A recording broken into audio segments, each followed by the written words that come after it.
V3-1, because right behind them, that is not an illusion, it's the second car of SimRC. It's number 2. It is Marcel Fassbender, and he most definitely will want to try what Lucas de Vries just did.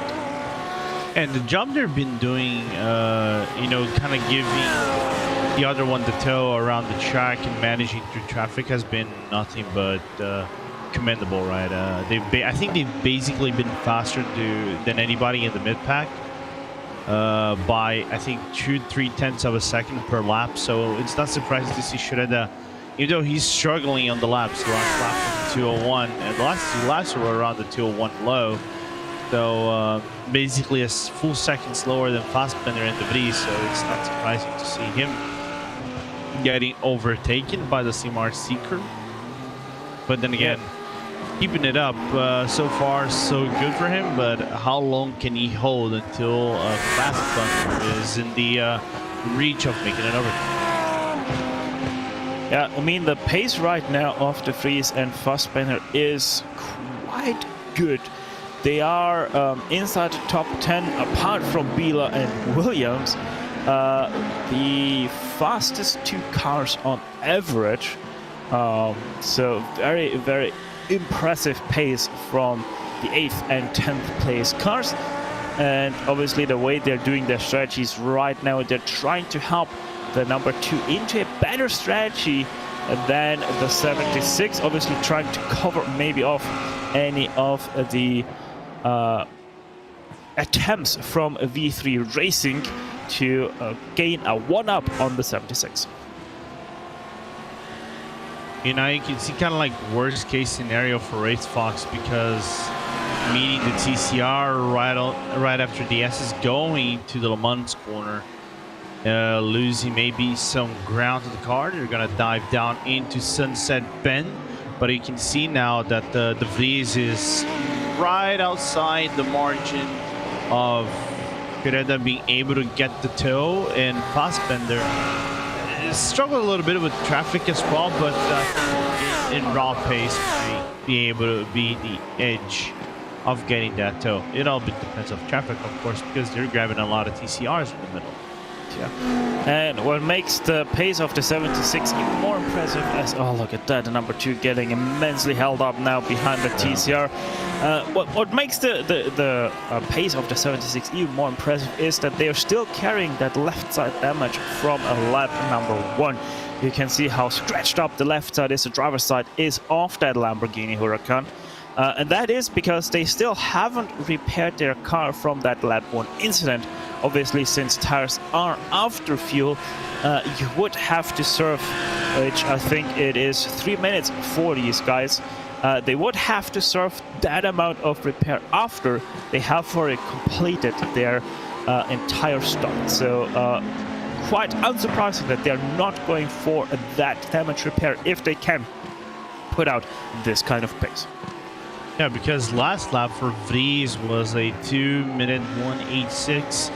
Of Venavel Yellow, which is the car ahead of them, nearly did it 2 flat. So not if there was any gains from Stag, was bare bones minimal, and it does show, even with the damage of 3-minute damage, Vries is doing a really good job with the car. But it's funny, if you look on the outside, it doesn't look the car is really damaged. You only have that like static, basically fuel damage, but body damage, which wouldn't accrue much in the performance loss of the car.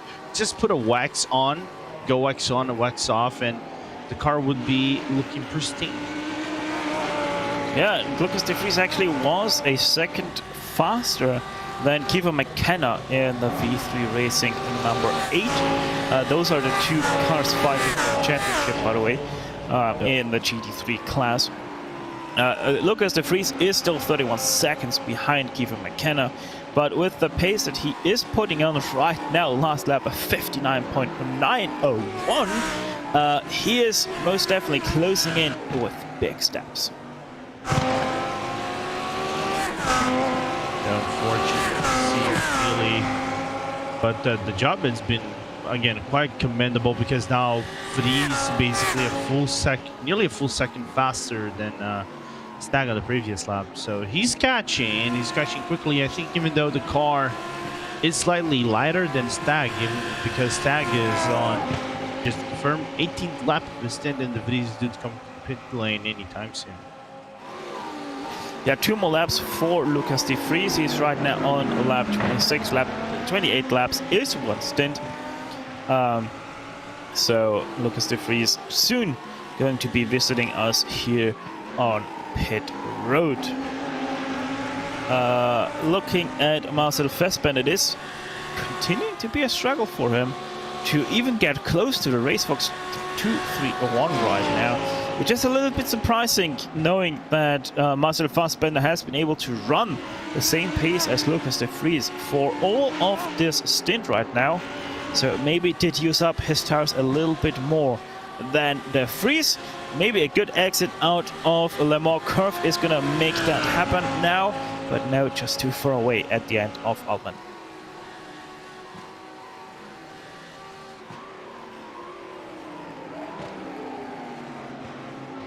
As Lorenzo Bonner realizes that his team was fighting for a GT4 championship until they all of a sudden weren't anymore. We look on board now with Marcel Fassbender.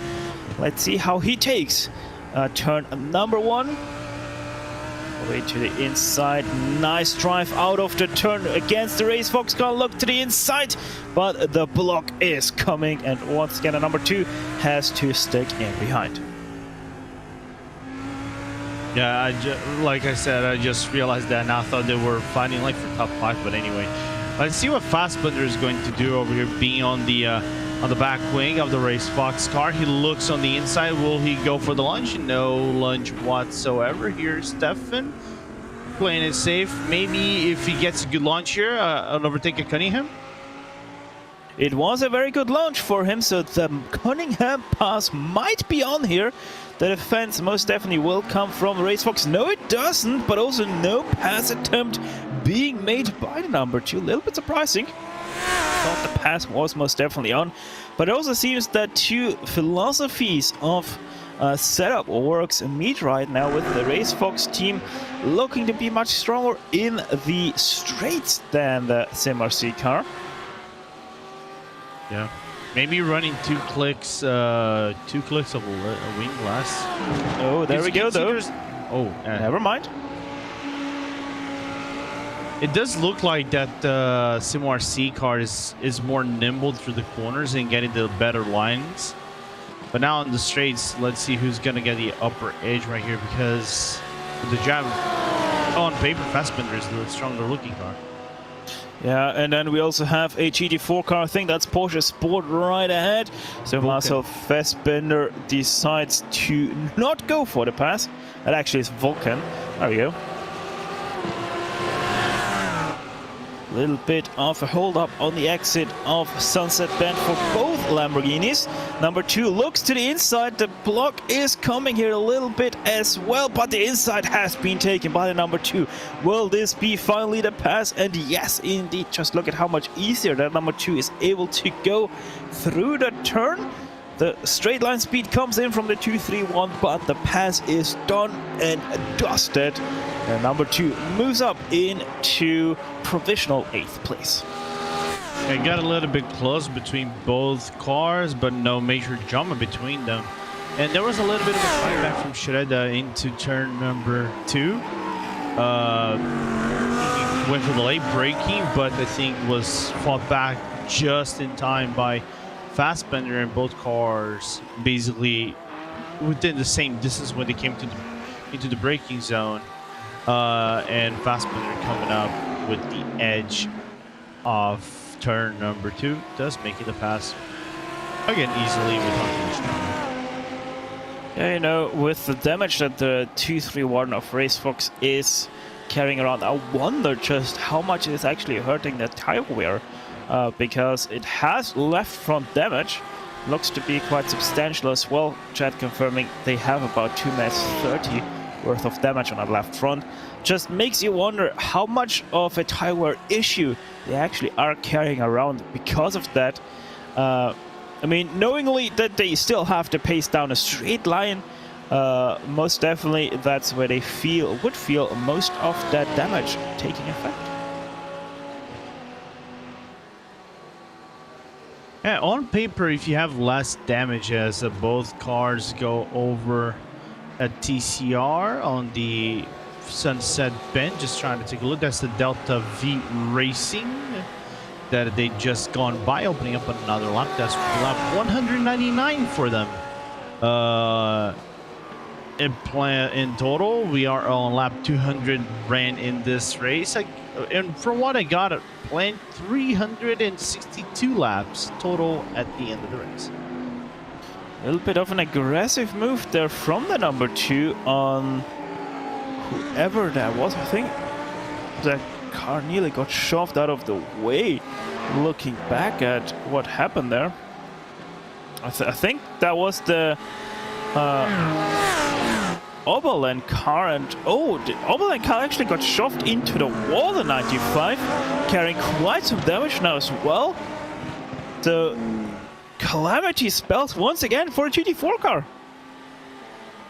Yeah, they're getting the worst end of the look here as we look on the replay. What happened to Blake Neck? Look at that. Oh. And then no time to stop for that BMW until they hit the barrier. That is quite some substantial damage there to the front. Yeah, and knowing the BMW engine is in the front, right, it's could accrue into a big damage into the engine, maybe some other parts aside the bonnet that has been completely lost. Yeah, once again, Taco crumbles on the racetrack. Good thing is we aren't NASCAR, so no competition caution for debris on the track. The race continues to be green, and a most definitely cracked Taco comes back onto pit lane as Patrick Heinrich in for a scheduled pit stop. The 450 Euronics Biela Racing Team car on the starting soon the second leg of their 2-stint journey. Yeah, it's right on time. It might give Vandevel here. It will give Williams the lead. Vandevel P2. I don't know if it will give Trial Boys the lead when it come out of the lane. It will be right on the margin, but Patrick Heinrich coming out of the pit lane with some comfortable gap, right about 13 seconds to the Trial Boys, number 30. Yeah, simultaneously also number 2 of Marcel Fassbender in the pit lane. The SimRC cars soon gonna be running together again. Now, where is Pure Sims? Pure Sims is now 14 seconds back on the Biela Racing Team Euronics 450. So right now, looking at this, very interesting, because that would put Pure Sims right now in between Biela and Williams. So if Pure Sims Esports, the 116, can continue their run of fuel saving like they are right now, they are most definitely a quite potent challenger for that second place of Williams Esports Academy.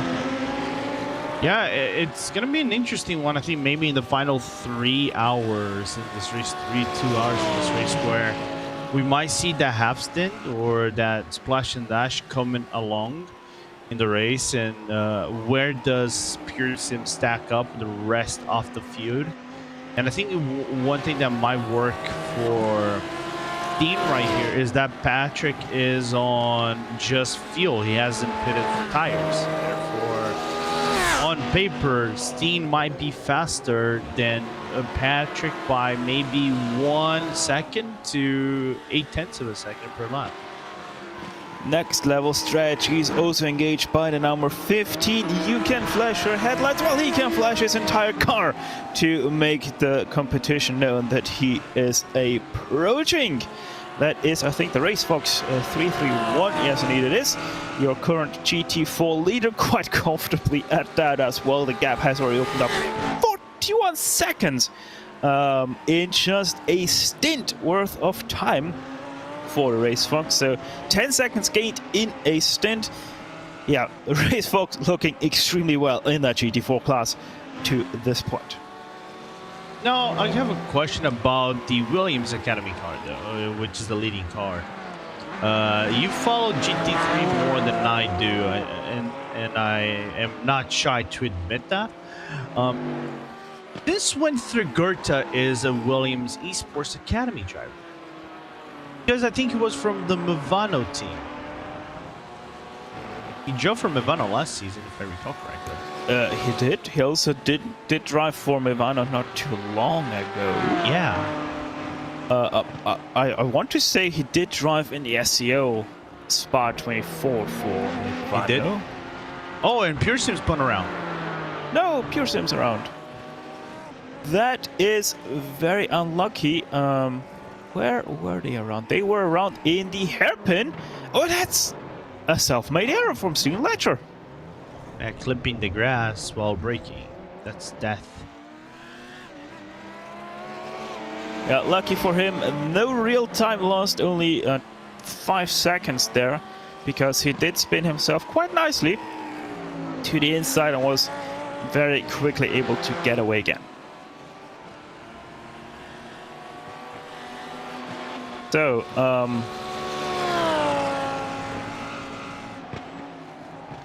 you really have me intrigued now with Will Thrigurta, I have to say. Yeah, because if you look on P1 and 2, P1 is driven by Thrigurta, right? And P2 is driven by Jackson Suslin Harlow. And we know historically Harlow, coming from Australia, was driving for the Logitech G Altus team, for the Altus brand. So bringing Harlow, I think, into Beneval really brings a really strong GT driver for them. But then again, we have to think that now that SEO Endurance is coming, some of these teams might be driving into SEO. The moves might have been made just to fill up the teams and then plan for the future ahead. Yeah, so I just had a quick look here at William Thrigurta's Twitter page, by the way, at William_Thrigurta if you want to follow him. And just 9 hours ago, he posted that this will be his first race with the Williams Academy team. So, okay. Yeah, seems like he switched teams just before this round of the Creventic Endurance Series. Obviously, also is racing in the DTM Trophy, where I think he did miss out on the championship. Don't quote me on that, though. Let me look, because I know Team Championship went for... man, I tried to remember his name. You probably know better than I do. Which is the other sim racer? Oh, Moritz Luna.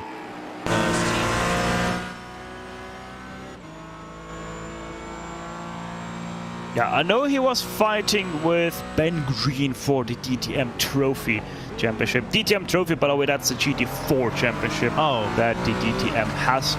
I got you. And yeah, he did finish runner-up in the DTM Trophy. And 10 points away from Ben Green. Yep. So there we have it. Will Thrigurta not only fast in the sim, but also very fast in the real life of sorts. A little bit surprising if you think about it, that he's racing a GT3 car, knowing that he races in real life in a GT4 car. Either way, Chris Walsh Porsche Sport Car continues to be 4th place, as they have pitted just 8 laps ago. They're chasing down the Mirror Esports car of Gergo Baldi, who is already substantially longer into his stint. That is 6 laps longer than the Porsche Sport driver of Chris Walsh.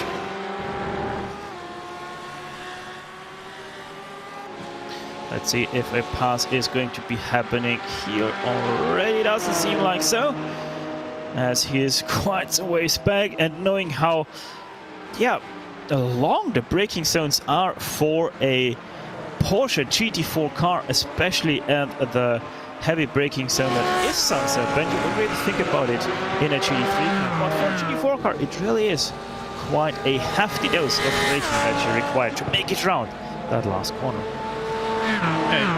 It's funny that, of course, they have ABS, they have the traction control and stability on the car. It is not a very potent ABS, even though it avoids wheel locking. But because the car does have a lot of power but doesn't have that brake capacity, you have to brake, I think, about 100 meters before, I think, what a GT3 car would, or maybe the TCRs would, or 50 meters before a TCR would, just to carry the speed, because you lack the aerodynamic force or the aerodynamic capabilities of doing what a GT3 would do a corner, right? So it's a tricky car. It's fun to drive, but it's a very tricky one to nail the perfect lap. It's extremely fun to drive at that, and if you really want to have a great challenge of finding the right braking point, take that GT4 to Daytona road course and try to find out the braking zone for turn 1, because it took me, I think, a good 10 laps of practice to just get that turn 1 braking zone nailed down. Yeah, you know what? I actually did that once. You know what I did? I basically lifted before the finish line, and I started braking right after the finish line. Yeah, sounds about right. I think the braking point, if you go gunning for it, I think it's like 15 meters or so after the start-finish line for the Daytona road course in the Porsche GT4. Also is for the BMW. So that really puts it into perspective of how not so racing those racing brakes are. Yeah, and it is the funny part is that you're not braking in the transition of the banking into the flat portion.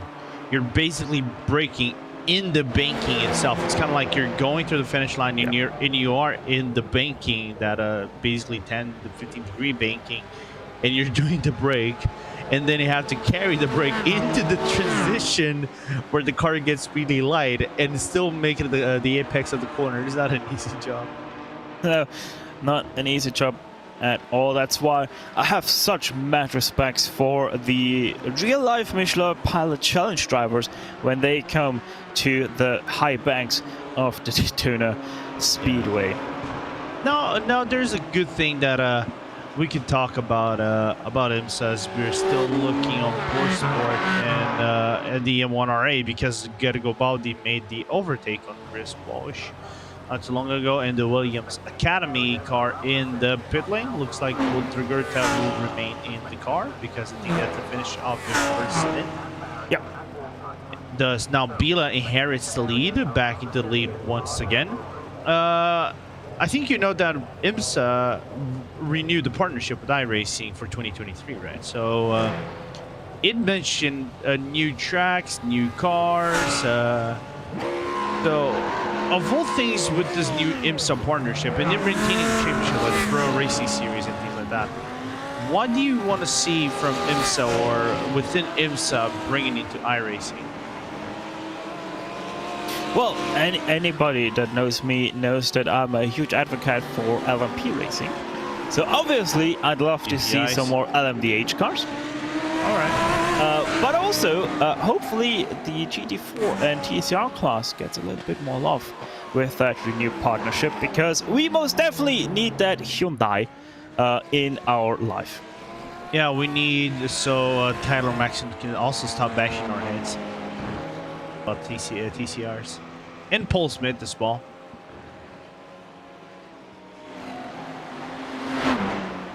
So, by the way, right now we see Impulse Racing, the 222 of Christopher Ems, on our screens right now, leading the race away, but that is because of a early pit stop from Michael Polashek in the Full Send Racing 45 that he did do last stint.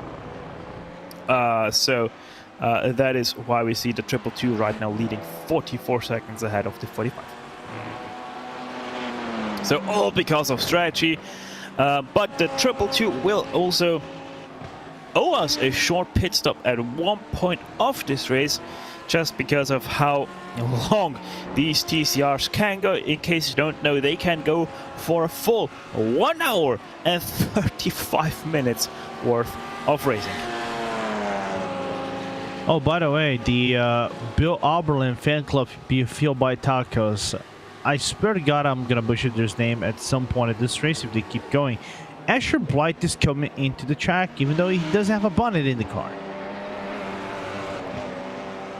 That is indeed correct. A little bit of an interesting decision. Obviously wanting to get that little bit more air flow towards that turbo. But you can never get too much air with a turbo car, especially when you're sea level.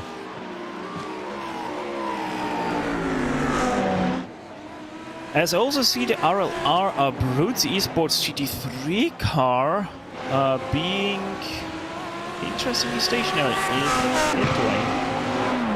I wonder if that is just a pit stop or if Lewis Woods actually decided to call quits on that BMW M4 GT3.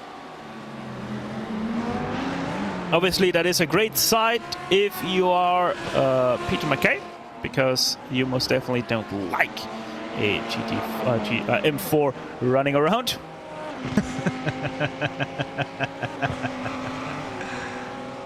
It does look the back end. Yeah, I imagine as much. The car is not aligned in the pit stall, so it does look like that Lewis Woods just brought the car into the pit lane and left it there to rot. Venable Sim Racing Yellow also into pit lane, and they go pitting from 6th position. Now we have them on screen. Very interesting that I think they're off sequence. No, it's a 39-second pit stop, so that is perfectly in line with everyone else. They are able to drive longer. There we go. They're able to drive longer. That's where my confusion comes in. They're also on a fuel-saving strategy, but not as good as the 116 of Pure Sims Esports, who still are 3 laps out from their scheduled pit stop, because they are the only team to be able to run 30 laps consistently in a single stint. The gap also continues to grow a little bit between themselves and Williams Esports, as that gap is now up to 30 seconds, Lorenzo. Yeah, and I'm trying to remember which race it was. I don't know if it was a Sebring 12 Hours or if it was the SCO Sebring 12 Hours that we broadcasted. That by making 30 laps of fuel, I think one of the teams, I don't want to see if it is Redline or if it was someone else. I think it might have been Redline. They managed to contend for the win of the race with rather ease more than some of the other teams, because of this fuel saving strategy and still being fast lap after lap after lap. Obviously, if you're able to go fast while saving fuel, it pays real dividend at the end of the race. Also, IDEC Creventic team, Daniel Costa da Silva, back on track again, or continuing to be on track. 35 laps down on your leaders, 5 laps down on the next car, or 7 laps down actually, down on the next car in class that, by the way, still is Team Fortzilla, William Chadwick, who probably still is listening in on us. Driving all by his lonesome as well, just as Michael Polashenk, but that is not down to the sign. I think it's more William Chadwick just driving for the fun of it. And talking about Pure Sims, they're on the pit lane. 29 laps apparently for Steam Ledger.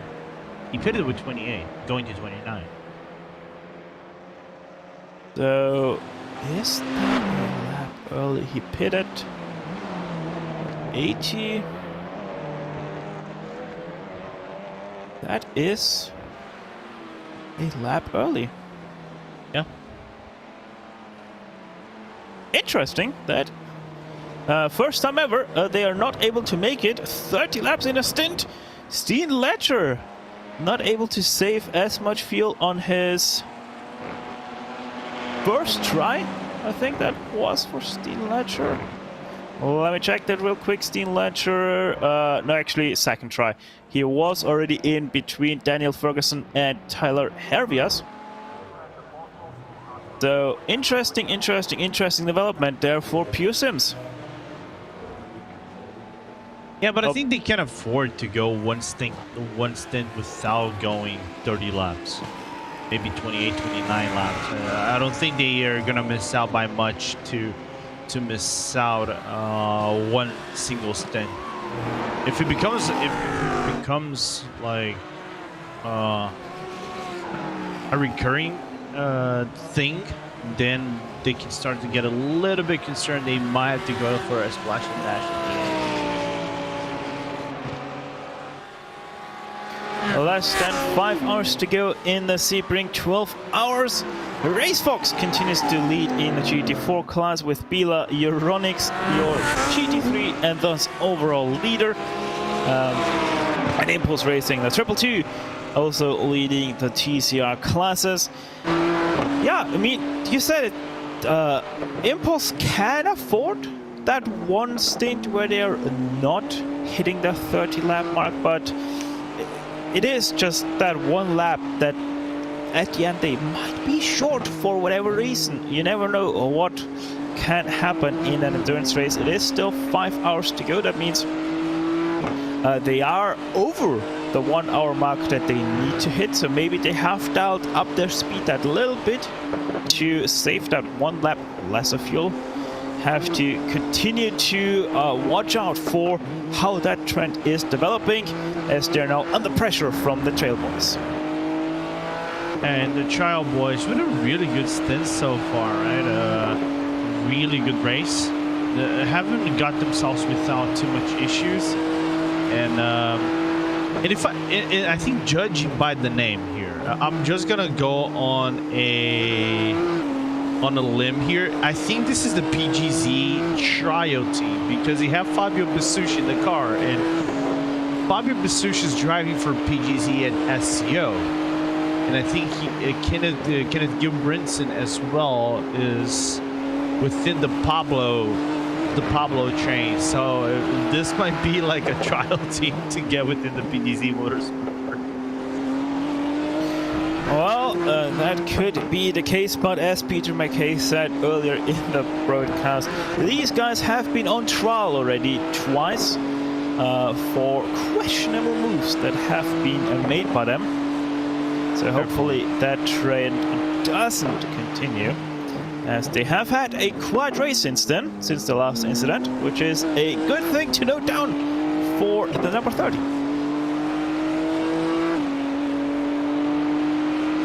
Impulse a little bit driving away now in this lap, and this is also good news for them, as that is the TCR leader. That's the 222 of Impulse Racing. That's a little bit of a squeeze there as well between the BMW and the Audi, but all done well enough between the two to not cause any issues and off-track excursions. Yeah, looked a little bit sketchy right there, but I think there was some small margin in the track to use, so Newell managed to use that small stretch of length in the track and made the overlap. But well, you got to say thank God that was right after Cunningham, because you do have a little bit of a stretch patch extra in the track.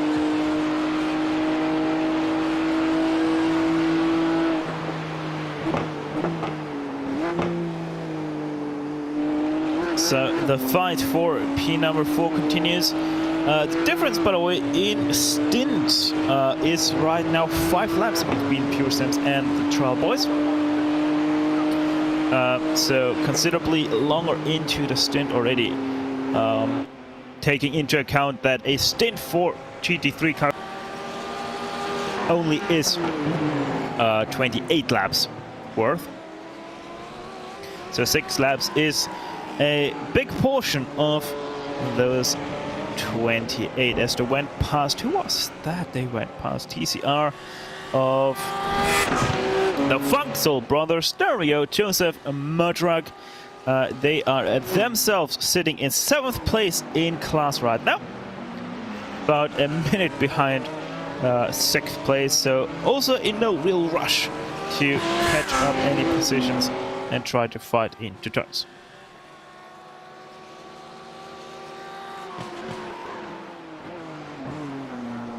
Plus, I was looking over here. I think this is the race of all 4 we had in the schedule so far with the most incidents or most retired cars. At this point of the race, of course we raced for nearly 8 hours, 7 hours and a half, nearly. I think this is the one that we had the most cars retired in the race. Out of 47, we have, just looking, confirming here, 14 cars apparently, 15 cars apparently off the race. So, if we take, by the way, our attention shortly away from the battle for 4th place and look at the battle for 7th place, which is starting to really close in, V3 Racing is getting caught by SimRC the 76. And here it's really interesting because they are on different strategies. V3 Racing, the number 8, did take tires on the very first pit stop of this race. Thus, they're one of only 2 cars that are off cycle to everybody else, which means that a last stint, or at the end of the last stint, so they have taken tires where everybody else didn't take tires except for number 10 of Pacific Sim Sport, purple. So Lucas De Vries on old tires right now, steadily, slowly, but steadily closing in the gap to the 7th place car of V3 Racing. And that obviously has championship implications because V3 Racing trying to dethrone SimRC in the last race of the season. Yeah, it's going to be an interesting one over here because Gap is kind of like roller coasting, doing a roller coaster effect of going over set in the 7.8 seconds, then it dips to 7.7, goes up to 7.9, then goes back into 7.8. So marginal gains from De Vries right there. So Shepard's trying to fight back, but I think De Vries, whenever he gets the car a little bit lighter, maybe in the next 6 laps or so, might get the upper edge on Shepard's, which is on 9 laps of his stint. Yeah, and the thing that also comes into play here is that 5 divided by 2 is not an even number. You can't go 2 stints here and call it quits, where SimRC has only 1 more tire switch after the end of this stint. So they are going to stop at the 4-hour mark and thus have to switch tires 2 more times at the 4-hour mark and at the 2-hour mark, and then are done. Whereas the V3 Racing team, they had a tire switch at the 5-hour mark, will have a tire switch at the 3-hour mark, and then probably at the 1-hour mark once again, because 3 stint old tires aren't going to get you anywhere. Yeah, even though the track condition has cooled off a little bit, we are on 5 p.m. in the sim. So 26 degrees is where the track gets faster, maybe less abrasive, even though Sebring is an abrasive track, especially on the concrete section, where there's a big demand of the tires and looking for its grip. But Nero, I think his last lap, 0.5 of a second faster, I think, than Ledger because of the traffic. So now right on the back wing of that Lamborghini Huracan Evo is the M4. Can he make the overtake? Well, that's another different question. Oh, look at the lunge. Yeah, no prisoners are taken here for the M4 when it comes to passing a lot of cars, trying to at least stay or stick to the back of the Lamborghini as best as possible. It most definitely seems like they're struggling to cling on to the back, that they have to push a little bit more than they might want to right now, but most definitely are comfortable doing so and trying to get the best out of their car at this point in time.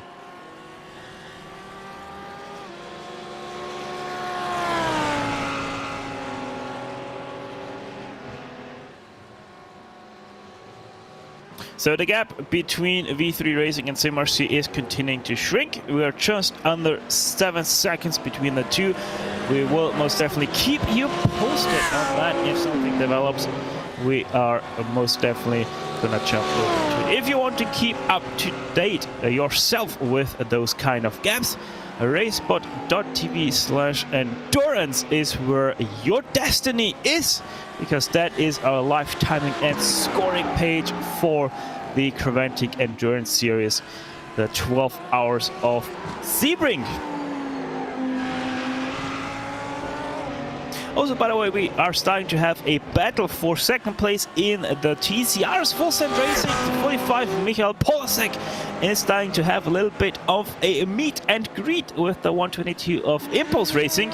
Jan Böhl driving that wheel right now, just 7/10 between those two, as you can see quite nicely on your screen. So we might soon see a pass for second position between the 45 and the 122.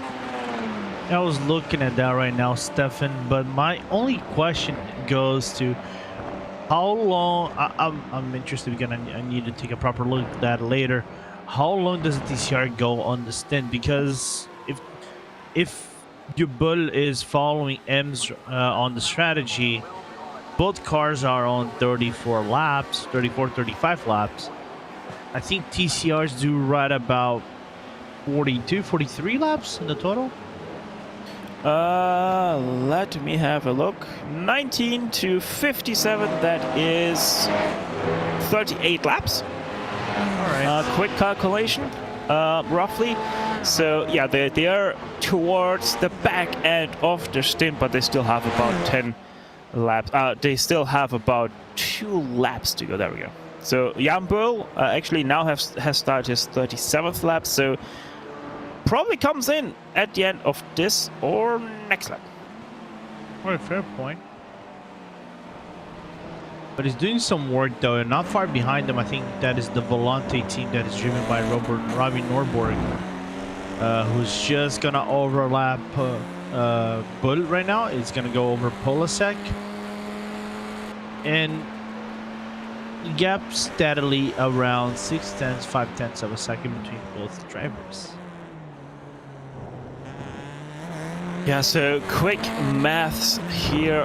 Engaged 4 hours and 40 minutes to go. A stint is 1.5 hours, so that means 3 hours for 2 stints. So they are right on the break of being able to go with 2 more stints from here on out. Oh, sorry, 3 more stints from here on out. But obviously that doesn't 100% work out, because that's 4 hours and 30 instead of the 4 hours and 40 that we right now have on clock. So seems like the Impulse Racing 122 not on pace right now to make it on 3 more stops. However, the Impulse Racing 222 of Christopher Ems, they are 3 laps less into their stint. And 3 times 2, that is quick 6 minutes. So they are much closer to the break of making it on 3 more stops, or 3 more stints rather, than their sister car. So maybe if they can save a little bit more of fuel, they do not need to come in for Splash and Dash. Yeah, and that is going to be big, right? Because the only thing you really don't want in TCRs is having that Splash and Dash. Even though you can do tires and fuel at the same time, it does accrue in a big time loss for the class that runs longer. I think consumes less fuel than anybody else, and you kind of have to rely on clean driving and able to manage through traffic, being overlapped by cars, still be fast. So having that time loss is going to be big. As now there's a big lunge from Bull right there to get closer out the back wing of Polasek. Gets maybe a 10th in there. Gap right now separated is right around 3/4 of a second between both drivers.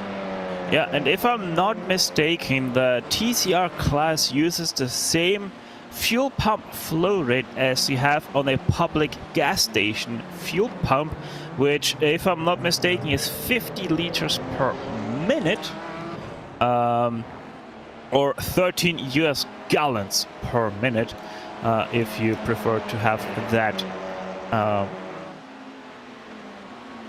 number, as we might see a pass here between the 122 and the 45. They do most definitely have the inside, but that obviously is the outside for Collier Curve. So the 45 remains in second place for now. Question is, does the 122 want to force the issue here, knowing that they have to pit in a 1 lap's time? Yeah. As they're going to get overtaken by the Coach 22 red car. I think that is Antonin Titus on the inside, headed into the S's. Now Polosek have to fend off, but into Le Mans corner. There's the Pure Sims car, drifted off a little bit on the inside. Yeah, that got a little bit head-taken. Now 3 wide between all cars, as goodness, Trial Boys just try to sneak in on the inside of Bullen, and he had to going to an RG Bargy, and Bull now into P2. A little bit sketchy, but the Bull pulled it out in the end and got the position. Yeah, highly sketchy there from the GT3 of Pure Sims Esports. Really don't like to see a move like that, but at least everybody made it work. And so now the 122 presumably onto the last lap of this stint here, 43 seconds behind their sister car, now finally in second place. But this right now also means that the 45 can potentially save a lap right here behind the 122, just because of being able to sit behind the 122. Yeah, if you can save like 1-2 laps, maybe a possible undercut on the remainder of the race can work for them, unless Polosek goes back from the position. And knowing Polosek, I wouldn't dare he would go back for the position. And apparently, no, we have fireworks in the background and stuff right here. I didn't even notice it, to be very honest. Oh, never mind. I thought it was on track. Never mind. Fumble of the commentator. It happens. Yeah, it is in the background of myself, not of the track. The actual firework is happening on track, though, with the TCRs finally being able to have a little bit of a fight amongst themselves after being spread out very wide in the very early stages of this race already. Yeah, and Polosek again. I wouldn't dare to see him going for the move once again if he finds room on the Ulman straight. Because Polosek, I think, is one of those drivers that I think we see him on the Winter Green Hell series would dare to do an overtake like that if he has the room in. By the way, good to see him on Full Send Racing, finding a team that has some TCR pedigree, and what does that mean for Full Send Racing moving forward? I mean, you say that.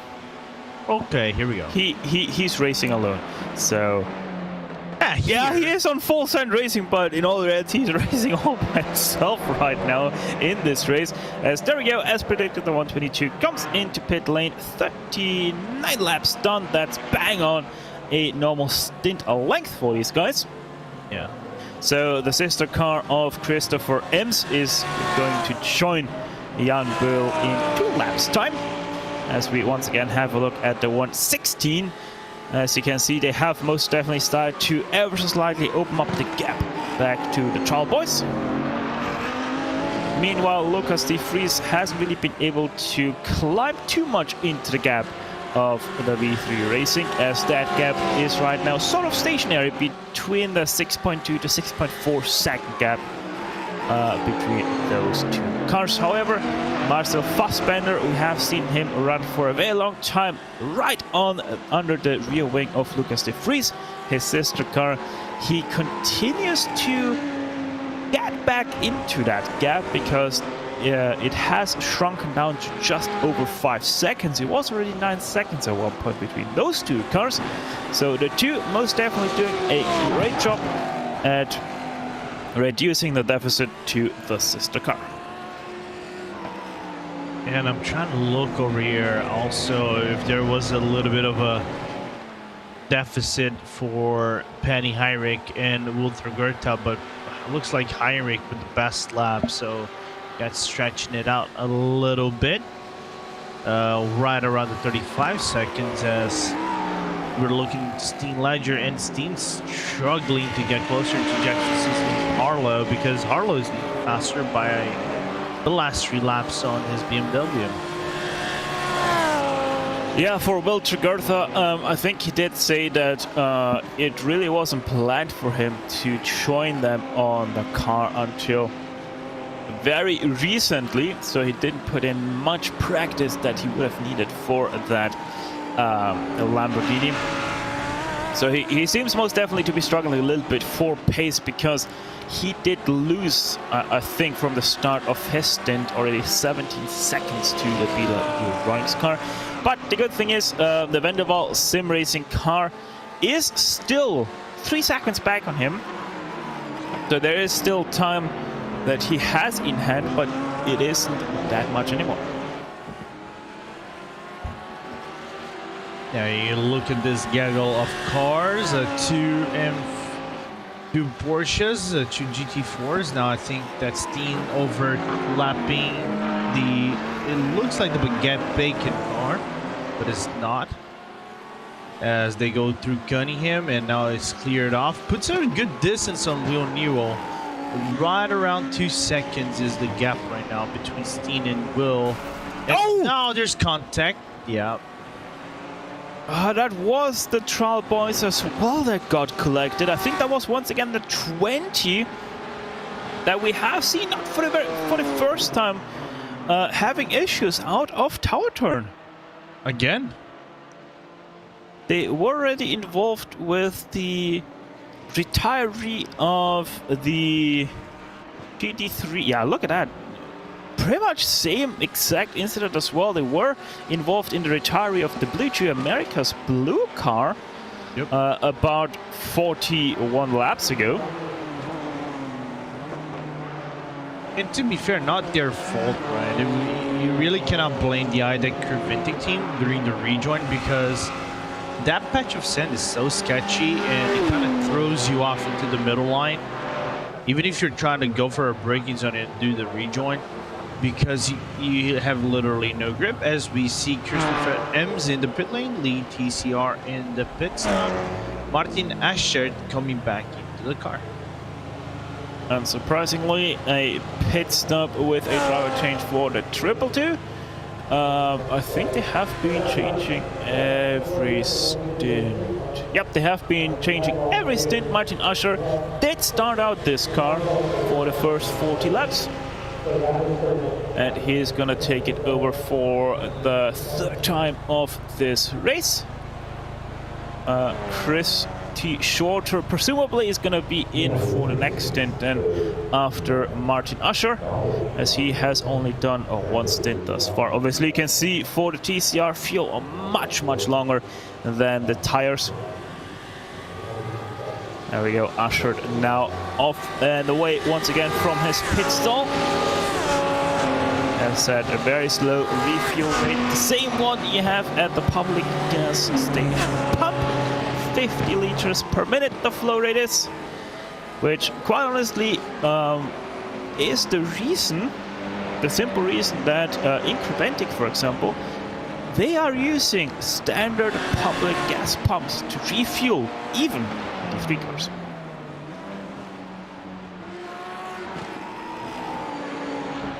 And some could argue that's the proper way to fuel up a car. It certainly makes pit stops much more interesting because all of a sudden you have to take into account not only the slow refuel rate, but the way Creventic does their refueling. It is not at the place where you have your other services, so driver change and tire change is at the pit stall and then further down the road, or at first, depending on where the fuel pump is situated. The car has to take a right-hander to the fuel pump, and if you're unlucky, there's quite the line waiting to be refueled. Yeah, imagine. No, that got me wondering. Imagine you have to fuel up the car, but of course they don't pay for fuel right here. It's racing. But imagine if you have to fuel up the car, and by the time you get into the end of the fuel line, you have to pay up, get out of the car, go into the cashier, have to pay for the fuel, and then come back into the car and drive it out. And at the cashier, all of a sudden realize that you ran out of cash at the last stint. So you have to run back to your pit box to ask for some change. That would have most definitely... I don't have change. Can I pay with Kenny instead? That most definitely would put an interesting twist to the racing scene, but obviously fuel is included in the start money that you have to pay to enter a Creventic sanctioned race. So, currently looking at the GT4s, obviously with the pit stop of Race Fox, they retire back the lead once again to Vulcan Sim Racing white car. Will a Blackwell Jumper still behind the wheel of that car, but even they are soon gonna be on pit road as they have already completed 27 laps of their pit stint. So I think they're 1 lap out, I think, from pit lane. And then we once again will have Race Fox ahead of Porsche Esports. Of Vulcan Sim Racing.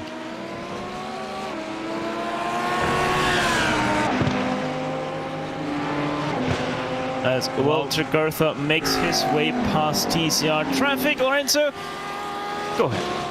No, I was gonna mention that, you know, he got blocked off. I think that's Polasek that stayed right in the middle of him. Yeah, that was Polasek, all right. And the gap shortened from 2 seconds to 1.7.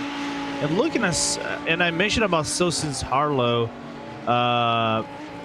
pace right now. It's a little bit better than Trigurta's second stint right here. So we are most definitely, if possible, maybe in the next 5-6 laps of seeing Harlow right around the second in the draft range out of the number 15 Williams Esports Academy car for a position for P2 in the P3 standings and overall as well.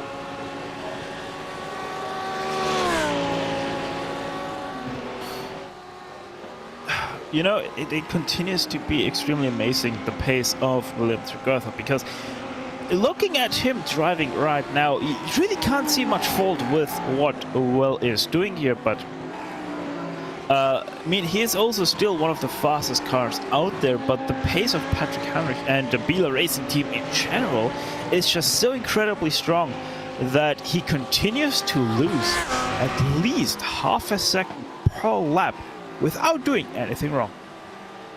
And they have to manage traffic as well. My point of view is that Trigurta is struggling with the traffic itself. I don't think it is a struggle of getting traffic, overtaking the traffic, but I think it's catching the traffic in the wrong spots. You know, instead of catching them in the good patch of straight, like the Omen straight or the start-finish line, or maybe the transition between 1, 2, 3. And I have to talk about this because I cannot leave this broadcast without talking about this. He's struggling because he's catching cars like at the apex or the corner exit, where there's the huge difference of speed or reacceleration speed. You come out of the turn and he has to lift off the gas maybe once or twice, but it's one of those things, minimal margins of how a driver is improving the lap. And again, Harlow right now being the better car, because now the gap is nearly about a second, because Harlow is just doing the cleaner lines with that M4. Yeah, and it is starting to get really interesting as well, because right behind them, that MRC car that you're seeing on some of these shots, that is Lucas de Vries. And even Lucas de Vries is faster than Will Trigurtha on pretty much every single lap that they are on right now. So if Will Trigurtha isn't careful, he's not only going to lose the position to Jackson Southland Harlow, but at the same time he's going to get himself unlapped by the SimRC car.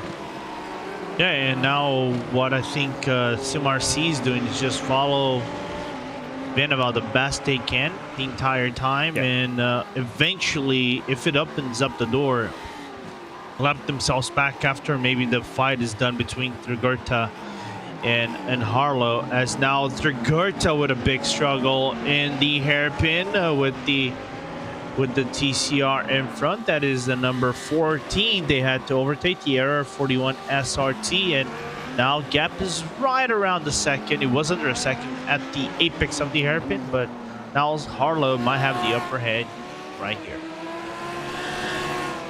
And as you can see on the left-hand side of your screen, a VSR, the Vulcan Sim Racing white car in pit lane, Racefox back into the lead, and Porsche Sport back into second place. Gap continues to be about 21 seconds between those two cars for the GT4 lead.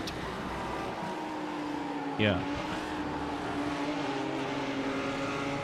And that's basically the only battle we have on the track. Of course, close battle, because other than that is basically cars marking each other. We have a possible battle for P11 in GT3 as well, but it's still long ways because gap between Aztec Sim Sports Volante Racing and Simsa is right about 2 seconds and a half.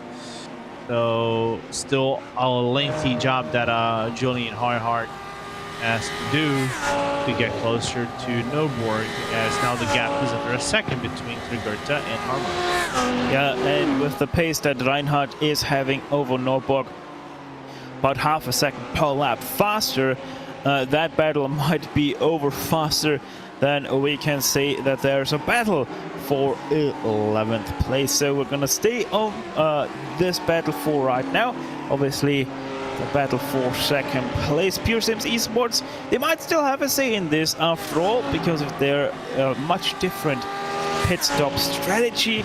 However, that is a long shot still, because 4.5 hours, we have to patiently wait until we finally know how Pure Sims Esports is gonna play out in this battle. And Harlow with a big lunge into the hairpin to cut the deficit to 0.6 of a second right there. So hashtag commitment for Harlow, going to now the hairpin in Cunningham corner, cutting off marginal gains. Gap now into the half a second. So he's putting the work. An overtake is completely doable up to this point. He just needs to get, I think, Lamont's corner cleanly. And if you get cleanly, you usually shreds about 0.2 of a second. Yeah, this right here is the sector that suits the BMW the most. Medium speed corners flowing into each other. That's where that number one can do the best on closing the gap, and you can really see how that BMW did creep in. Rise right nicely into the SimRC number 76, trying to themselves chase down 7th place, but obviously at the same time not trying to interfere too much with this battle. And there is a little bit of a look to the inside for the number one, and William Trigurta has nothing against that BMW for right now. The exit speed though comes in play for the Lamborghini for now, but the question is, how long can William Trigurta stay ahead of the number one? Once again, a look to the inside, this time into Christensen, turn number one. Not much to do there for the BMW. Once again, tight and twisty sector, not too good for the BMW with the high torque it puts onto the rear wheels.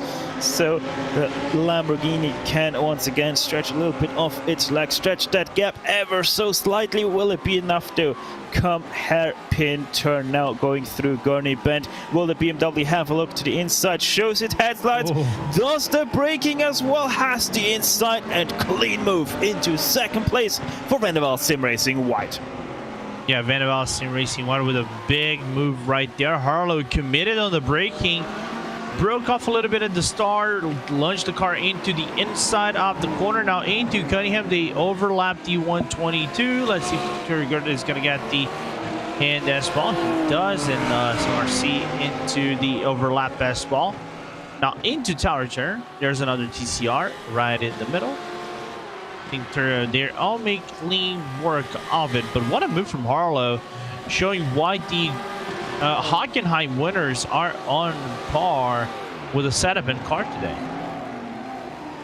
Yeah, you're not allowed to forget. Yes, they are 45 seconds back on Bila Euronics, but they have won a race themselves already. On the last as lap. you have mentioned, the last race that we had, indeed.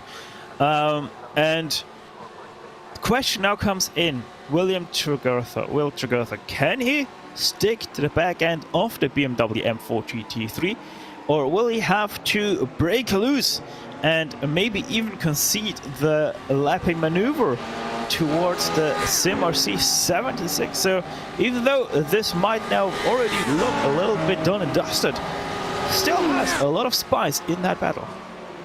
Yeah, you know, if I'm Tregurtha right here, I would try to maximize the fuel efficiency because you have 2 laps less. 2 laps more than the Van Val team. Try to go into max efficiency, you know, fuel efficiency. Stay within the back, within the draft. Try to save fuel. Go for those 29 into 30 laps. Then maybe you can work into undercutting the Van Val team and maybe get P2 at the end of the day. Maybe, who knows, P1, but it's still a long ways to go because we still don't know the efficiency out of Steen Ledger as well, even though he's 47 seconds away from both cars. And by the way, in some of these shots in the background, you can see a yellow flash appear back far down. That is already the number 2 of SimRC. So the comeback of the SimRC number 2 car of Marcel Fassbender in full swing as well. Just 3.7 seconds now back on his teammate of Lucas de Vries. So also kind of have to mention that. Yep. The number 2 doing a very great job as the 76 tries to cling on to the back end of these 2 cars fighting, as they now had a little bit of unlucky patch of traffic themselves. Going through Le Mans corner right here, and I think it has died down a little bit. There's a 1 car ahead of him. There's a GT3 that is the Arvensis Racing Creventic car, driven by Raymond Scheffers, and I'm gonna take the opportunity and ask you this question because I did do this kind of line of questioning as well on the IVRA series as we saw the SimRC number 2 car going to the pit lane, so De Vries doing his program pit stop. Do you think that the sequence of turn number 1, 2, and 3 are actually 3 turns or just 2 turns? Because that's the weird numbering system. For me, turn number 2 is not turn number 2. The turn number 3 for me is turn number 2. Do you really want to go into the politics of naming turns that aren't even really turns, just because to say that you have that sort of speed on a turn? Because of this. It basically is just like that. I mean, it's the same thing with the Red Bull Ring, for example, where turn 2 really isn't a turn for Formula 1, but because of safety concerns, they had to name turn 2 a turn. So they not only can they say they have the fastest turn, but also because otherwise they would have had to make a chicane there, which you now have to make anyway because speeds are just getting way too high for GP machinery. Yeah, I was having that conversation with someone. I just needed your opinion because, you know, it's kind of like I'm a klepto, a little bit of a maniac because of the turning politics, especially if you go like, for example, Mosport have the Moss chicane, not the Moss chicane, but the Moss hairpin, where it is instead of a corner 5, 6, and 7, it is 5A, 5A, B, and C. So it's a whole section inside a corner, and it's that number that sometimes I really want to pull the hair out of my head and just throw it everywhere because like. I mean, what's the logic? I mean, if you want to start that topic, you don't have to look that far. You can also just look into Atlanta, where 3 turns are just 1 corner. Yeah. And then also Virginia International Raceway does it even worse, where they put 4 corners into 1 turn. And if you also take a look at the Patrick circuit, where they have put 5 corners into one turn and named them A, B, C, D, and E. So yeah, sometimes racing is weird. Yeah. But honestly, I would sometimes really like to know, especially in the case of the Virginia International Raceway Patrick circuit, why is the case to put 4 turns, 5 turns into a single turn, even though you have to turn left, right, left, right, left, right. But either way, 3 wide going into Cunningham corner works out quite nicely this time. Sometimes it can most definitely be a troublesome thing to see. Yeah, as that was the Arvensis car who made the 3 wide, got away unscathed. Veneval got themselves clean, also Williams as well. Now you kind of leave only the TCRs and the GT4s to deal with the issue right there. In the meanwhile, B-Lab pitting right now, so Patrick Heinrich is gonna probably hand the car to either Sven Haas or Gregory Tennyson, but looking at the laps, it wouldn't be surprising if Gregory Tennyson comes into the car. No, it is going to be Luca Kita into the car. Okay, Luca Kita hasn't driven a single lap yet. Yeah, so that's his first stint off the race. I'm surprised. I thought it would be Tennyson looking by it. But no, all 4 drivers, you know, really fast drivers, but I'm interested to see how Kita's going to fare over here. Yeah, obviously with the new way that you're declaring drivers for a race, every driver that is declared has to also race. So Luca Kita now deciding that it is his time to shine. Gonna be interesting and very much looked upon by the other teams what Luca Kita can do in his double stint, 4 hours away from the end of the race. Things are most definitely heating up while the track does cool down.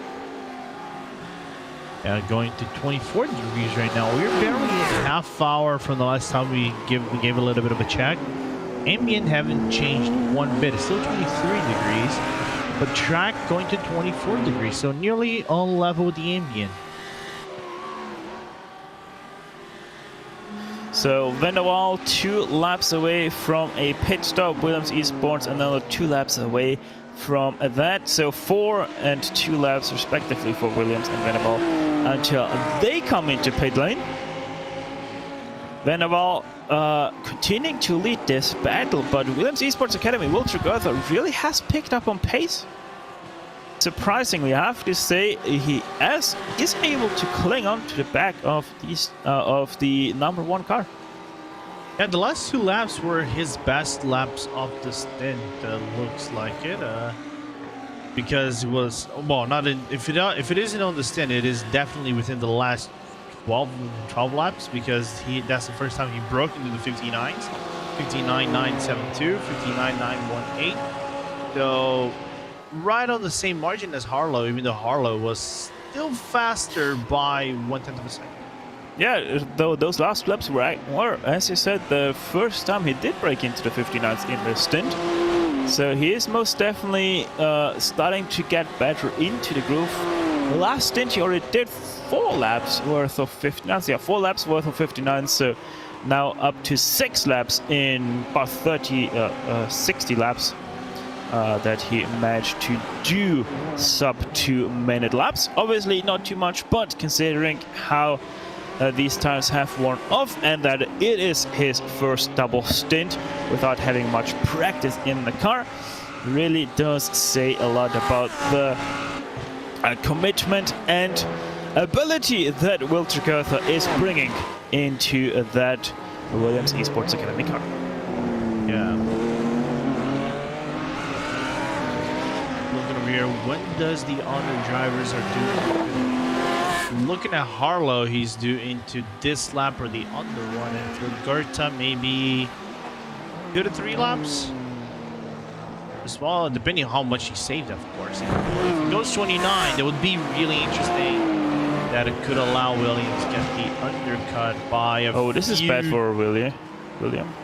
Yeah, grabbing the full send on tower turn, but Yeah, that's really bad because now gap's right around 1.3, only 1.4 in gap's range. Yeah, he just lost 4/5 tenths there in that one turn because he had TCR traffic. Obviously, TCR traffic not too amused with what Will Tregurtha did, but much understandable that he did send it. Because he wasn't allowed to lose too much time, still was enough to put himself out of a draft range. So, Will Tregurtha, can he get himself back into the draft of the number 1 car, or is that it for the 15? We'll have to wait and see. He was able quite nicely to put in the fastest laps of his stint while being the chasing car of the number 1.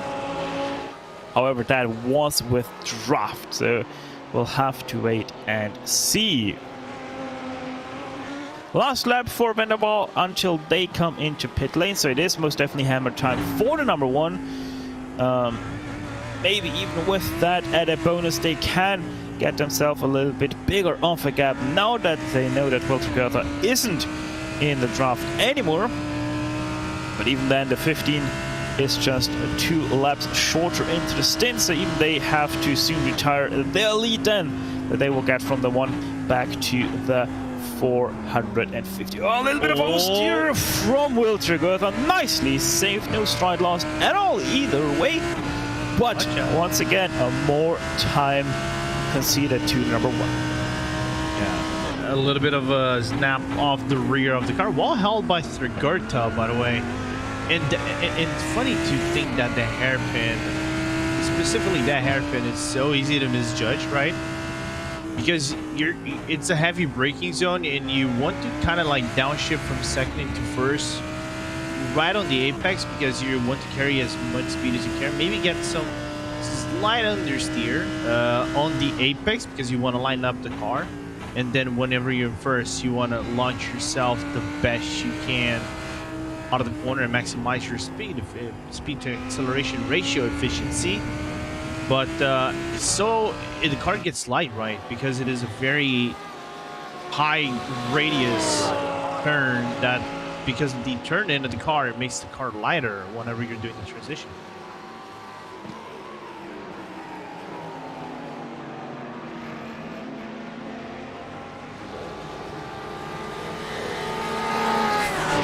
By the way, first lap out of the pit stalls for Luca Kita.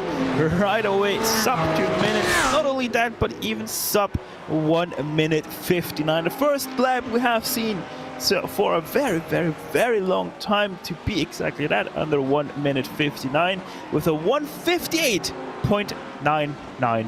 I thought it was a 59 flat. Can we just say 59 flat for swag? 9. Okay, swag. Yeah, Luca Kita most definitely showing that he can be as fast, if not even faster, than the other 2 that have been driving this car thus far. So, showing that the Bila car is in good hands. Second lap down, 59.631, so has slowed a little bit down on pace to not make the other 2 look too old compared to himself. Yeah, and I wanted, and real quick, as we're looking to the Williams Academy car, talk about the Harlow going for 1 more lap ride. 29 laps on the sim, going for 30. That could work wonders for them, even though now the track on paper it is faster. Because it is faster, you consume more fuel, you don't conserve more fuel. So on the paper it would be harder for you to do 29-30 laps, but what Harlow has done in this stint has been, we have to commend him for getting 29 to 30 laps in this stint. It's not easy given the fact of the state of the track. Yeah, exactly. He's doing a really great job. Quite honestly, didn't see it coming that he would be able to pull that off. So very great. I mean, they kind of have to pull it off because they are 4 minutes out at this point of the hour mark. And there we go. They come in now. I think Williams Esports, they actually are just about on the brink of making it to the hour mark. even they would prefer to save that little bit of fuel so that they can jump themselves comfortably over the hour mark. So question is for Jackson Sunslin, how low? Fuel, yes, obviously, but will it also be a tire stop? I presume it won't be, will be rather.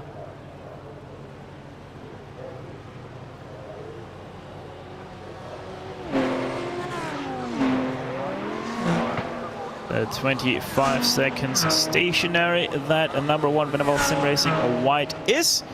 Now does concede second place to Bila Euronics. And should right around this point go up on the Jackson Hollow. There we go. Minute worth of fuel has been put into the car. And now 4 tires, brand new sticker tires. P0 on that BMW to try to gap that Williams Esports Academy more and more. Question is though, where is the Pure Sims car? Pure Sims Steel Ledger, he is quite some ways out already. The gap seems to be 30 seconds to Steel Ledger. And looking at it, I'm just gonna grab over here. It's 36, 35 seconds, the relative range between Harlow and Steen Ledger. I think whenever he comes out of the pit lane, Ledger, he's gonna have to hand over the car apparently for Jordan Ferguson or Tyler Hervias. That gap is usually gonna widen up, but again, we've been talking about the fuel range. Going over the 1 hour helps wonders for them in the long run, as they could cut the possible splash and dash, and then maybe cut right about 30 seconds on the 20 to 30 seconds on the other teams. Yeah. So Williams Esports Academy is gonna be probably in pit lane at the end of this lap. Let's actually see, what are they right now on track. They are coming out of the hairpin, so half a lap to go until we know how long they can go. They are already on their 30th lap of the stint, so even the 15 was able to go a lap longer in this stint. Also great news, because that actually puts them on the brink of being over the 4 hours to go mark, which is good news. Yep, it would be wonderful for them. And for some of the other teams, they are reaching 29 laps. For example, Thurgerta on 29 laps, and he's gonna pit. He's right around the S's going in right now, so he's gonna pit under the 4 hours. So that would be really good for them. And at this point of the race, we don't have a full clue on who has fuel advantage over here, because I think some of the drivers are now investing on trying to go on the hour and trying to make up the ground, of possibly avoiding a splash and dash at the end, or having to split the stint at its half.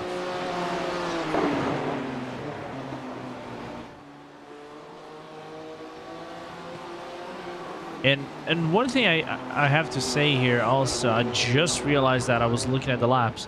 A point to be concerned, I think Bila might go for, or might invest on something of, you know, going splash and dash, because Kita hasn't gone up the 2-minute range. All his laps under the 2 minutes, going to the 58s. Of course, it was a 59 flag. Yeah, that is true indeed. And Williams Esports, by the way, they were able to extend their stint another lap. So they are going to pit in at a lap number 31 as Robin Norberg now drives his 28 into the pit stall. Let's see if they are going to switch tires here as Tech Simsport Volante Racing, and indeed it does. So Robin Norberg out of the car and Eric Newman into the 28. They're also being joined by Simsa Esports, Julian Reinhardt, the 606. There it is, right behind the 28. And they are also in for a full service pit stop. Julian Reinhardt out of the car, and that is David Popka into the car. Veneval Sim Racing Yellow, the sister car of the number 1, also in pit lane. And Matthew Stack driving that car into pit lane. There we can see him going towards his pit stop. First stint, by the way, for David Popka in the Sim. Did he overshoot? No, it was just on the edge of passing on the pit. You guys don't see it, of course. It is more because of iRacing things. But it was, if you have to judge by the nose of the car, he was just on the very edge of the lollipop. So that does count of being still in the pit stall. By margins. And there we have now Williams Esports Academy. Walter Gertha comes into pit lane, ending his 31 lap endeavor in this stint. Nicely held up by Walter Gertha, able to extend his stint either way. Now the question comes in, where does he come out in regards to the Veneval Sim Racing white car? Tregertha hopping out of the car. Unsurprisingly, after a double stint, they are switching drivers. Taking over from Will Tregertha is David Bosca. The fast driver out, fast driver in. And with that, a 450 of Bila Racing TV Ronix, Luca Kita taking back his lead with quite the margin right now, 10 seconds over Pure Sims Esports Steen Ledger. But obviously Ledger also has to owe us still that one pit stop.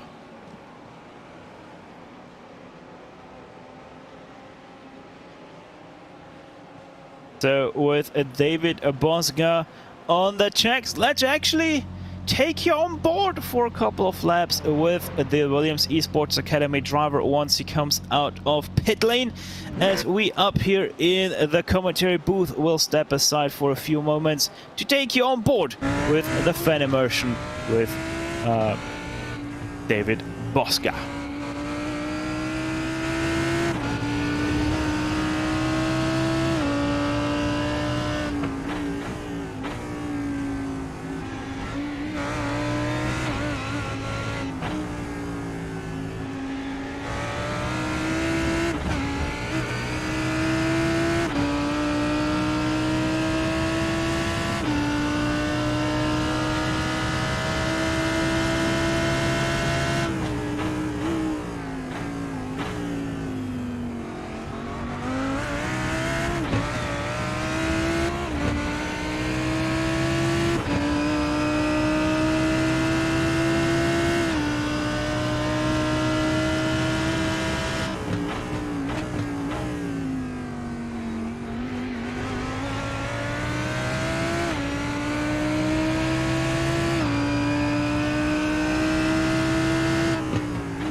And we welcome you back to the last 4 hours of the Sebring 12 hours in the Creventic Endurance Series, still being led by the Bila Urani's car 450. Luca Kita right now behind the wheel of that Lamborghini Huracan. Talking to you for the next hour of this race still is Stefan Schlacher, joined by the ever wonderful Lorenzo Bonder. And Lorenzo, we have seen an absolute monster of a save by David Bosca riding on board with him through turn number 3. That's what you call a quality save right there from David Bosca. Normally, like plebeian drivers like me probably would step out of the car, lock its rear, and then die around the track, but he made the work and saved that car and got it out at the end of the day. Might have got into some time loss, but that, you know, what is a time loss after you get a catch a style save like that? Yeah, better a time loss than a car loss in that situation. And you're able to see in the rear view mirror there was a yellow beast following very closely. That was still the number 76 of Sim RC, Lucas de Vries, still behind the wheel of that car. In for what I presume is a quadruple stint for him. Not a quadruple stint on the tires though, he did take tires that last time around. So Lucas de Vries is very committed to try to chase down the number 8. However, it really isn't going that well for him. With the mistake of David Bosca, he did lose a little bit of time in the quest for 7th place. But at the same time, they have the advantage of right now fresh tires. Yeah, if there is anything to happen, might be on the switchback whenever that Mike Shepard comes into the pit lane and then tries to maybe put up new fresh tires into the car. So it's gonna be an interesting mix-up of strategies between both cars at the end of the day. We're seeing both the Williams Academy car and the SimRC making the overlap on one of the Impulse cars, but I think that's 122, driven by Andres Gilman. Yeah, they are most definitely cutting no corners here whatsoever to get what they want. And getting what they want, that's also the word of the day for the 116, as Steve Latcher jumps out of the car to join us for an interview here in the booth, and Lorenzo Bonder is staying ready with him right now.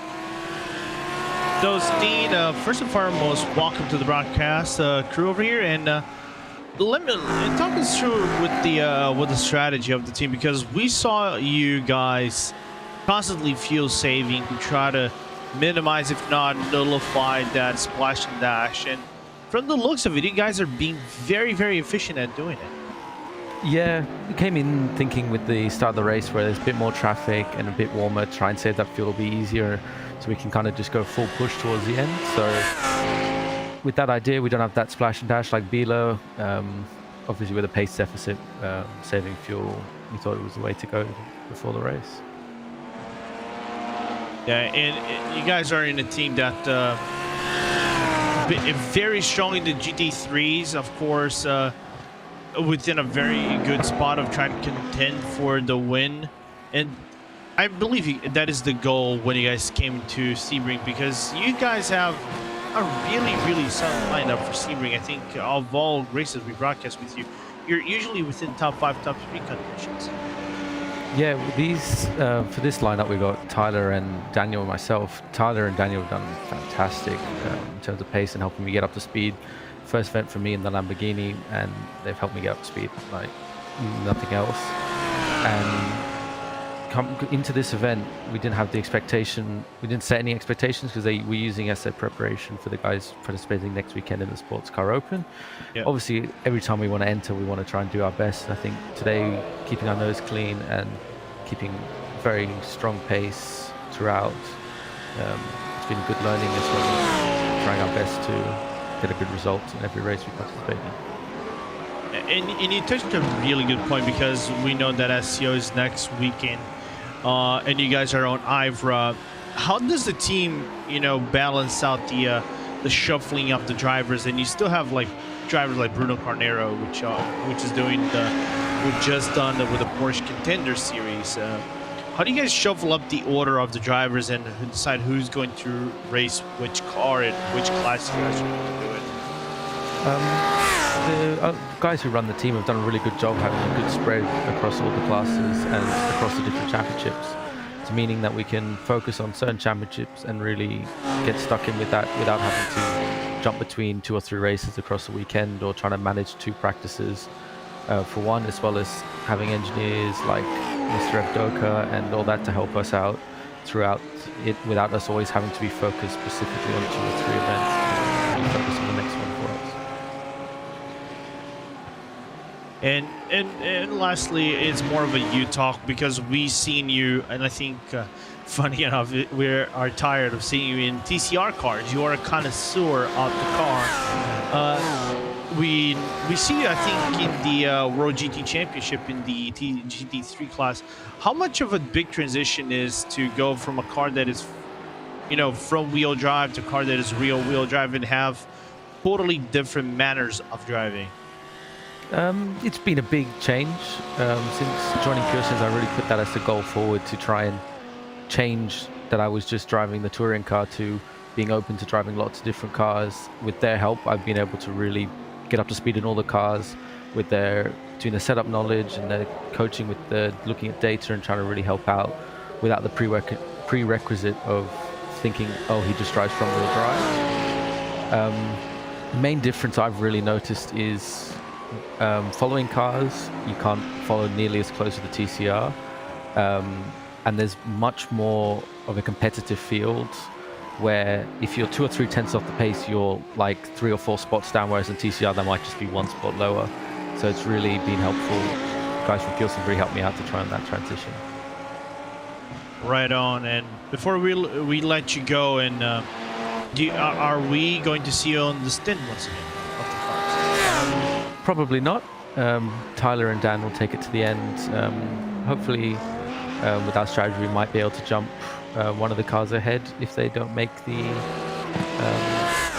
without the splash and dash. But otherwise, I think we've put in a pretty strong performance coming in with a strategy that no one else has really tried from the start, and how everyone else is kind of now starting to transition to what we started with. So, good learning as well. Fair point in scene. Anybody want to give any shout outs from the team crew who've been watching? Yeah, thanks Ross McFarlane, Fergie and Tyler for helping me get up to speed this weekend. Einstein, well, good luck to you, buddy. I can't wait to see what you do on the rest of this race. Maybe SCO next week, and then World GT Championship as well. And good luck on the endeavors. Thanks, guys. Right, back to you, Stefan. Extremely solid effort for the 116, and as you rightfully mentioned, they started off with a strategy all on their own, and all of a sudden people realized, hey, that's actually a good strategy, might as well adapt it into our playbook, and all of a sudden you have everybody on that Pure Sims strategy. So very great insights there from Steen Ledger onto that 116. 4th place right now for them, 45 seconds behind Williams Esports Academy car. So yeah, it most definitely seems like they won't be able to challenge those guys anymore for that 3rd place as of right now.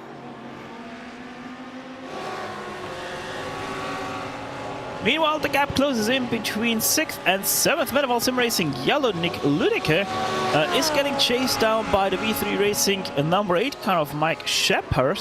Gap continues to shrink under 4.5 seconds at this point, closing in at about 3/10 per lap over 8.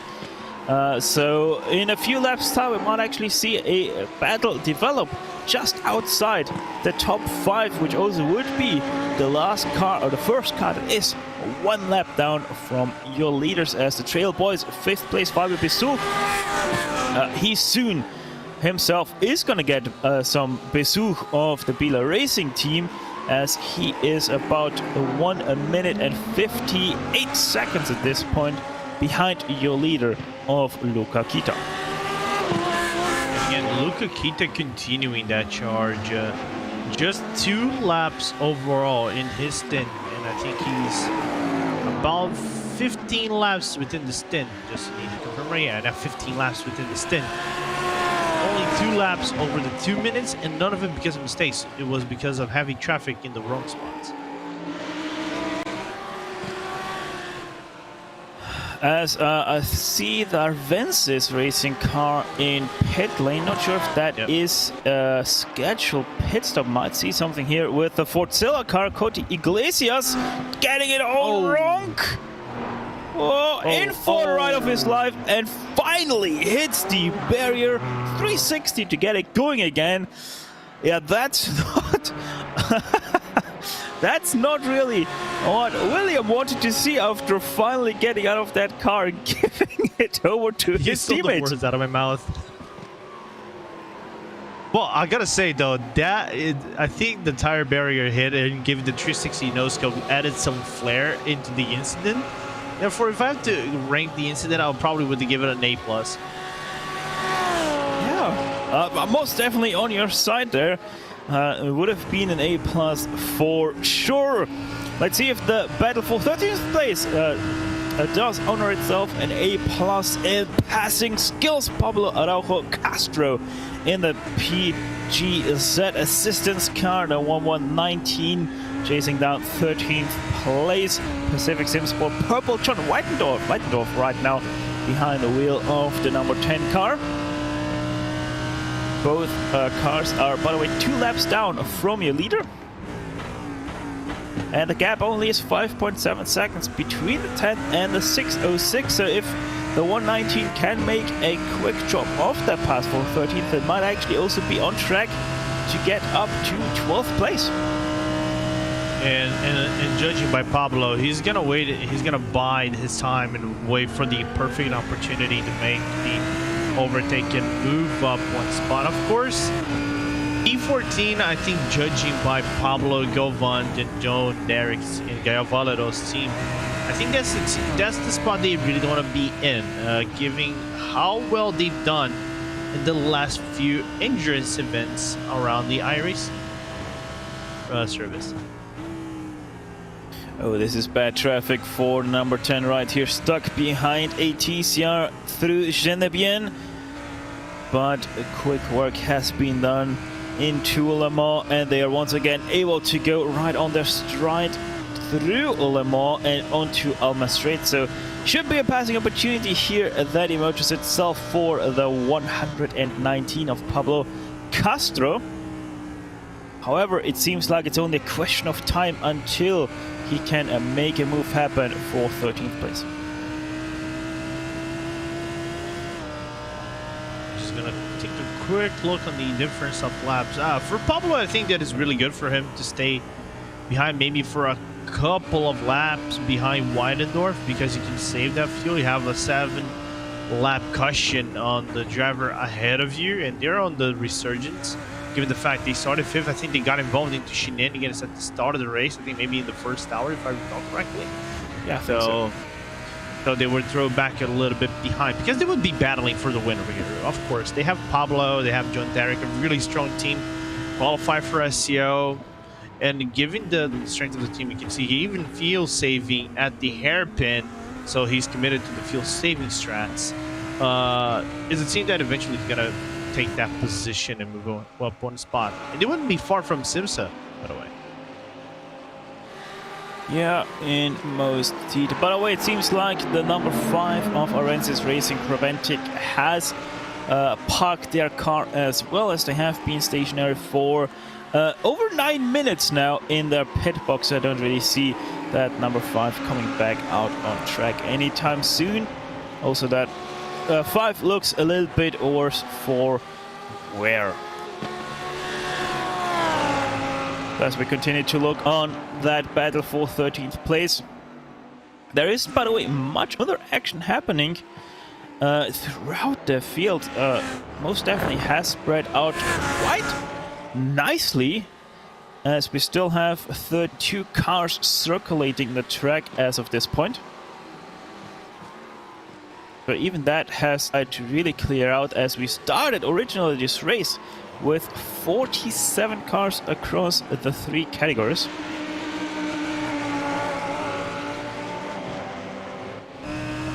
Yeah, and like I mentioned, I think at this point of the race this is the race with the most DNF'd cars, because I'm trying to remember last race. I think out of the 50 or 45 we had about 38 running or something like that, or 37 running. So we had a few more, and it's weird, you know. Sebring is one of those tracks that if we see incidents, it wouldn't be on the light of day. It would be more by the transition of now, which is the late afternooning to evening. So I think sunset is bound to happen in about 40 minutes into 1 hour. So it's weird, you know. It's really weird. I think that first hour played its part, of course, but then again, it's weird to see less cars than probably the other tracks.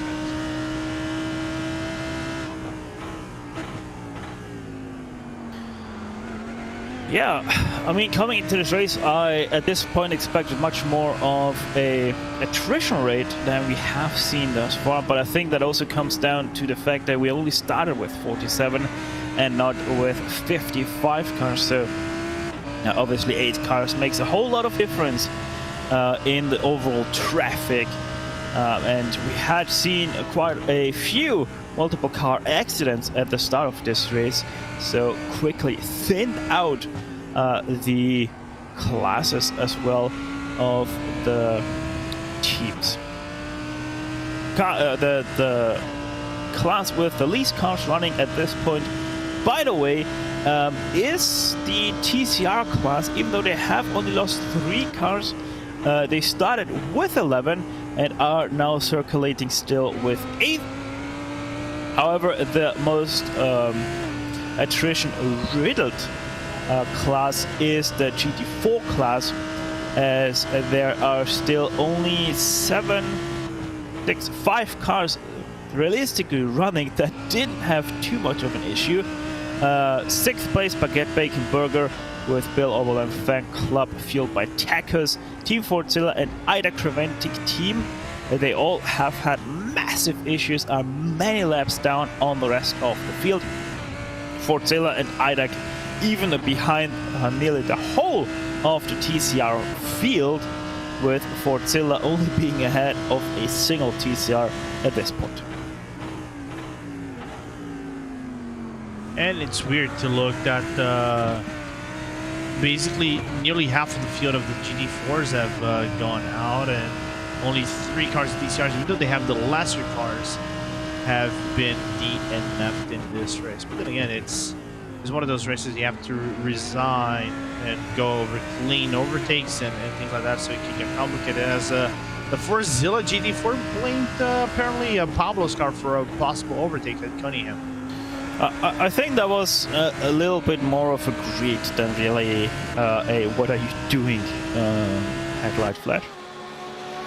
As the pass most definitely looked on there between Pablo and Cody Iglesias for Team Fortzilla.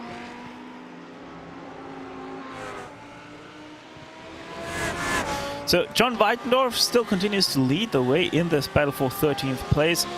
Pablo Araujo Castro really not able to do much. Maybe wants to have a look here. No, decides to. It is better to fuel save, just like you said, Lorenzo, a few laps ago. Pablo sticking very much true to that word. So with that, continues to be the last car circulating in the GT3 class, as Arvensis seems to have really retired that car in 15th place right now, already 6 laps down. Their pit stop timer doesn't grow anymore, so they have moved that car, but it seems like Didier Brobel decided it is better to have that car stationary till the very end of this race.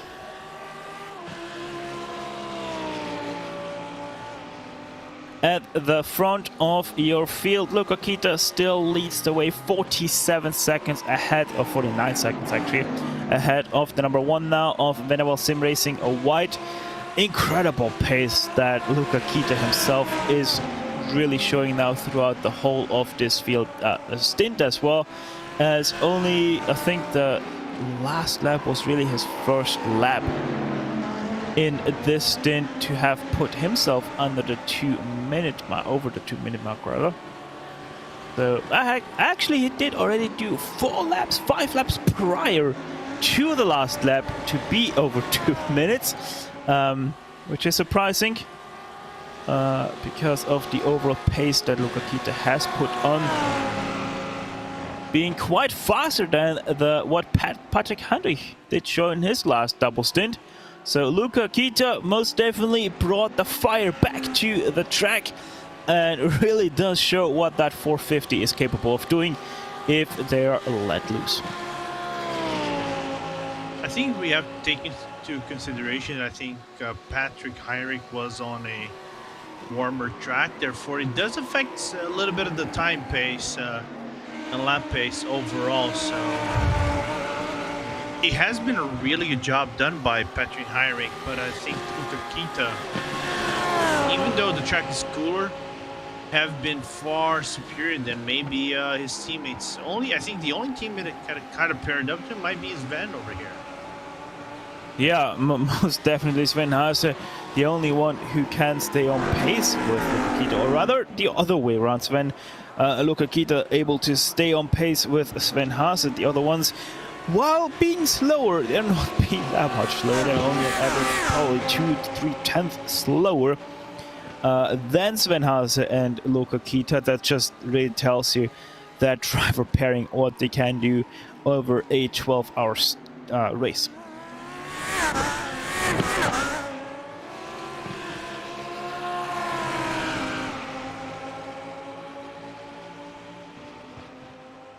PGZ assistance Araujo Castro, the 119, continues to be in hot pursuit of the number 10. They are, by the way, continuing to close in on the Simsa Esports car of David Popka. The gap has now shrunk below the 5-second gap between the 10 and the 606. So while Pablo Araujo Castro most definitely could go much faster than John Weidendorf, they are still continuing to close into the Simsa car, and realistically speaking, that was of Simsa Esports.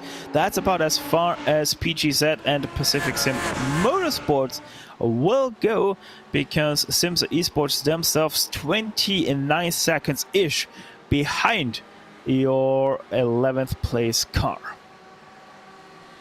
Yeah, and it's interesting that Pablo is sticking with that strategy, not going for the overtake, just look for the perfect opportunity. Actually, Pupka? Go ahead. That is Pupka right out of them now. Yeah, that's Pupka, and he doesn't have a bump. I think it just looks that way because it's a black car.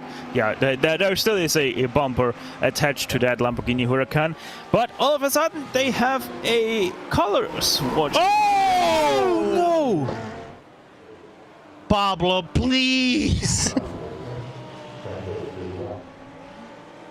My goodness! That is what should be called a strike in bowling right there. Both cars taking out... Who was that? Porsche? That's Porsche Sport, isn't it? Sport. Again. Oh my goodness. They can't catch a break. Well, the good thing for Porsche Sport is they didn't hit the barrier. So not too much damage done to the Porsche 718. Let's have a look once again from a different angle. Just... yeah. Well, all I have to say is hashtag content for the stream of Pablo. And Porsche Sport actually has problems. Yeah, just too late on the brakes for Pablo. Sends him right into the back. Yeah. I think that was just target fixation right there, because if he would have wanted to go for the gap, for the pass there on the Lamborghini ahead of him, he would have had the room to the inside. So I think that was just a case of a little bit too late on the brakes, and that's all she needed to take out 2 cars right there. This also means this is the 3rd race in a row where Porsche Esports Porsche Sport got spun around by a GT3 car. So these guys really can't catch a break, can't they? No, they can't. They can't catch a break, and I think Jacob Tofts, I'm just going to confirm that, looks like his wheel has a little bit of it's fully offset to the right on the straights, and they have to take it back from the pit lane. No. Now the question remains, if they get a DNF, they're probably going to keep it on track. That's the likely outcome of Porsche Sport. If they continue it on track, there's a good chance they might still be the GT4 champions in the Creventic Endurance Series, because I think realistically maybe the only team who might be able to contend might be Race Fox or Vulcan. I think but it's still a long Fox ways to go. there. Yeah, it is Race Fox might be the only one. But it's still a long ways to go. There's, I think, a cushion about 100-something points, nearly 200 points that separates one another. Realistically, the team that was slated to battle was the iRacing PR, which is my team. I found it out like an hour and a half ago, but they're out of the race. So it's who can contend now that they're out, and the cushion is going to be big. Yeah, the cushion is going to be very big. I think RaceFox has to win. And I'm not even sure if a 7th place of Porsche Sport would be enough for RaceFox to take over the championship from Porsche Sport. And realistically speaking, Porsche Sport, that 7th place would be the lowest that they could go if they are able to remain on track.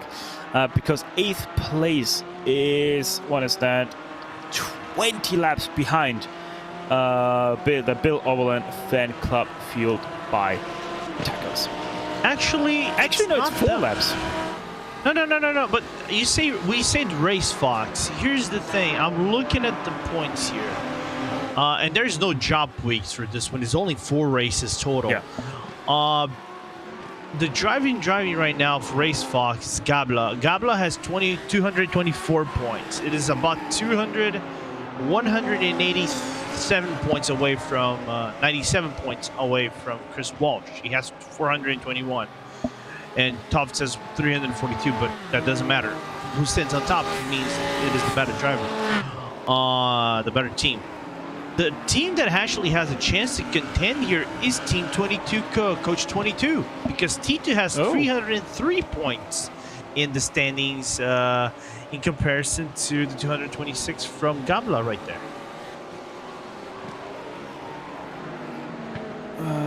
So yeah, but that means even worse chances for the 22 to take over the lead from Porsche Sport. Yeah.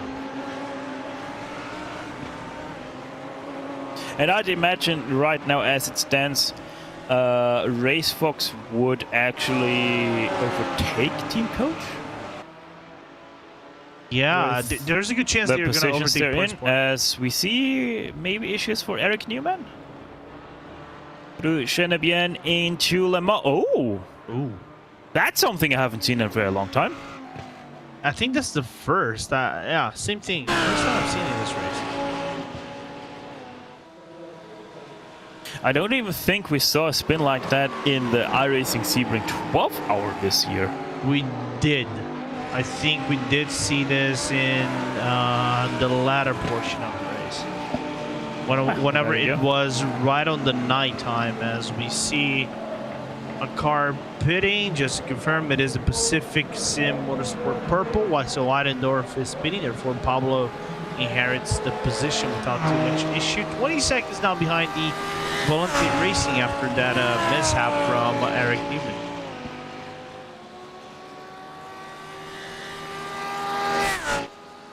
Vulcan Sim Racing wide in pit lane as well. The number 11 retires lead back to Race Fox 331.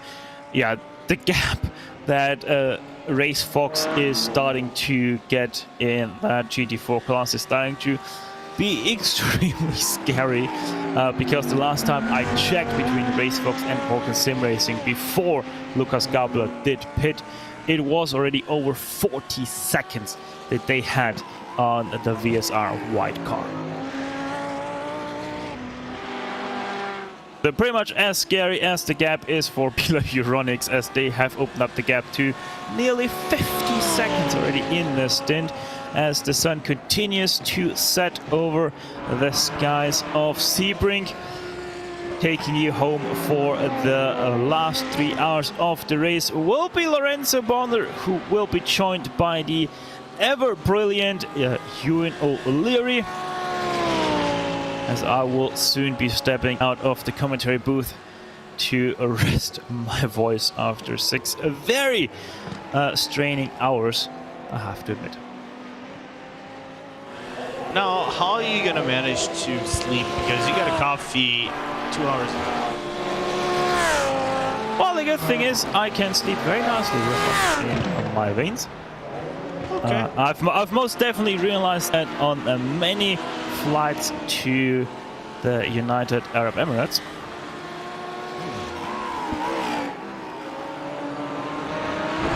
Because it is funny. For me, kind of like coffee has a placebo-esque effect most of the time. I can drink. I'm not a coffee drinker, right? But whenever I drink coffee, I usually feel that I'm drinking. It's like just a drink, normal drink, and it has a placebo effect in me instead of, you know, getting you fully awake, like on paper it is supposed to happen.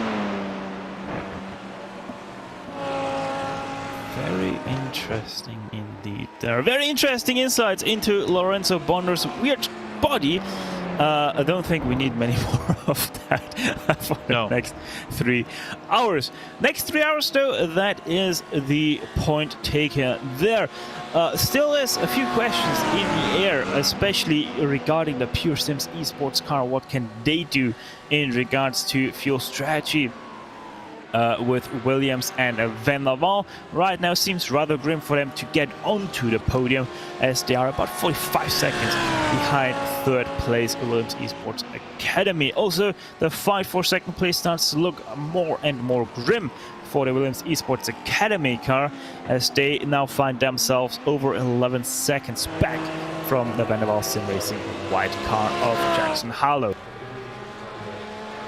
However, where it still can get interesting is in 7th and 6th place. SimRC Lucas de Vries is continuing to close in the gap to the number 8 car. Right now, 25 seconds, 26 seconds. The gap continues to be shrinking at a rate of half a second per lap.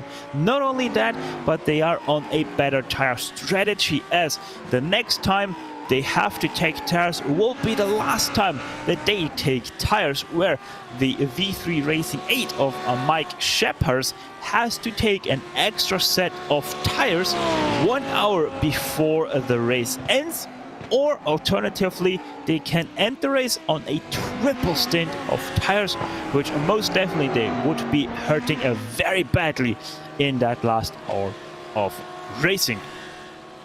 That also is, by the way, a still championship battle. Right now the 76 is leading ahead of the number 8.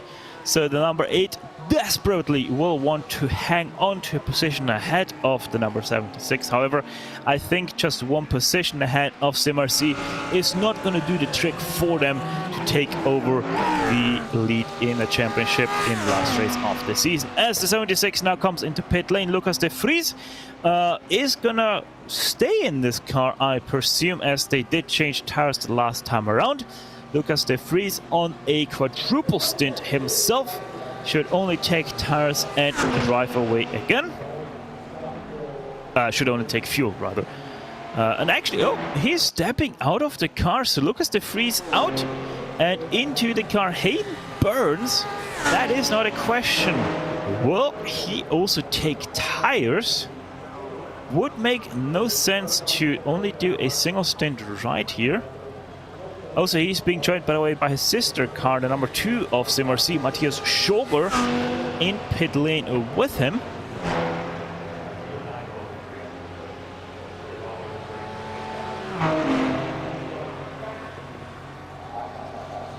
Yeah, it seems to be just that fuel stint. There we go. For Hayden Burns, so he's going to drive on all tires. Never really an easy stint to start off if you have to take over bad tires from another driver. Hayden Burns most definitely probably did practice that though, as it is not the first time I think we see the 76 take over on used tires. And plus, if you take used tires over here, I think wouldn't add much of a damage in the car. And the fact the track is, again, it's cold, and you can use a double sim without too much of a problem. Minimal time off, I think.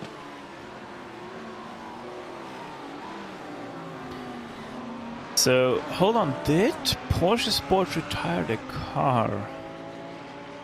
They are. No, they're still in the session. Okay, they're still in the session. It's just that much of a repair, it seems like, for the 718. You see Chris Walsh is still sitting in his car. But yeah, either way, in the TCRs, to top it all off, Impulse Racing, the 222 Martin Ushert, he is right now leading the class. 33 laps he has done in his stint. 39 laps is what a TCR can do. So he is still 6-7 laps out from that pit stop. And then Michael Polaszek will be taking over the lead once again in his 45. Continues to be driving all by his lonesome. That 45 most definitely on a mission. Sadly, he won't be rewarded too much there, because at the end of the race, he will be disqualified for not meeting the driver fair share rule.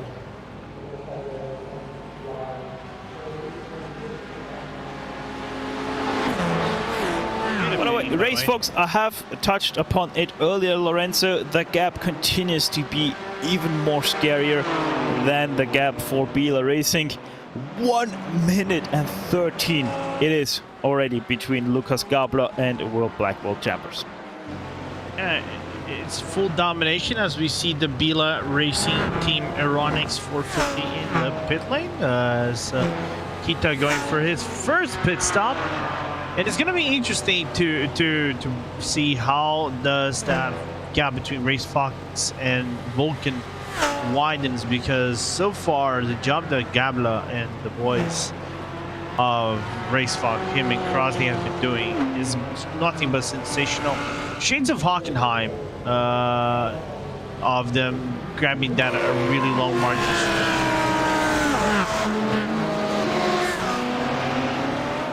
Hold on, did Kevin Crosney do a short stint in? No, he didn't. Okay, so yeah, Lucas Gabler has taken over the car once again from Kevin Crosney on lap 232.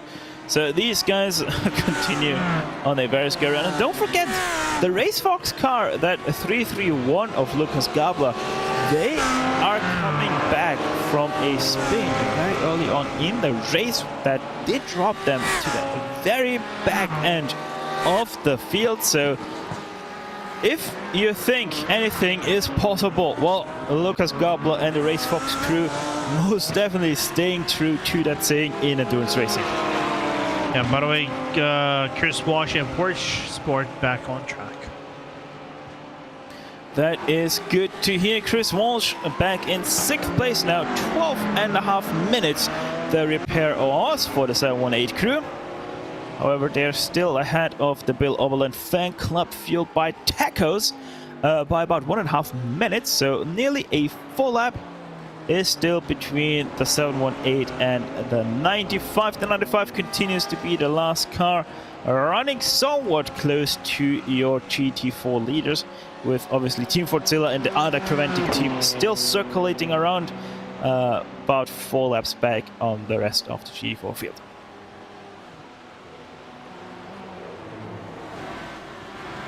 Meanwhile, I think we're gonna be seeing pit stops coming in real soon for the leader of the TCRs. 35 laps for Martin Eichert, and looks like it is 37 laps for Andreas Gilman in the Impulse 122 car. Polasek on a different strategy, 12 laps for the 45 of Full Send. So we might see something maybe at the final pit stop for these TCRs. Maybe a possible battle between them for the win of this race. Who knows? How about that view though down the front stretch with those clouds and the sun setting in the background? It looked like Bob Ross himself painted that sky. What is Asmer-like voice?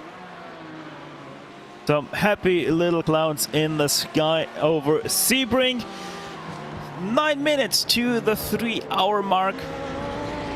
Soon we'll have a last quarter of racing be dawning on us. Having a short look at track temperature, 24 degrees Celsius. It still is, so continues to be very slowly on the cool down here for the track temperature. Air temperature 22 degrees Celsius, so the mostly cloudy sky doing the best they can to keep some kind of temperature in the air and track.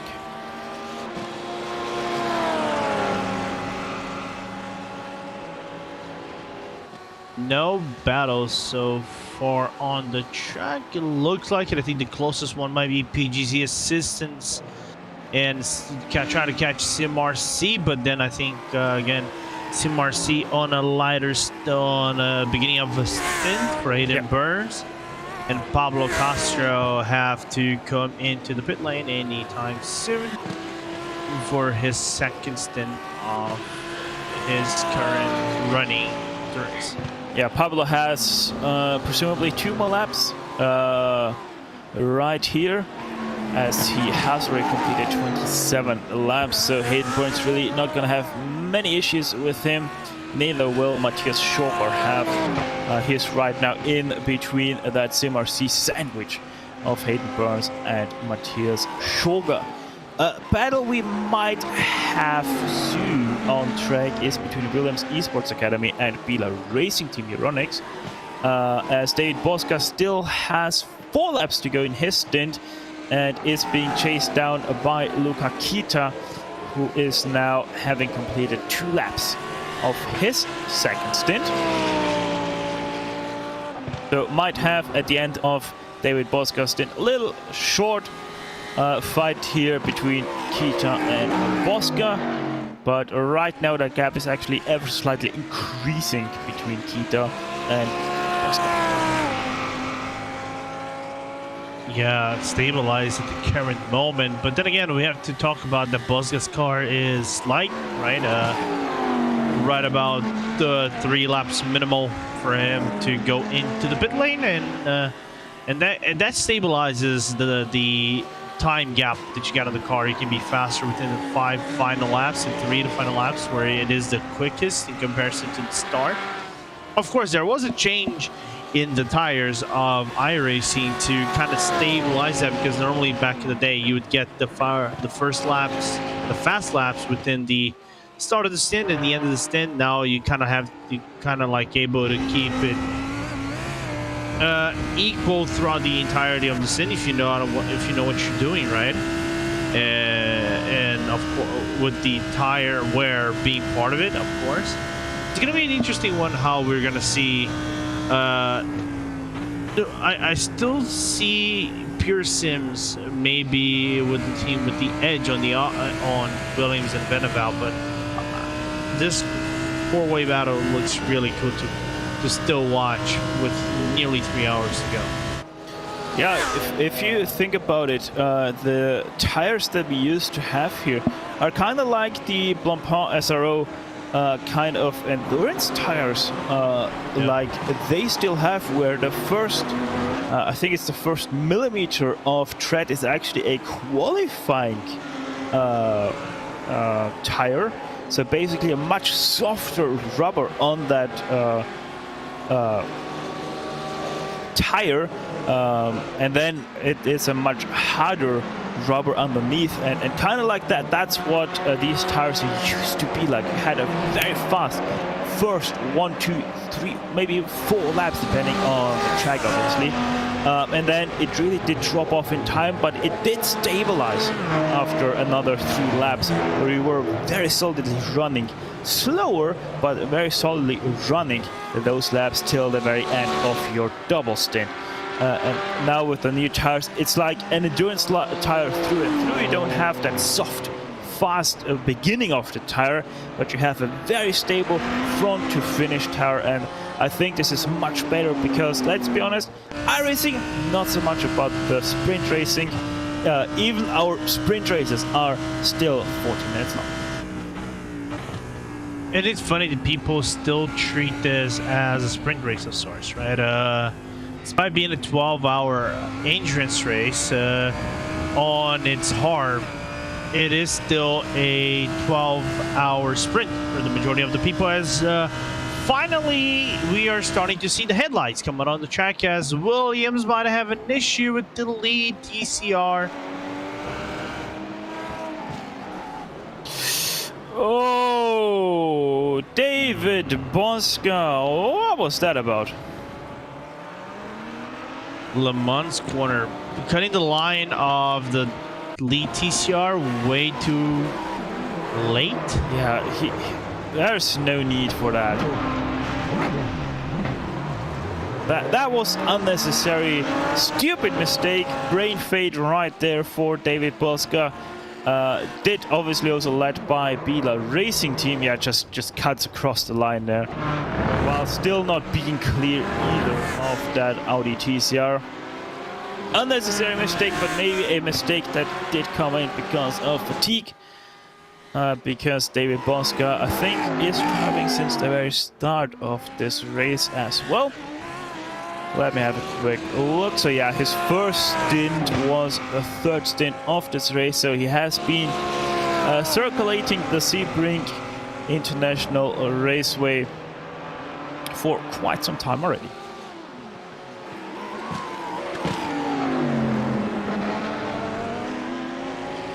Now it's being chased down. That should be the Trail Boys. Yeah, it is him, but don't be concerned about that. He did not lose that much time to have Fabio Besuch right now behind him for position. Fabio Besuch is a lap down on David Bosca, so should be an issue for Bosca unless Fabio Besuch decides that he is actually faster than your current 3rd place of the GT3 class.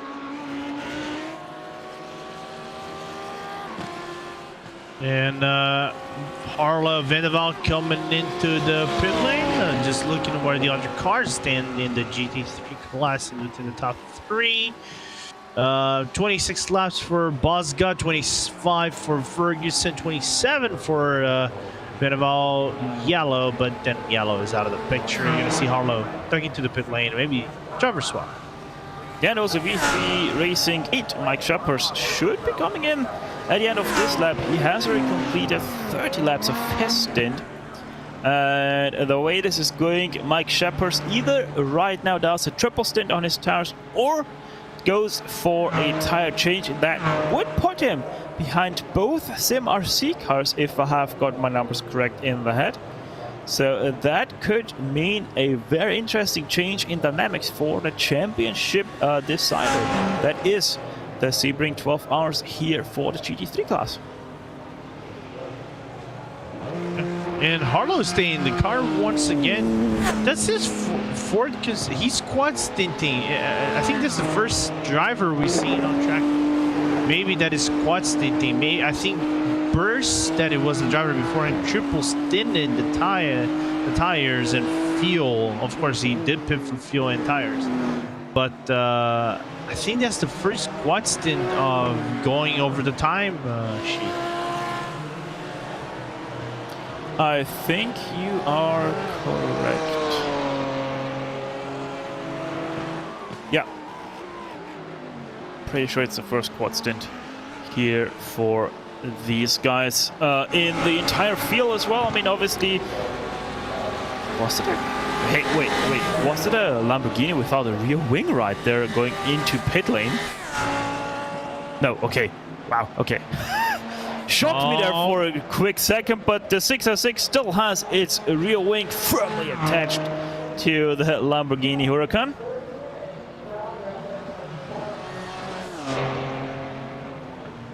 As there we have Mike Sheppers now into pit lane from 6th place. This is going to be really interesting now. Where is Sim RC's Hayden Burns? As there is a driver change as well. Mike Sheppers out of the car. Kiefer McKenna into the number 8. There we have the 76 of Hayden Burns going right now through. That is Shinibien? No, that was Collier, rather. So now into tower turn. With Kiefer McKenna going into the car, Lorenzo, it most definitely means that the number 8 will also change tires. Yeah, most likely, and I think, I don't know if Burns is going to be able to get the undercut right here. You might be able to cut the deficit though, because it will be right on the margin. Maybe 5 seconds might be separating both drivers, as McKenna might go up in the checks anytime soon. Yeah, so Hayden Burns into Sunset Bend. Out of the jacks. Oh, there we go. Kiefer McKenna off the checks. Yeah, off the checks. 1 minute and 9 seconds. Where is Hayden Burns as Kiefer McKenna drives past pit lane divider to the inside? That is the TCR. And there we have Hayden Burns. So the chase is on for Simarcy. Chase is on. Gap separated by 1.3 seconds. Of course, there's a TCR splitting both cars. That's Fabian Jugbluth in the GT Temple Racing TCR, and worked in the favor of McKenna right here at the start. Gap, instead of 1.3, widened to 1.7 seconds. Yeah, but with the way the pace is going for Hayden Burns, I think that gap is gonna close unless Kiefer McKenna has answers for the question Hayden Burns is throwing at him. Though, this pit stop also means that it is time for me to say a goodbye, as I'll be stepping away from the commentary booth. The very lovely Ewan O'Leary is gonna take you home for the rest of this race. 3 hours between himself and the ever great Lorenzo Bonder. I'm Stefan Schlacher, and until next time, as always, have fun out there on the track as Hayden Burns tries to chase down the championship win for the very first ever Creventic Endurance Series.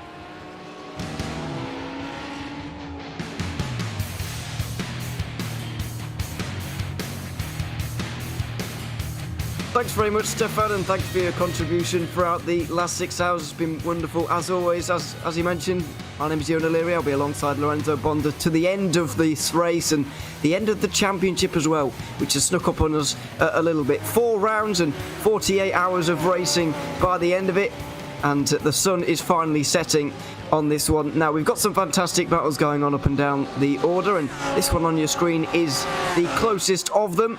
SimRC chasing down V3 Racing, Kiefer McKenna, who's just got into that car for the first time. It's just a case of getting to the end now for some and staying out of trouble for others, like we've just seen with the Porsche Sport car.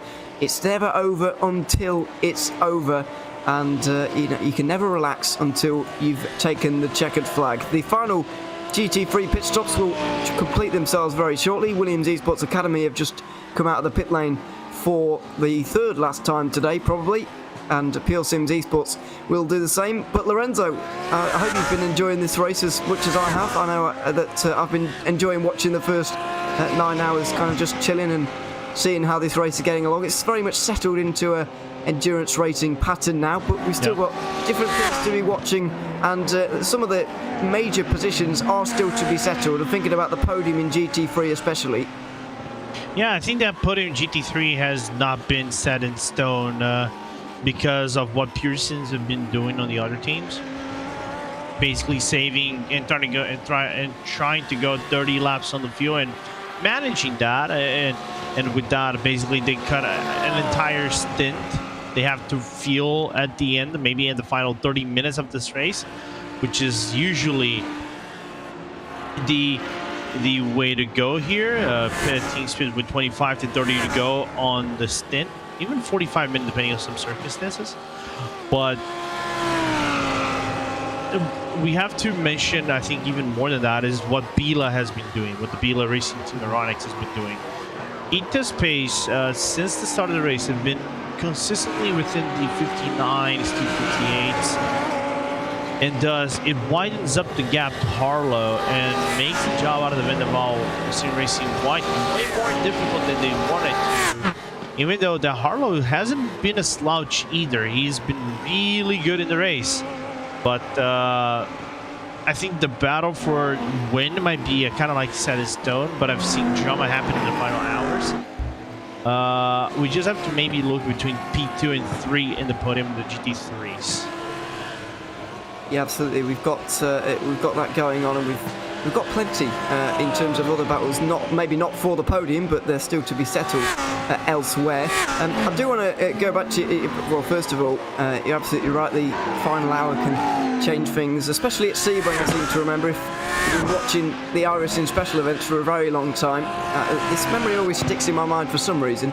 In the Sebring 12 hour, back when we even used the Daytona prototypes for it, this was a few years ago now, Glacier Racing were leading the 12 hour for a heck of a long time, and they crashed in the final hour. Well, I think it was the final hour. It was the very late on anyway, coming through Bishop. It was a bit of a mix-up in communication between that themselves and a lap car, and that was it. So it's never over until it's over, and late drama can happen all the time, at any time.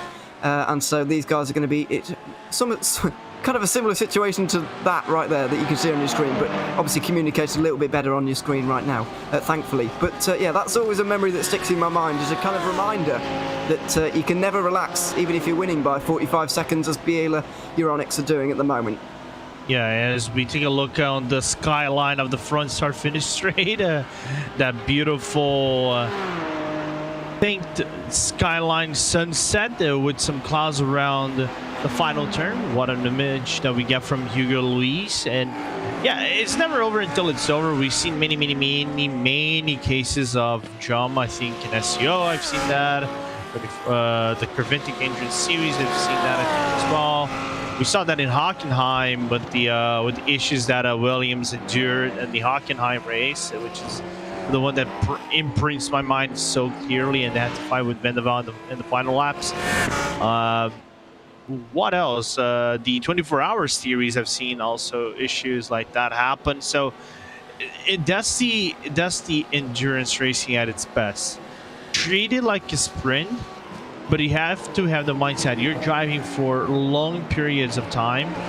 So you have to treat every thing as clean as possible to get up to the top at the end of the day.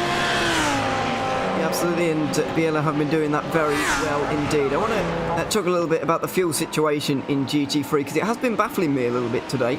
Some of these guys seemingly are going to be able to make it, making only 2 more stops here today. The race leading cars are going to have to, or at least Biela in the 450 are going to have to make 3 more just to splash and dash at the end for them.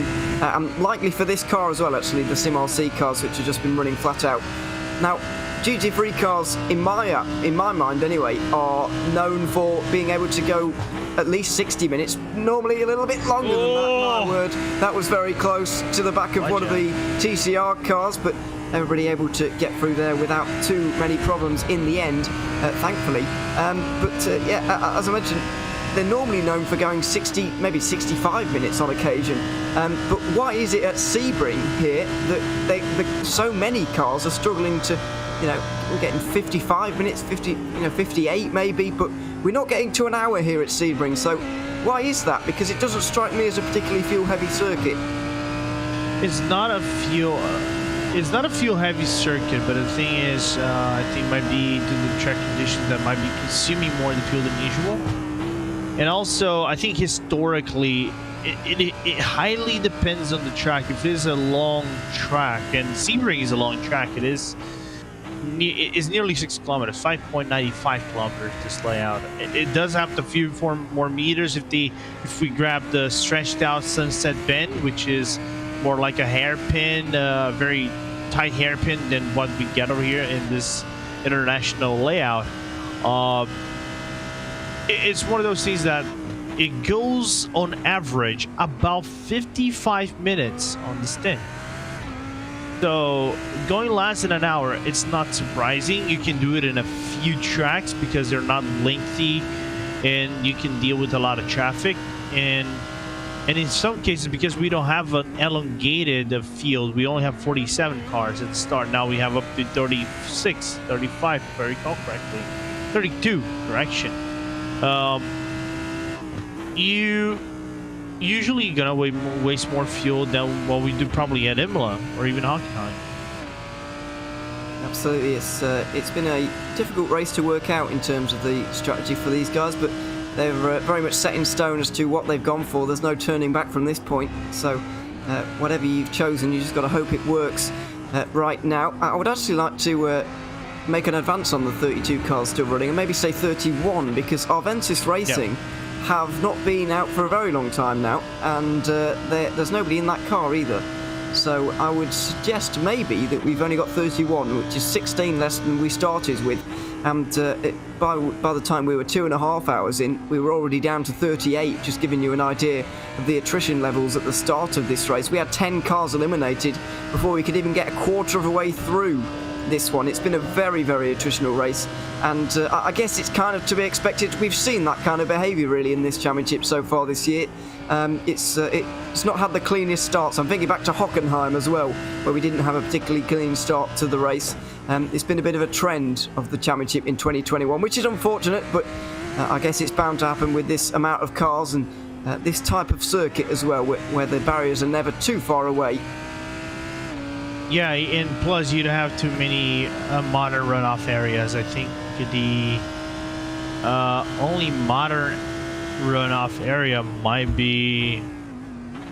I wanted to see if turn number 1 might be the modern runoff area, but everything else is grass mainly. And we have to take notice, this is a version, this is an iRacing version that predates the current iteration of Sebring, because there were some improvement made on the track, but this is one of the key features on Sebring that I like quite a lot, that the track it is what it is, right? You don't have new surfacing on the track. It is based upon an airport, public and private airports is still in use. So any modification they get on the track is just to patch up a few areas of we say destroyed tarmac, and just patch it up with some tarmac in it, and the track is still has that abrasive-esque, concrete-esque characteristic, and that is rather unique in racing circuits all around the world. It is unique, and it gives the circuit character. I'm kind of glad that this is the only circuit that does it, though, because it's quite uncomfortable from time to time. But and it does present a unique challenge. But I wouldn't like to see it at every racetrack. We'll put it that way.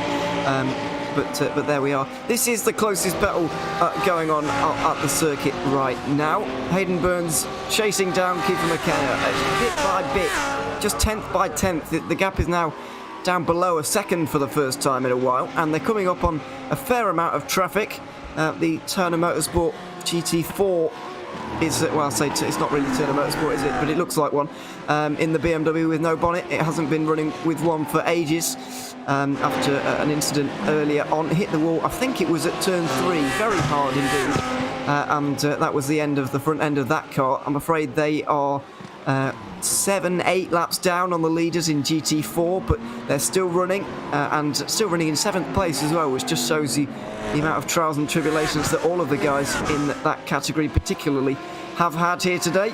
But both of these guys negotiate that car with not too many problems at all, and there's a few more of these slower cars just out in front for them to negotiate now as well. Hayden Burns is just doing his thing though, really. I don't think he's even being, he's not being egged on by the fact that there's a car in front of him too much. He's just driving at his own pace and slowly reeling that Lamborghini in, really. He's not making any wild attempts to get as close as possible, as quickly as possible. It's a very measured closing of this gap right now, as opposed to what we do see sometimes where people just go all out, and especially through traffic like this, it's not what you need.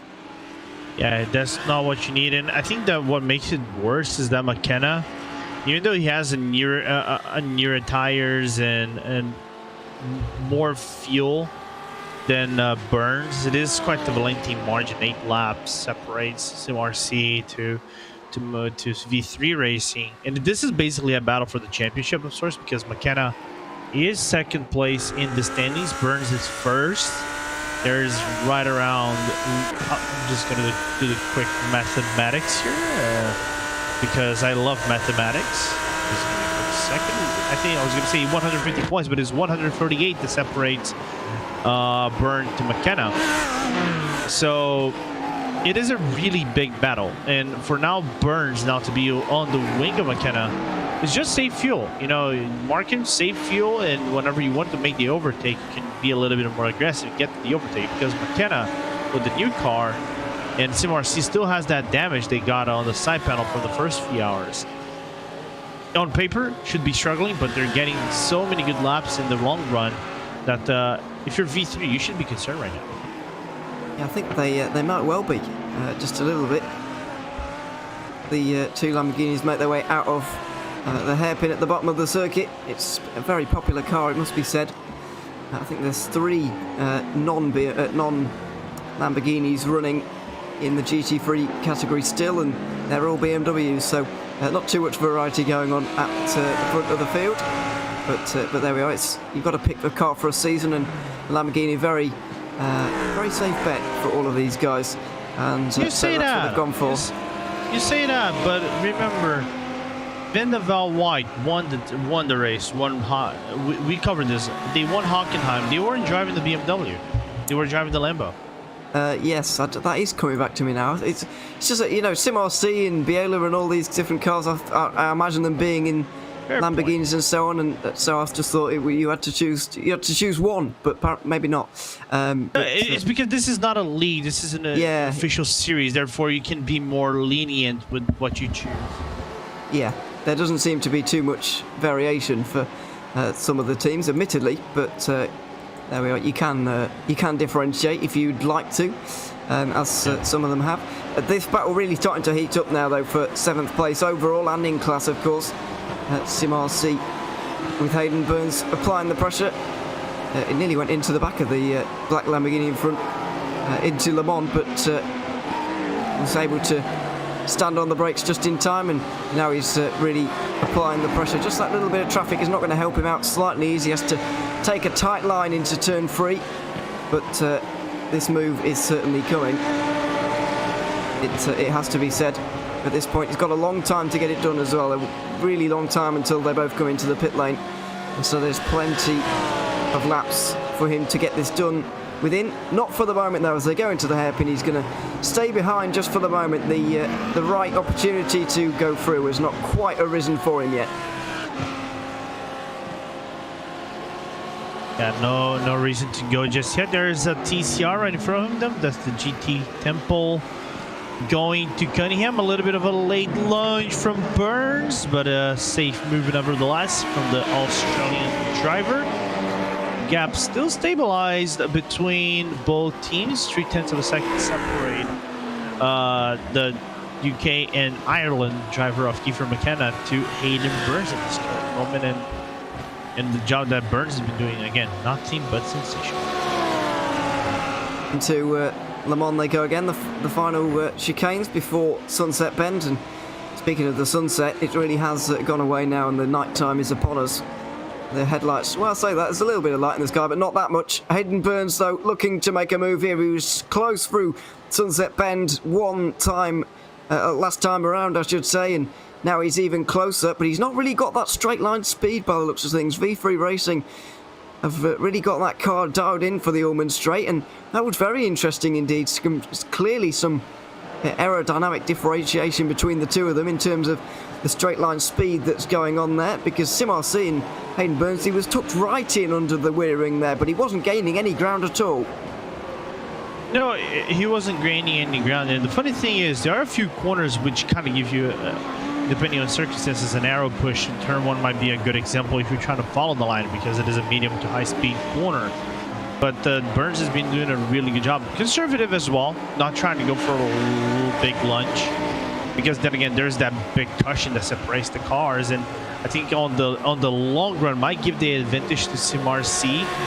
Not only the Burns car, but Matthias Shoga, the number 2, is far behind as the Team Coach 22 car is spun around.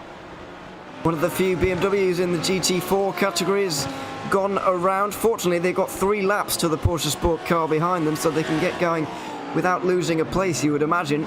But let's see if any damage has been done, because even the smallest of contact can get you a lot of damage if it comes in the wrong place. It was a bit of lappery on a TCR car, or just thinking they were clear when they weren't, by the looks of things.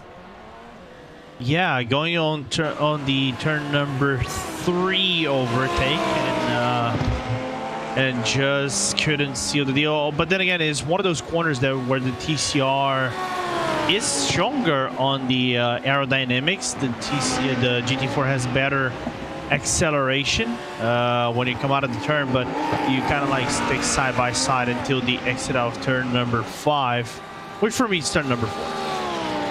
Yeah, absolutely. It's battle really starting to heat up now. So meanwhile, while we're watching it, we're going to bring in a driver for an interview. William Chadwick is waiting here of the 420 car, and we'll bring him in now. Lorenzo, if you wouldn't mind having a bit of a chat. Sure. And yeah, we'll get a bit of insight as to what it's like out there. So William, welcome back, and car still in the running, 8th place, and a few laps back, is to put it mildly, but still in the running with the Team Fortzilla car. I mean, you're always in the running in an endurance race. You never know what could happen. But yeah, we picked up a bit more damage since we last talked to you with Jose getting in the car. But yeah, we're still in the running. Track conditions have come down. It's quite nice to drive out there. And yeah, we are still in the running indeed. And how has been this partnership with Team Fortzilla? Because last time I remember, you've been all by yourself driving a GT4 car. How does that fare differently from having teammates, prepping a setup, getting ready for a race? How much that eases the process for you? Well, I mean, Fortzilla are a great team, and they provide me with a lot of support, especially when developing and setting up for these events. I mean, the main reason we're doing this event is obviously because the 24-hour series comes here in middle of November, and that's a big thing for us, because you know, it's a big series. You want to win the bigger events, and yeah, it's really good to have teammates that are on your level and better than you, that can push you to better things. And yeah, it's not always the plan that I'm by myself in these GT4s. It just sometimes it works out that way. Well, anyway, you were doing really good when you're all by yourself, even though. How do you deal? All right, this is the one thing I know. We've seen Polasek doing this today. How do you manage to do 12 hours in a car? Concentration. Concentration in what aspect, though? So I think if you just set yourself goals and you don't try and look at it as too big of a picture, you can always you can avoid getting like bored or fatigue. I mean, these GT4s are really nice to drive, so especially compared to a GT3 car, they don't take as much effort in terms of physically to drive them. Still a really big challenge, you know. They both have the quirks, GT3 and GT4, but you know, just by taking every lap at a time, every corner at a time, and just doing your fuel stops, doing the hour, and just kind of focusing in on what you've got to do at that moment in time and looking at the bigger picture. Yeah, sure. And looking at the bigger picture, I imagine that for Fortzilla, which is a team that I think is finally finding its strides in racing, right? Because you guys were building up a very strong lineup. You guys had some solid results overall and some really strong drivers, especially with Pablo Lopez and Alex Palau. What is the goal for the team going to the 24-hour series? I mean, absolutely the goal is to win. I mean, yeah, last time out, we had our issues. We had a number penalty, which was frustrating, but it is what it is. But we were a very, very quick car, and we were capable of challenging for the win of that race. And, you know, driving forward to win that series, Fordzilla have been quite successful in a number of games, or simulators, whatever you want to say, ACC, all this. And iRacing's been more of a sticking point. iRacing is incredibly, incredibly competitive. And that's what we're working towards in like the iRacing section of Fordzilla, and we're really working towards winning one of these 24-hour series events and putting on a challenge for the championship, hopefully.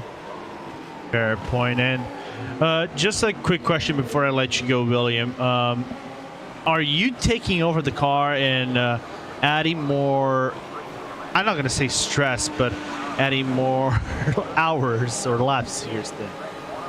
Absolutely. After Jose's done this stint, I get back in, if required, and then I can continue for the 2 hours remaining.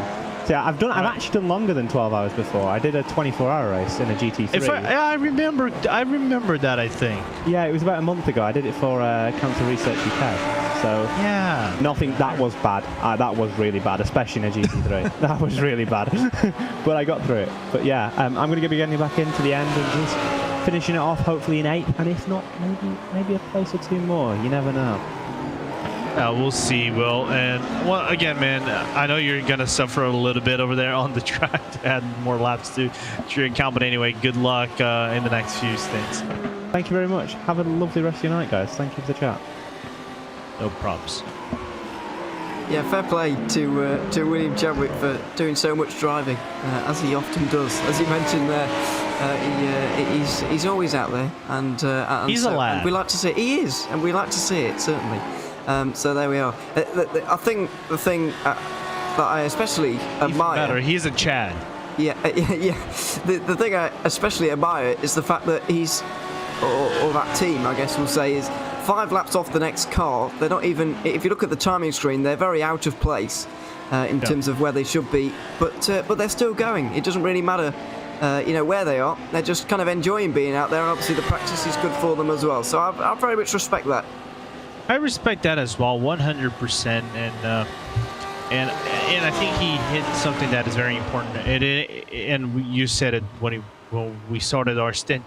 It ain't over until it's over, right? So anything can happen. They can grab a few more spots. It wouldn't be far off the reality. They can maybe get 7th place or 6th if something happens to either the Baguette car or Blake Neck's Turner livery Audi. Sorry, not Audi, but BMW. So something can happen. They can grab a few spots. But for a team that I think the Creventic Series has, it's kind of like Poor Sport. It's a team that rides really good. It's usually within top 5, but always, always something happens to them. Yeah, they're always there, and they're always on the broadcast in one way or another. Whether that's a good thing or not, but no, they've got a great representation, as William touched on. They've got a great representation across different sims, which is always nice to see in a team. You don't, well, personally, I think it definitely increases your kind of value, if you like, if you're a force across the whole of sim racing rather than just specialising in a particular area. Being fast across all fronts is certainly a good thing, and teams Fordzilla are one of those teams. As he mentioned, ACC has been one of their strong points recently, and I've certainly been seeing the fruits of that as well. So yeah, very, very respectable indeed, and we'll look forward to seeing Chadwick out there again very shortly, as we've heard. But this battle, as we were having that interview, it was ongoing, and it still is. It has been for the last 15 minutes or so. Hayden Burns not able to find a way through for the moment. He's not forcing the issue here, but he might want to start doing that before long, because he is getting a little bit stuck. although they're not losing too much time to those around them. Vandervelde not really getting away, even though they are more than 30 seconds down the road from these guys, and Matthias Scroger not really closing in on them either, neither are Race Fox or Asatec if you move even further down, so they're kind of running at a similar pace, not really losing out to those around them. But given the way Hayden Burns closed up to this car up in front, I was expecting him to be able to at least have made an attempt by now, but he hasn't even managed that for the moment, whether that's by design or whether that's just the way things have gone for him.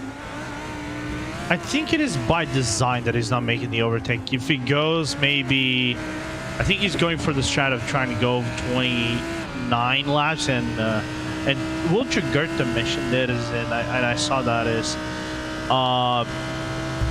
try to going on long stints is very hard right now, like 29-30 laps, and they are pulling it up some way somehow, because on paper right now, because the track is cooler, much cooler, and you see the lads that are internally inside the Lamborghini, which makes this internal look so good, and I mean so good on the car, make it difficult. You know, on paper you would get 27 laps, 28 laps, so stretching it out takes a little bit of an extra effort, but it does pay out in the end.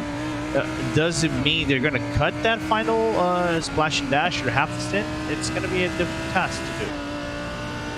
It is indeed. This is an incredible view on board the Lamborghini, by the way, with all the stuff on the steering wheel and the dashboard, etc. We've been enjoying this for the last few moments, and we've had some onboards as well when we've gone quiet for a moment, listening to this engine. It's very nice to see. I do want to touch briefly, while this battle is in a bit of a ceasefire, I guess you could say, I want to touch on TCR briefly, because Full Send Racing versus Impulse Racing is definitely alive, I would say. Michael Polasek is not going to be classified, we don't expect, because he is going to drive the whole race, or that's our presumption at this point. He's driven the whole race so far. We expect him to do the final 2.5 hours, so he's not going to be classified. Chris T. Shorter is driving the 222, and Jan Boll is driving the 122. Just for reference, those guys are going to be classified, but it almost doesn't matter. We're going to enjoy this battle for the win as if it is going to be classified, if you see what I mean. Full Send Racing currently leading by 45 seconds. However, they're on a bit of a different strategy. There's 2.5 hours to go, just waiting to see when they make this pit stop, which will be their penultimate one, you'd expect. But how far, firstly, when is this pit stop going to come? How far behind are they going to be? And then we can begin to calculate, because let's not forget their final pit stop won't be as long as both of the Impulse Racing final pit stops. Now, is that going to be short enough for them to be able to win this race, or even have a chance of winning this race?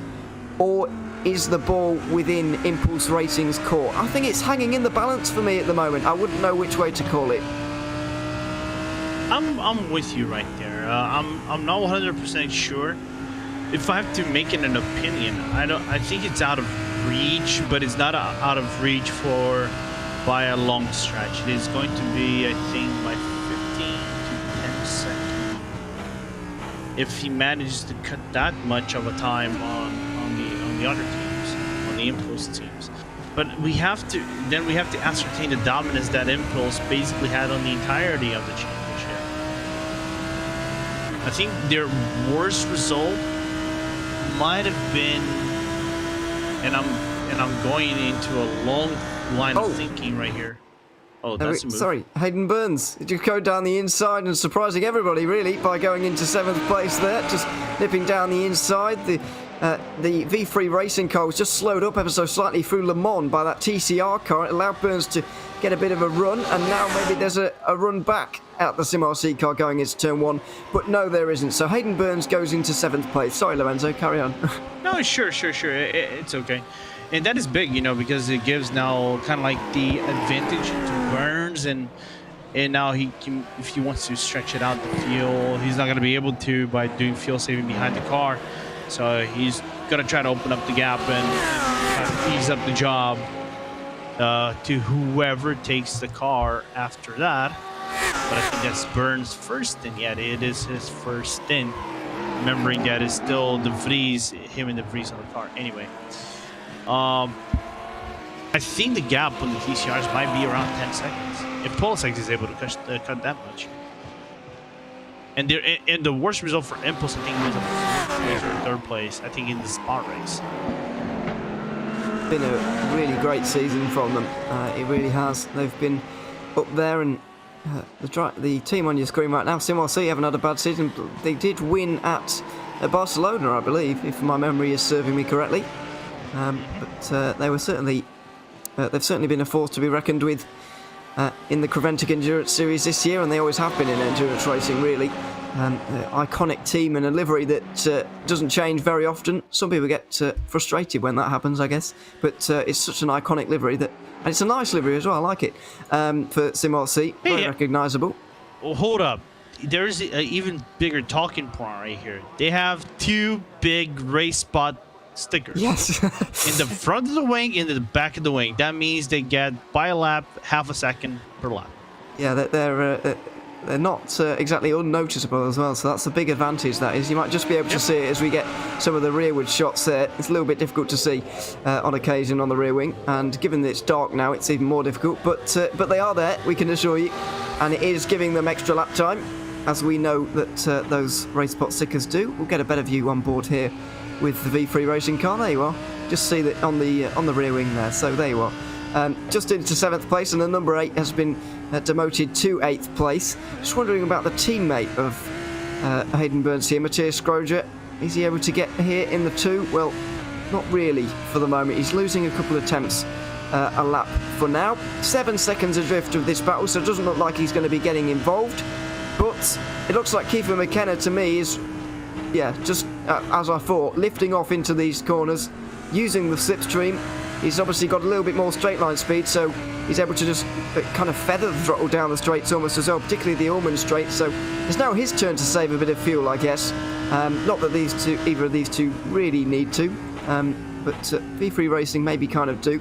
We'll wait and see when their next pit stop is, in terms of whether they can make it on 2 more stops or whether they will be splashing fuel, because SimRC certainly will be, and they'll be coming in only a few laps' time to indeed take a little bit of fuel. But it's definitely V3 Racing's turn now to save that little bit of fuel in a battle that is not very hard fought for the moment, but in about 2 hours' time it could well be. Yeah, looking over here now on the gaps, as well, I'm seeing Pacific Motorsport, Pacific Sim Motorsport coming into pit lane on the live timing.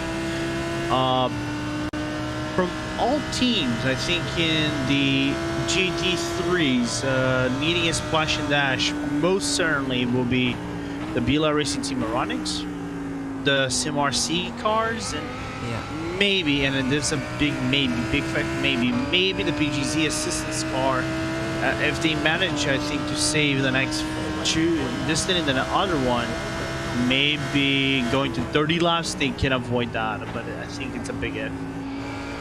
I think Trotter Boys might need it as well for the 30 team. They're on 21 laps currently. Yeah, they need it too.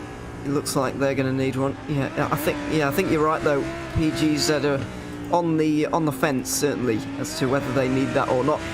We're talking about it like it's an easy task at the moment, but because of what you mentioned a little bit earlier about the fuel consumption actually being worse than it is normally out here at the moment. So there's a as I mentioned, we're talking about it like it's very easy to save this amount of fuel here and there and make it to the end on 2 more stops. But even for the guys who we're saying are safe right now, these are difficult conditions and they are struggling to get the fuel that they need for this race.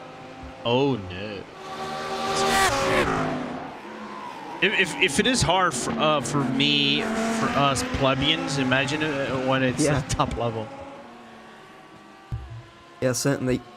We always mention it, but it's one thing to go quickly, it's one thing to save fuel, but to do the both at the same time, it is an art and it is a skill that a lot of these guys are going to need right now. Did something happen with the GT Tempo Racing? They are 14 seconds down on their timing on this lap. Well, I've not seen any problem. They were out of the pit lane. That's why. Oh, okay.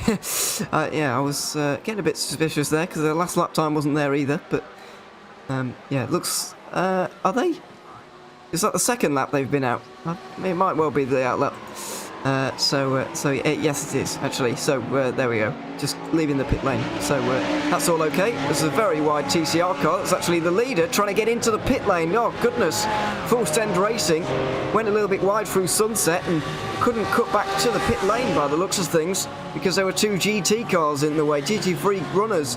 Now 2 hours 20 still remaining in this race. If we presume that TCR cars are going roughly 90 minutes. And they're going to need 50 minutes of fuel towards the end, just over half of what they take on normally. Well, is that going to be enough for them in terms of a time gain? Let's say roughly gaining 25 seconds maybe. There's some very rough maths going on right now out loud, but we'll wait and see what the margins are. Is it close between themselves and Impulse Racing or not? This is a very important pit stop for Full Send Racing. Yeah, that's very big for them. Because I think now Polasek, he mustn't care about fuel saving. I think he has to push every single lap and maybe try to cut the deficit. But that's the big question about TCRs. They get really fast within the first few laps. The problem is they get really loose, especially with the front ends and the first few laps. So you have to make your best with what you get. And so it's going to be interesting thing to watch how Polasek is faster in comparison to the other cars. He certainly will. Where is he going to come out? How far behind is he going to be? About 25 seconds pretty much. So it is certainly going to be close in TCR. We do not know how it's going to turn out. It looks like he's taken on a little bit less fuel there. 48 seconds.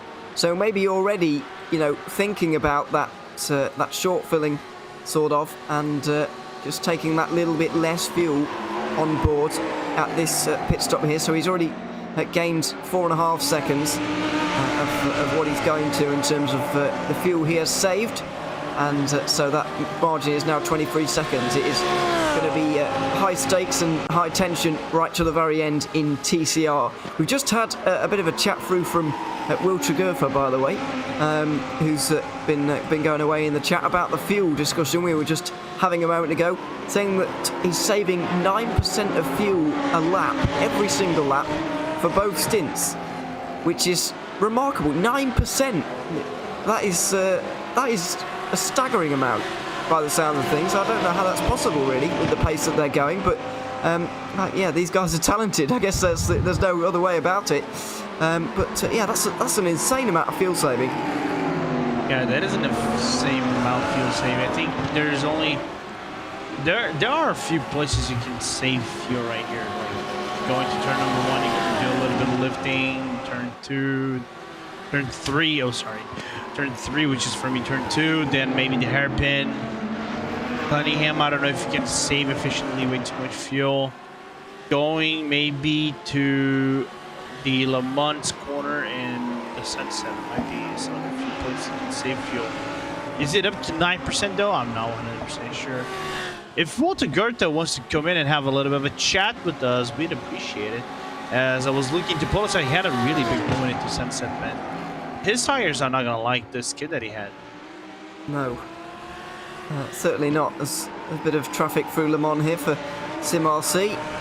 Negotiated well enough there, and V3 Racing are going to do the same. It is still the closest battle out there on the circuit, although PGZ assistants are catching Acetec SimSports Volante Racing, Eric Newman driving that car, by quite a lot at the moment, by the looks of things. So just over 1.5 seconds is the margin between those two, as V3 Racing get very close themselves, because Sim RC are preparing themselves to go into the pit lane with still 17 minutes before the hour.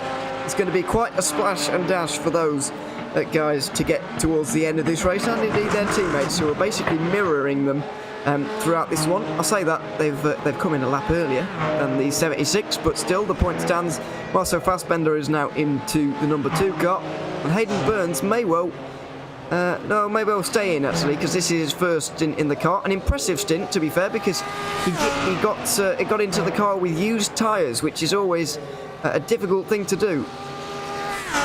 Yeah, on paper, it would accrue to having a tighter steering to be racing with, more worn out tires, so higher risk of you making a mistake or something like that. So it's gonna be interesting with this new tire that the Australian is gonna get. How well can he drive in comparison to the guys up ahead of him, and can he cut time, which is the big aspect to be mentioned here as you see the car up in the jets. Yeah, taking tyres here. It's not so much early morning anymore, really, for the Australians. I wonder how long he's been up for at this point, because you say it's not 8 a.m. been it might have been a very early start for him, is what I'm trying to say. Is just because if he was here at the start of the race, then it would have been basically going through the night for him. Either way, he certainly seems to be pretty awake given the pace he's going. But it's certainly a more acceptable time for those that. Well, I'd say the other side of the world, because it is for me, but those from Australia and New Zealand, etc., it's becoming a more acceptable time in the morning. But it must be a weird feeling as the getting dark in sim, but it's getting light outside all at the same time. Must be very weird, because in Europe, obviously, it's synced up quite nicely. But there we are. Hayden Burns is not going to be affected by that, you wouldn't imagine. SimLC cars are going to be roughly the same distance apart as they were before. It's just about 8 seconds. We're getting to that point as well where the final driver changes might be made. I suspect Burns might well stay in till the very end now, might well keep on these tyres until the end as well. But we'll wait and see on that one as we get some GT4 pit stops as well, with the number 11 coming in from second place. Yeah, that's the Vulcan Sim Racing white card coming into the pit lane. Well, Blackwell Chambers is going to hand out to maybe Kenzie Newhoff. So again, Kenzie coming back into the car. We see Luca Kita coming to the pit lane, and that was right on time for the German driver. Really good stint, by the way. I think that's the most impressive stint I've seen, apart from his band, not taking the merits out away from Gregory Tenson and Patrick Heinrich, but it were different circumstances. I think we're going to see now Sven back into the car, and I wouldn't be surprised if Sven goes all the way to the end.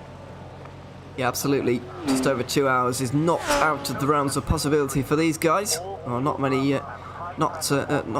amounts of time are actually considering. But Sven Haas has been one of the best drivers in this car. Well, they've all been very good. It's hard to pick a best driver, to be honest. But no, there's been a track that he likes. Sorry. It's a track that he likes. Oh yes, he's certainly driving like that. And well, as I mentioned, it's hard to really pick a driver who's been best out of them, because they've just been completely brutalising the field between all of them. Really, it's been sometimes you see teams that are really carried by a singular driver, but they're all kind of carrying each other, if you see what I mean. They're all just they've been really, really incredible today, and they thoroughly deserve the lead that they have. They fully deserve the lead that they have, and the way you're saying, like when William Chadwick carried the team for Zillicar for 8 hours, and just do 2 more hours. I still cannot get the fact that he's gonna do 10 hours total, but I've seen a buddy of mine do 16 hours of a 24-hour race, and nothing is impressive for me anymore. Even a guy doing 20 hours out of 24 hours in a race. But anyway, apparently it looks like that Nick Ludica and the Vindeval Sim Racing Gallo had a little bit of an issue as we're looking towards Van Housen just passing over the bridge. Yeah, he is indeed just settling in again to that Lamborghini.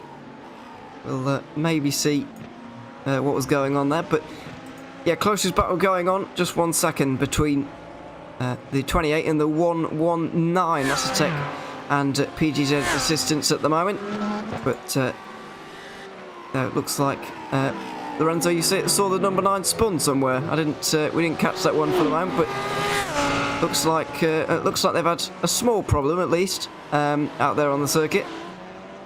Yeah, the famous clipping of the inner curb out in turn number 3 when he started lap 287. and you're gonna see him spinning around as Sasha Engelhardt in the transition going to the Le Mans corner, apparently spinning around on the entry, and now you're gonna see Nick Ludica and his issue for the Ohio driver. You're gonna see him clipping the curb, guard gets loose, reacceleration, and bam, there he goes. Big spin. Not into the wall though for either car, fortunately. They were able to get away with it. And I must say as well, I know we've commented on it in the past here on this stream, in this race, but the lights on the Lamborghini, the endurance lights, are fantastic, by the way. They really are wonderful to look at. As you can see, the kind of blue highlights on the PGZ car just in the background of this BMW, the Acertec SimSports Volante racing car, going through Bishop now. Volante car has been caught at a rate of knots in recent times, actually, and so I wouldn't be surprised to see a move here soon. But we'll wait and see for it, of course, as they go through Le Mans, just negotiating the traffic between themselves. Able to do it quite nicely. You were mentioning earlier on that the BMW is actually quite strong through Le Mans and so on.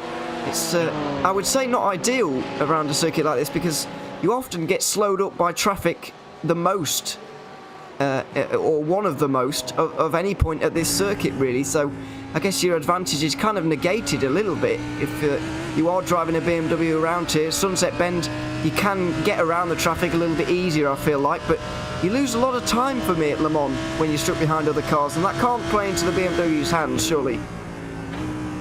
It's the thing of the difference of the cars, right? I'm gonna grab an example.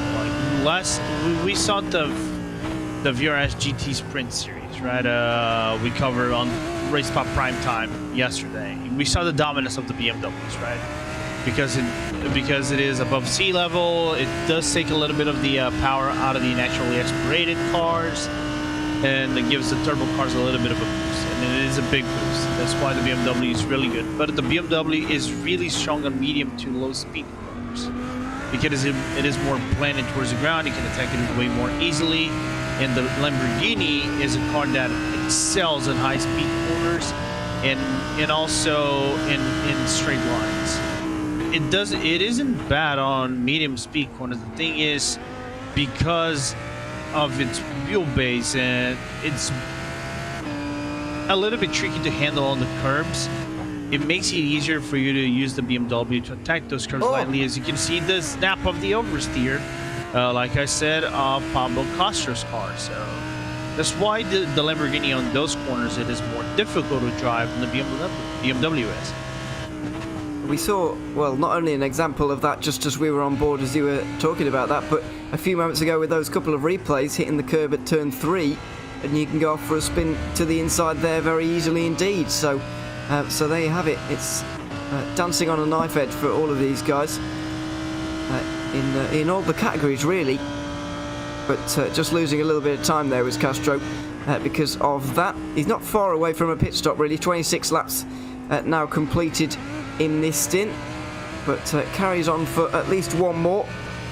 The Acertec SimSports Volante car is not going to be too far behind it as well, 3 laps longer on a tank of fuel, but might well be able to make it without a splashing dash. I'm not sure about the 119 here, but you know, you never know. Race Fox are in the same boat as them, they're on the same amount of laps, but are they going to be able to make it to the end on 2 more stops? It's going to be could also be a case of when the leader actually crosses the line, because if you're in the wrong place at the wrong time, less so in GT3 to be fair, because obviously they're the top category, but for the others especially, when the leader crosses the line, it can be a big problem for the GT4 and the TCR cars if it falls wrong and you've underfueled yourself by a lap. Yeah, and it's a big chunk of a time loss, as I think someone put it mildly perfectly on the YouTube chat, that the Lamborghini tries to do Audi things. They're not wrong. Basically, is the same car. The only thing I say is the same car. Only thing that changes is kind of like the chassis. As we see the issue with Gergo Baudi into turn number 3, and that's the famous clipping on the grass, braking, turn into spinning in the track. disappointing to see actually, because he was catching the Vulcan Sim Racing white car at some kind of pace, but will have lost a bit of ground there. 20 seconds is now the gap. That's about for second in GT4. He's not exactly got a fuel advantage either, so won't be gaining any time in that respect. A little bit difficult to work out how that's going to pan out in GT4, whether they've only got one more stop to go or not. Most of them are fresh off a pit stop. The top four at the very least are, you know, less than 10 laps away from a pit stop, so would we say that maybe they can make one more pit stop and get to the end here, or is it a little bit of a stretch for the GT4 cars to be able to do that from here? If you pin now, you need to save at least 2 laps. Right, okay. Well, we're looking out for that one. Interested to see what happens in the battle for 5th as well, because Porsche Sport have managed to find themselves a long way behind Baguette Bacon Burger, which is making me hungry. Now, 44 seconds. I haven't even between the two. Lunch or dinner, please. Yeah, sorry about that.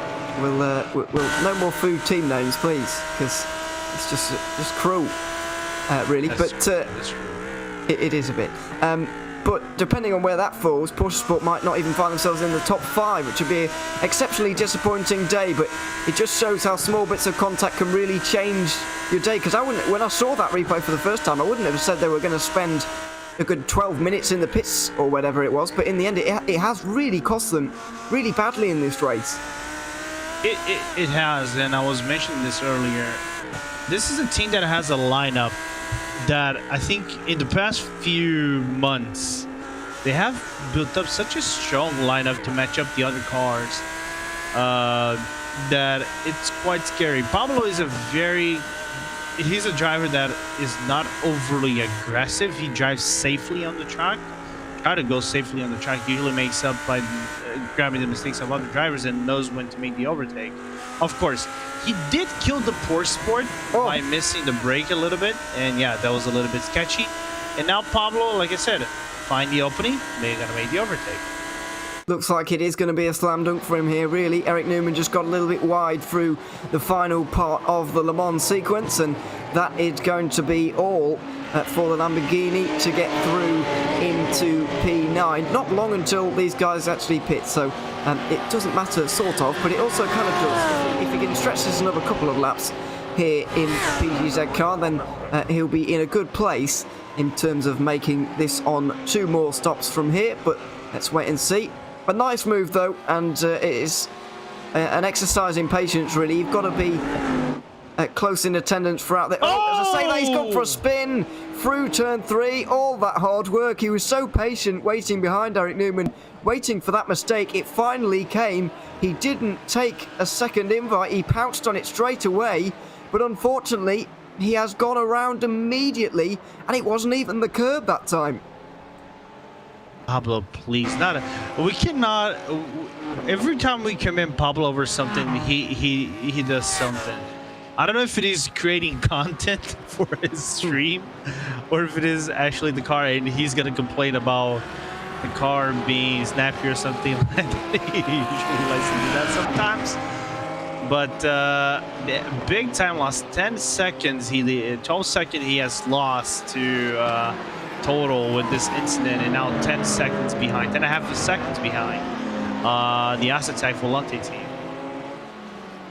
Oh, goodness me. All of that hard work has come undone in one corner there. Very disappointing for Pablo Arujo Castro, who has been in that car for a while now, so might be getting out at the end of this stint, but let's wait and see on that one. We've got Vanderbilt Sim Racing White leading this race still, by the way. They have been doing so for the last 10 minutes, but they owe us a pit stop in the very near future indeed. So don't be too alarmed by that. Williams Esports Academy are in second place for the very same reason, but they'll be coming in soon for their final tyre change of the day, as well as their penultimate pit stop, you would expect. Let's have a look though, see if he comes into the pit lane this time around, Castro. Yes, he does. He keeps a tight line and finally comes into the pit lane. He's going to leave a sour taste in the mouth in what has been a very good stint for him, to be fair. He's driven well, but that ending for him is going to fill him with a little bit of regret as he comes into the pit lane.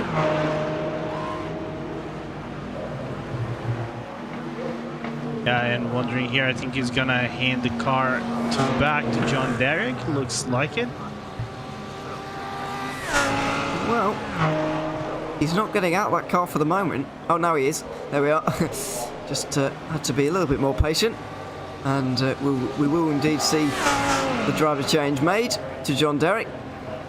As the Vandervelde Sim Racing white car is also in. A little bit concerning because they're kind of a minute short. So they might need another lap somewhere. But there we have it. They've come in anyway of Vandervelde. And yeah, they're looking for a podium here. Whether they're going to get it or not is another issue.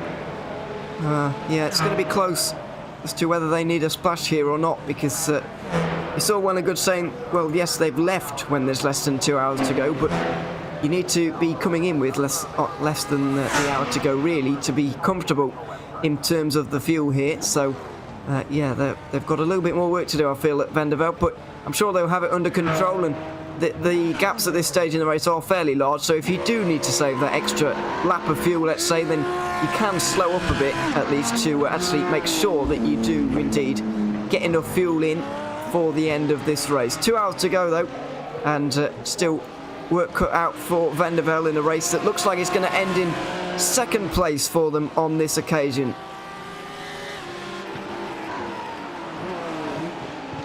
Yeah, and now the question becomes on who can make it over the hour, right?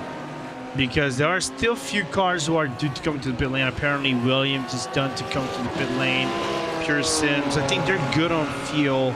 Vandervelde and maybe V3 are also good on fuel until the end, because they're probably going to come with less than an hour. But it's still an effort they have to make it until the end to be okay. 9 seconds is the gap between Williams and Biela at the moment, but it's not too much of an important gap really, because the 15 will be in shortly, as we have less than 120 minutes remaining in this, not only this race, but this season indeed. Been yeah, a very entertaining season, it has to be said, and yeah, it's going to be a shame to see it go, but I guess it must at some point, as Williams Esports Academy do indeed come into the pit lane for the penultimate time in this race. David Boschke has been in there for a while as well, may well be getting out of that car, although Jackson Harlow didn't, I guess, in the end. He looks like he's staying in till the end of this race as well. Dr. Muto is getting into the Williams car for the final time, and he looks like he's going to take that car to the flag in GT3. It's a V3 racing car of Kiefer McKenna is also in this stage of the race, very much reserved for the pit stops. The number 9 Vandervelde car is going to be in soon. Aztec Simsports Volante will be in shortly as well. We'll see where they are in relation to John Derek, see if he can get up towards the back of that BMW again after his teammates Castro's spin. But there is the Williams Esports car up on the jack. Sotomuto going to be taking that car to the end in this race. But will it be a podium for them or not? It's looking pretty safe for them, I have to say, given the fact that they can actually make it without short filling. I don't think Pure Sims are going to surprise us and get onto the podium, but you never know. It is unlikely, though. Yeah, it's that big question on how then Sotamuto is going to be able to do it at the end of the day. Second race I've seen him with the Williams Academy. He was from can't remember over here. He drove for another team in the Hockenheim race for another academy team.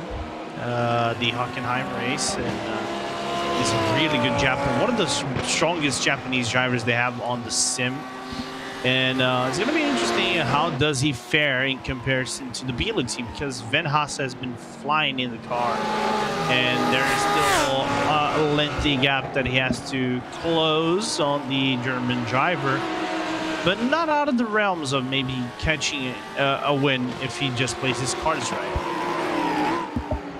Let's see. Oh my word, it's a little bit tight or close for comfort. Excuse me, I should say. For the 450 there. We're just trying to put another lap on another Lamborghini at this point. It's the Race Fox car going 2 laps down now.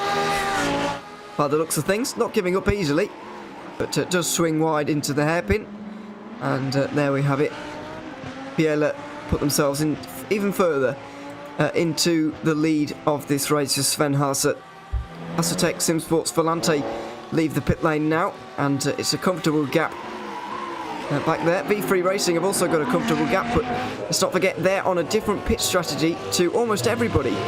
You would expect the GT3s to be taking tyres at this particular pit stop, and then you can not take them at your final one, or for the final hour at least. So why have V3 Racing, or how have they got themselves off cycle, and why have they done it, is my question. Are they, to your point earlier, are they going to do 3 hours on a stint of tyres, which I think is going to be out of the question, or are they going to try and, are they going to put a set of tyres on for the final hour, which seems a bit of a waste to me? It doesn't seem to be a good solution there.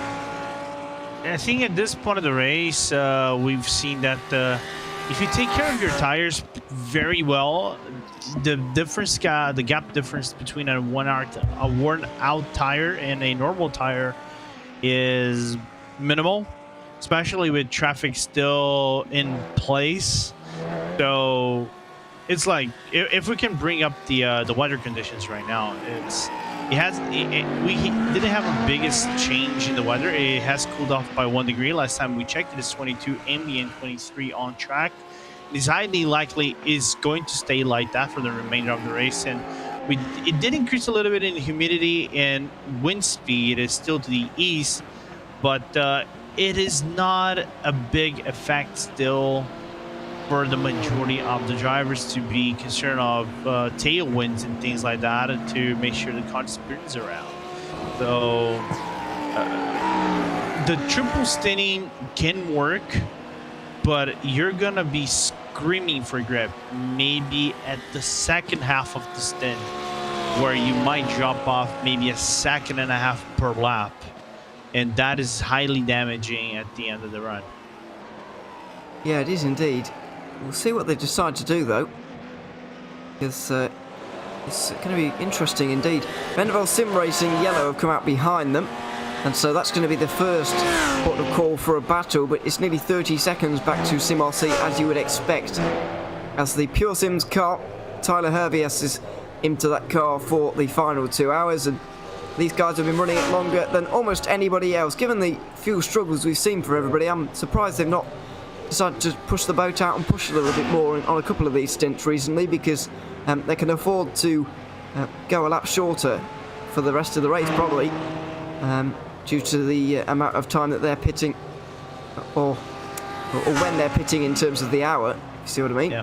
But they haven't. They've decided to stick to what they know, and they leave the pit lane now for the penultimate time.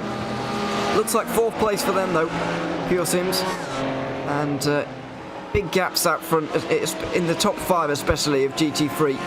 There are some very, very big gaps indeed. So yeah, the position's looking pretty set at the moment as everybody's strategy converges. Doesn't look like we're going to get any surprises up there, unfortunately. The only surprise might be if they jump either the Vanderbilt Williams team, because right now this is the only thing I think we've been talking about, who can jump who over here. And if Hervias go on the run longer than I wanted to, if he goes 29 laps on the stint, he might cut the other teams by 2-3 seconds, and there's still the question of can they make it to the end and things like that. So it's going to be an interesting talking point. The biggest one is still on where does Biela stack when they come to the final pit stop, because the gap is 43 seconds, and it's shortening it a little bit because of Arlo's job has been tremendous. But the car gets lighter for Biela whenever they come to the final pit stop, so that evens the ground. So where do they stack when they come out of the possible special dash? Yeah, absolutely. I mean, where are we expecting them to be at this point? It's hard to know how much that delta's going to be, but is 40 seconds enough at this point? Jackson Harlow going under 2 minutes at the moment in terms of lap time. It's got to be in the back of their mind. Yeah, I'll say this much: if it gets about 37, yes, and this is a big question. I think if you can get under the 40 seconds, there is reason for Sven to be concerned. Of course, it is a fast entry and exit. It is not a slow pit lane, but it is a slow pit stop. So I think he needs to be right around 35 to 36 seconds clear of Veneval to seal the deal for the win. If it is maybe 37, it might be risky. So it's all on Harlow to close down the gap on Sven and then make the life out of the German a little bit more complicated. Yeah, let's see. It's an interesting situation to say the very least, and I'm not totally convinced. I keep saying that the positions are set in stone at GT3, and then as soon as I said it, I'm regretting it even more because it's not over, as we keep mentioning. As Sven Haas just responds with a sub 2 minute lap of his own, and Sotomuto also does. So there's some incredible pace going on at the front of the field at the moment that we haven't really seen in recent times. Going to the front of TCR, as you can see on your screen, Chris Shorter is leading the race in the 222 Impulse Racing Audi, and there it is, just getting dive-bombed by, or nearly dive-bombed by one of the faster cars, deciding to exercise caution on this occasion. The Porsche came in the background. Now, just under 30 seconds, Michael Polasek, unfortunately, has been losing a little bit of time recently, so the margin that he really needs to be coming down, because they've got the same amount of pit stops to go. Michael Polasek has got a shorter pit stop, but not by 30 seconds or so. So that margin at the moment is too big. I think we would agree on that one, probably. Yeah, absolutely. Bit of information on Sotomuto. You've just been able to remember Lorenzo in the last few minutes. If I recall correctly, I haven't looked back and I need to double fact check, but it's like historic from what I know, from what I remember sim racing. He was from the Ronin Academy team with Ryota, with Ryota, I think, as part of the team. So it was a duo Japanese team with Ronin driving the Lamborghini at Hockenheim. So him and a Williams is again strong addition. Absolutely. Going to be interesting towards the end. The GT4 class, I'm afraid, is very much a bigger margin, with nearly 100 seconds separating RaceFox and Vulcan Sim Racing White. We did see RaceFox on our screen a few moments ago, but here they are again. And they have certainly been in the battles. If you remember back to the early part of the race, Trek Esports were the ones really hounding them. But in case you weren't with us earlier, they got a little bit wide coming through. Was turn 16, the very last corner of the Le Mans kind of chicane little bit going on at the end of the lap.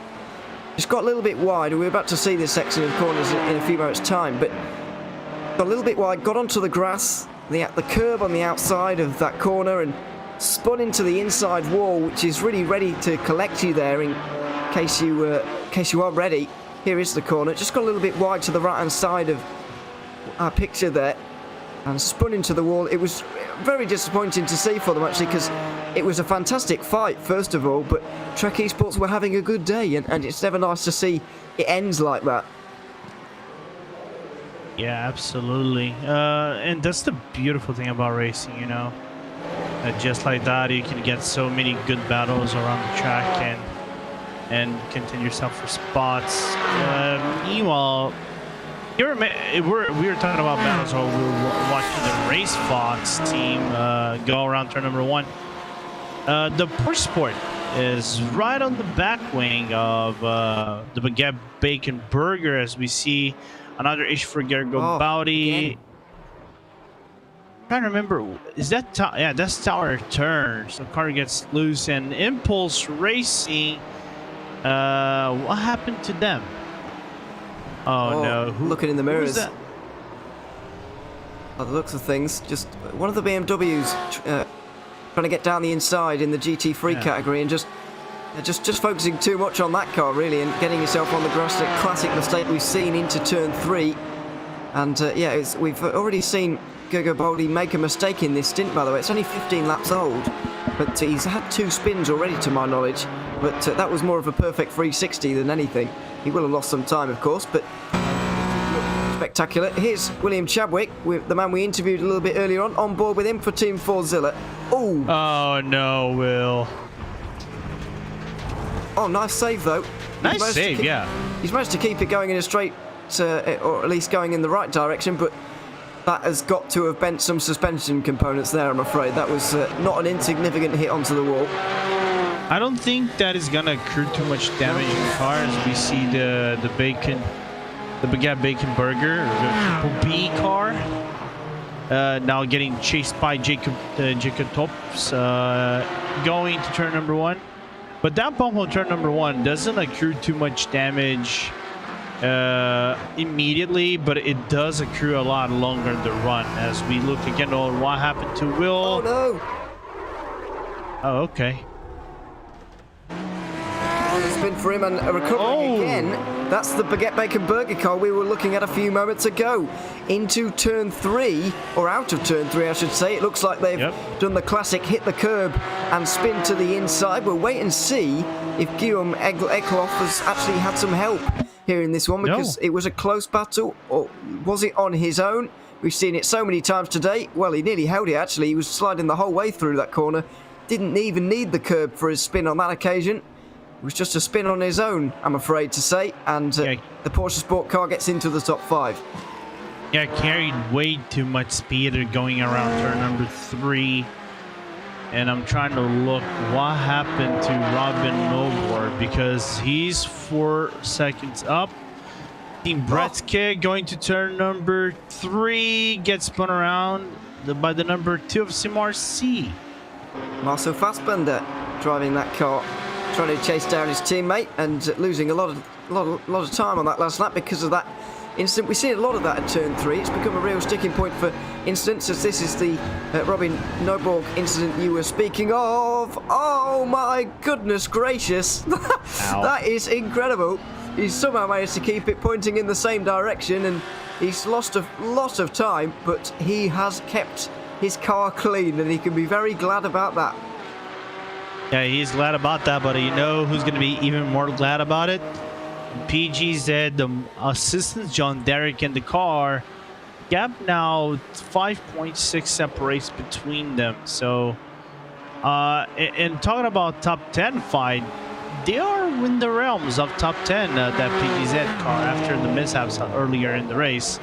As now, again, we look into Baguette Bacon Burger, might be overlapped by the Vulcan Sim Racing behind. Here it is off board. Oh, goodness me. Somehow he keeps it on the road. He loses about 4.5 seconds, by the way, doing that one. But it's a lot better than a 4-hour repair for that kind of incident, which could have happened, to be fair. But my only question: how many meters he dragged those cones across? Yeah. Or has he got a cone stuck? Because that has happened in the past. That does happen. Yes, that does happen. So let's hope not. But where are those cones now? This is Ergo Baldi, who's not had... Oh! That's a big hit. And that is a podium sitter in GT4 with big problems now. M1RA Esports are in trouble here in terms of their podium spot. They are back out of... Are they? No. They are in the pit lane still, I would guess. Are they? No, they're in the track. They're turn 1. How have they got away with that? That was an outrageous hit on the wall. Wait. It cannot... Did they get... They got the incident penalty. They had to do a drive-through, I think, because of the 50 incident penalties. That is something that you do have to watch out for. I'm not sure how old that replay was. If they've... It's from 2 laps ago. 2 laps. So that's recent. But that was such a big hit on the wall. And they've barely... I haven't noted... You know, they're only a minute behind Vulcan Sim Racing White at the moment. 5 minutes ago that happened. Yeah, 2 laps ago. That is unbelievable how they've got away with that. We saw earlier on Porsche Sport with not much contact at all. Spent 12 minutes in the pit lane. And that was a spectacular hit on the wall for Gregor Boldy. And he's not had to do anything, basically. His car does look worse for wear, I have to say. But... or is he yet to make a pit stop here? Because you mentioned the drive-through for incident points. That is believable. But has he just not been able to repair that car yet? Because of the drive-through. Obviously, you can't take service in a drive-through. Oh, and the problem is he tried to catch the car back, but I think went into too much steering input and threw the car into the wall, thus causing it to 2-point incident contact. They came into the pit lane, but did a full run. They didn't even stop. They didn't even stop in their stall. So they're gonna have to run basically a good portion of their run with that damage. Luckily for them, the engine is not in the front like the BMW is. It's in the back. Yeah, absolutely. Now, is he going to carry on? He is indeed going to carry on for the rest of this stint, and considering the pace that he is going at right now, and I can't believe I'm about to say this, he looks like he's going to be okay. It's hard to judge based on lap time just for the moment, because we have... Oh no, that's all right. He's only 7 tenths down on the Vulcan Sim Racing car, and considering he's got a lap and a bit over the Team Coach 22 red car, the number 22 Porsche, you know, he should absolutely stay out at this point, considering the way it is. It looks like he's just hit the car in such a perfect way that it's not actually damaged any suspension. As you say, the engine is not in the front of that car, which is very helpful. So it's a miraculous escape for them. It really is. Some could say, and I mean, some could say he removed the bonnet of the car to make the car lighter and be more aerodynamically efficient. Therefore, lighter car, less weight. You are faster with less weight. How many kilos did you lose? 3, 4, 5 kilos? It's got to be some kind of significant weight on that, yeah. So I wouldn't say aerodynamically better though, given there's a big hole in the front, but definitely in terms of the weight, it's improved, but no, obviously not intentional for them to do that. They might still get away with it though and take home the podium. Let's wait and see on that one. They're going to Le Mans. The car does look to be behaving all fine in the end, which is a truly remarkable thing to be saying. The TCR pit stops are just about upon us. We've seen the Funchal Brothers, Era 42 and Delta V Racing all in recently. Not for their final pit stop of the day, maybe. Although maybe they can do 100 minutes on a tank of fuel. I would have thought that's maybe a stretch though for them at this point. Maybe it's not. Maybe they'll be able to make it. Yeah, because right now, looking here, Impulse Racing, the 222 has 37 laps. The 122 has 39 laps, so they're due to come in pit lane, I think, this lap. So, can they make it on fuel until the end? Now I'm curious. Yeah. They would have to do some very good fuel saving. I'm trying to grab over here. How many minutes, how many laps you can do with 90 minutes? Well, Chris Shorter just did 37, but that is a relatively short stint, if you'll excuse the pun, compared to some of the others. So I'm not sure what to make of that, really, as Shorter gets out and they make a driver stop for their final hour and a bit. All right, according to Mikel Garcia, and he raced in this. I think he raced just trying to grab. He grabbed, I think, the Frozen Speed, the other full send racing car. 90 minutes is 39 laps without fuel save. Now the 222 is out of the box. It is 136 remaining. How much do you have to save? 2 laps and a half? Yeah. And I'm not convinced about the 222 anymore either. All right, here's the thing. I am slightly convinced. I think they don't lose this, given the fact that if they come to the pit lane, they probably would need about 20 seconds total, from start to finish. If they need just a quick splash and dash, just to ensure that the car has a lot of fuel. And I'm watching the 122 pit now. And 1 minute and 35 remaining. They did 38 laps total. It's doable, but it's just around the fine margins. Now, the pit stop for the 222 was 32 seconds, if you round it up. Now, is that a car? That is not a car to me that has packed itself full of fuel and taken on tyres and done a fuel service. So, what is going on there? Is that, have they not taken tyres? Have they not taken on a full fuel load there? They've made a driver swap. Yeah, Astra is in the car. No, they did swap the tires. So, Okay. yeah, they're splitting. It has to be splitting the stint in half. So he's splitting the final 1 hour 36 into 2 chunks to try and, yeah, I see what you mean, to try and be as light as possible for as long as possible, if you see what I mean. Spread the lightness across the race. Excuse me. So very, very interesting TCR fight developing all of a sudden, with the Full Send Racing and Impulse Racing both having to make a pit stop here in the final 90 minutes. They're going to be different lengths though, and Impulse Racing's pit stop is going to be shorter, we would imagine. So yeah, that's all still to play for in TCR. However, Impulse Racing 122 takes on the full amount of fuel there, because that's the longest pit stop of anybody actually nearly on this round of pit stops. And so Andreas Gilman is going to be going to the end of this race by the looks of things. 25 seconds is the leading margin, and it is still all to play for. 45 seconds at the front of GT3. Not quite all to play for, but certainly going to keep tabs on that one as well, because that is not a done deal. The final pit stop's coming up for them in about 10 minutes time, or at least for Biela it's in 10 minutes time.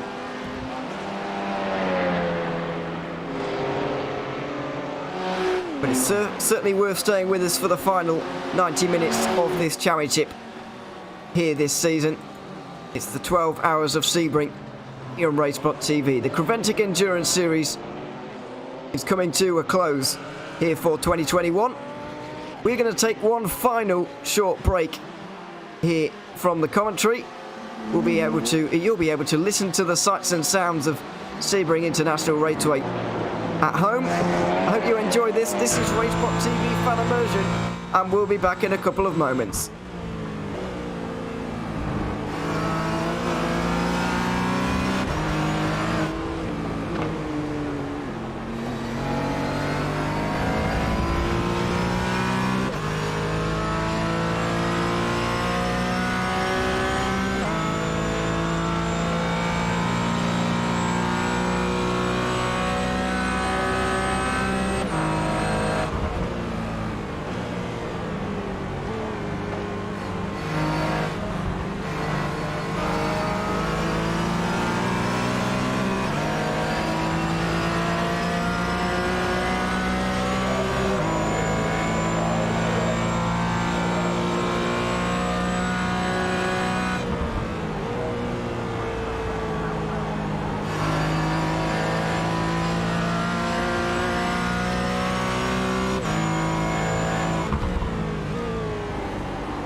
Welcome back to Sebring, where we have a race on our hands here. Just under an hour and a half to go in the Creventic Endurance Series here for 2021. You're watching the 12 Hours of Sebring here on Racebot TV, and we have been on board with the 6th placed Baguette Bacon Burger car chasing down the Porsche Sport GT4 car in a battle that is certainly brewing to be very exciting indeed over the next few moments. My name's Ian O'Leary. I'm alongside Lorenzo Bonda for the final part of this race. Hugo Luis is behind the camera still, as he has been all day. And Lorenzo, this is hotting up, surprisingly so, because not so long ago we saw the American flagged car, the one with the American flags on, I guess you could say, spinning around about 10-15 minutes ago, but they've had a real resurgence here in the last few moments, and all of a sudden there is a fight going on for 5th.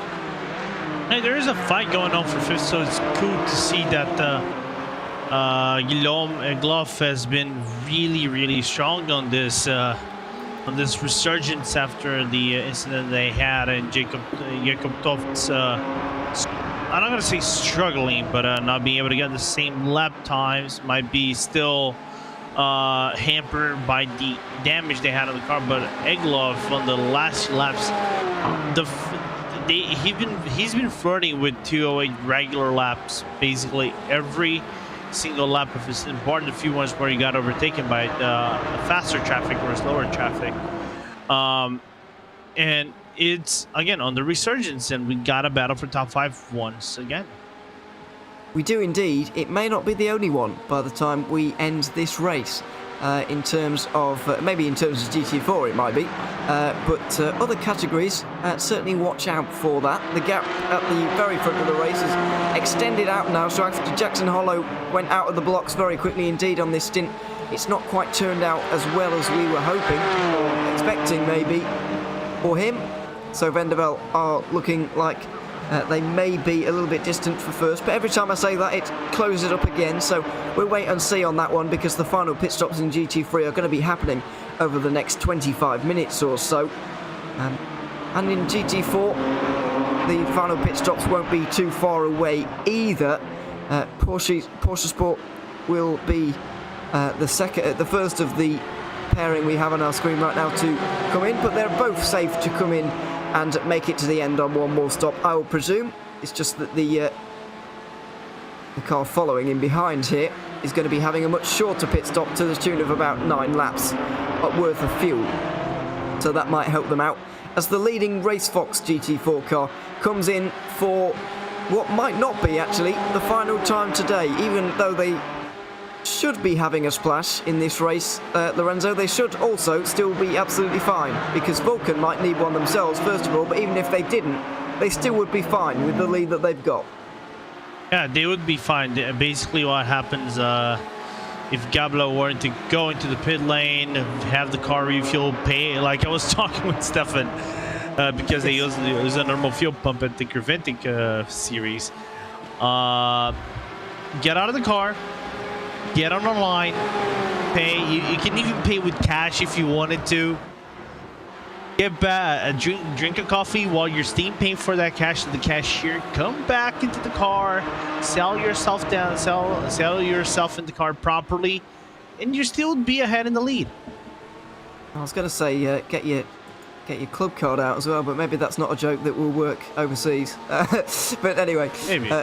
People from the UK will get it, but maybe if you're not from the UK, then maybe you won't. But anyway, I'll take your point. If you say PB and J for the Americans, they would probably understand better. Well, yeah, but I wouldn't. That's the problem. So there we are. But anyway, yeah, it's. I see what you're saying. In normal Creventic racing, you do have to use the normal petrol pumps. I think that's one of the things that makes it so great and unique and so on, especially when Code 6s come out and they start to queue like we have been doing in the UK over the past month or so, but there we are. Yes, Brexit going well. Anyway, let's step away from that subject quickly. This battle continues on 5th place, and it's still with traffic involved as well, of course.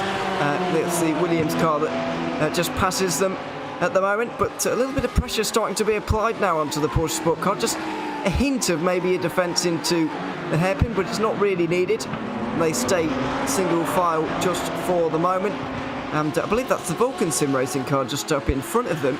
Yep. So it's in a difficult situation here where you kind of want to unlap yourself, but you also don't really want to be getting in the way of cars that are actually laps in front of you. So difficult situation for Jacob Toft to be in here. I think there is a little bit of a double-edged sword because you want to try to stay as best as you can within the draft of a car that you would, under normal circumstances, that would be the battle for P3 or P2. Apologies. Yeah. Under normal circumstances, and you would have the Baguette Bacon Burger car as kind of like a back marker of sorts. But then again, it's racing. And they're all equal on pace, and basically the cars behind are trying to save fuel the best they can. But now you can see that Toft is gonna have to give the position, maybe grab the slow down in the process, because it is kind of easy for you to grab a slow down going to the inside corner of Le Mans, and I think that's what happened for the Porsche Sport driver. Looks like it on that occasion, so an easy move. But you do bring up a great point, the fact that the Porsche Sport car, in case you weren't with us earlier, did have that incident, was running up inside the podium places and has since dropped back. So the pace that they show will actually be comparable. But to be fair to the Baguette Bacon Burger car, they've been able to stick with the Vulcan Sim Racing car as well. So there you have it. Some pit stops happening finally in GT3 here now. Both Sim RC cars have been in, so has the team Race Fox 231 car. So that's starting to happen now in GT3, but these guys will need splashes.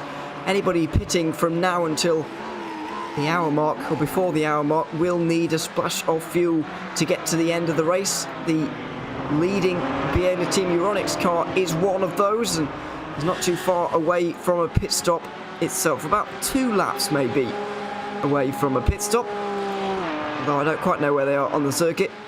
But either way, it's not too long now for them, but it's been a good stint from Sven Haas. Jackson Harlow really went out very quickly actually in this stint. Yep. Brought the gap down to nearly 40 seconds actually, but it slowly started to creep back out again.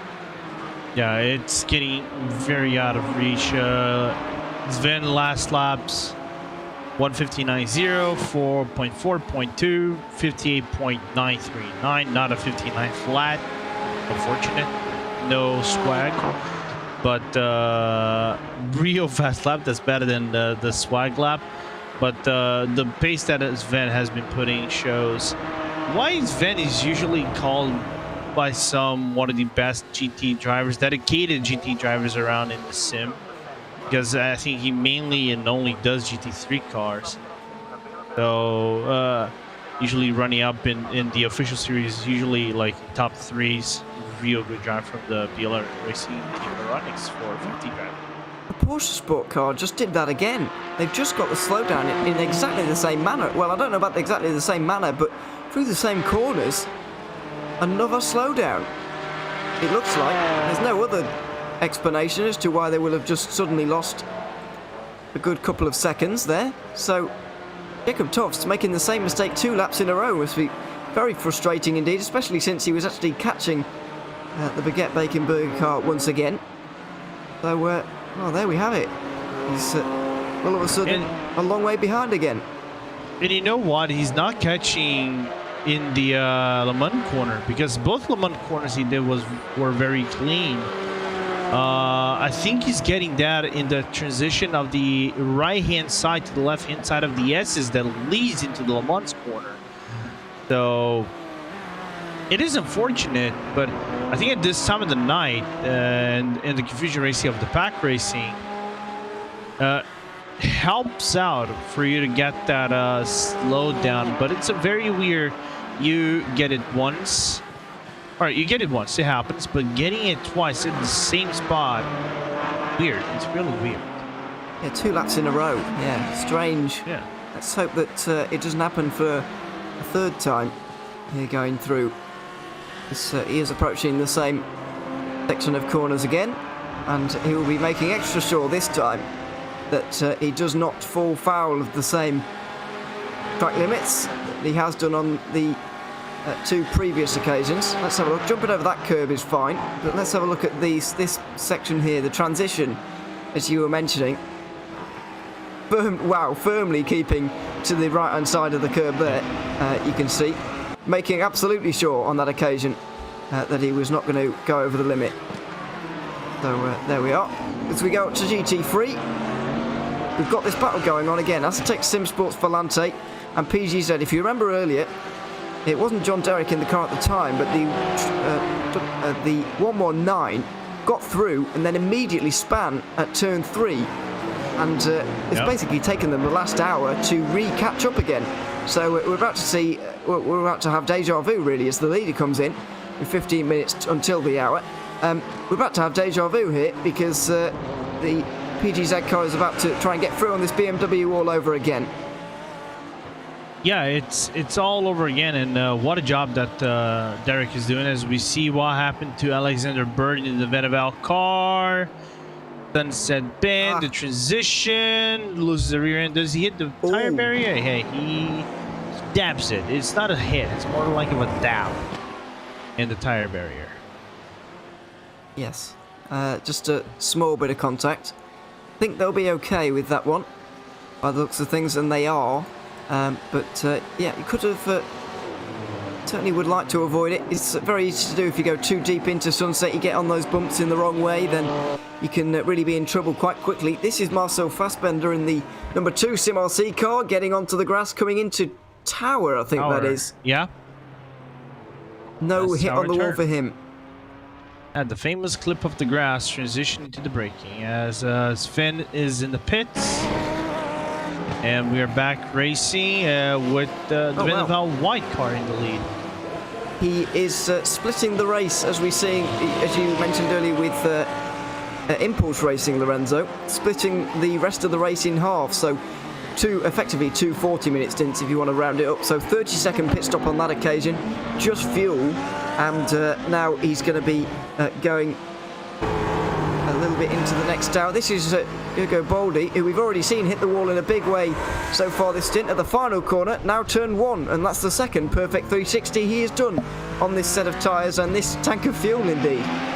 Yeah, someone has to remind Gergo Boldi, even though I'm gonna go into a Portuguese meme view over here as he's in the pits right now. M1RA Esports, if we're grabbing the L1337 keyboards over here, that means AIM Esports in Portuguese. This is not an FPS, this is sim racing. It's 2 different things. Don't get me wrong, it is style. Yes. No, yeah, it's... But style does not give you better laps. Yeah, I was going to say, somebody needs to remind him it's a race at this point, not a donut competition or whatever you want to call it, because that's a little bit deep into Sunset for the Lamborghini there, but not too much as we go back to GT3 battling here once again.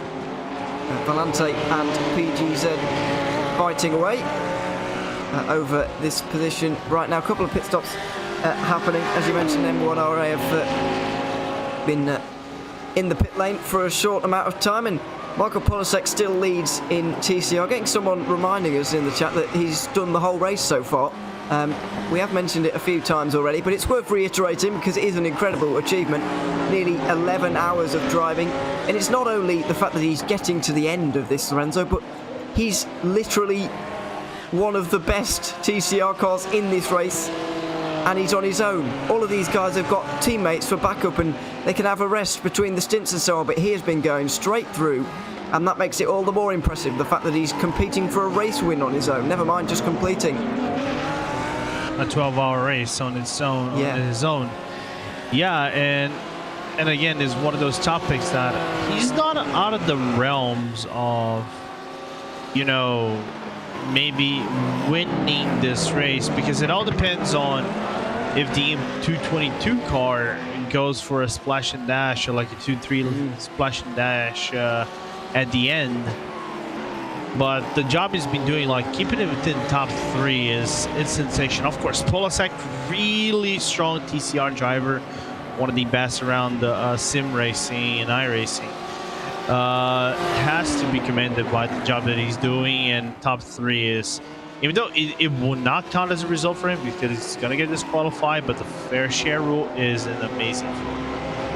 Yes, the fair share rule. I'm not entirely sure what the minimum is here, but it's certainly more than 0 minutes. So no, the problem is I think it is 4-hour races, 4 or 3-hour races. If it is longer than that, you have to. I think you need a teammate. Yeah.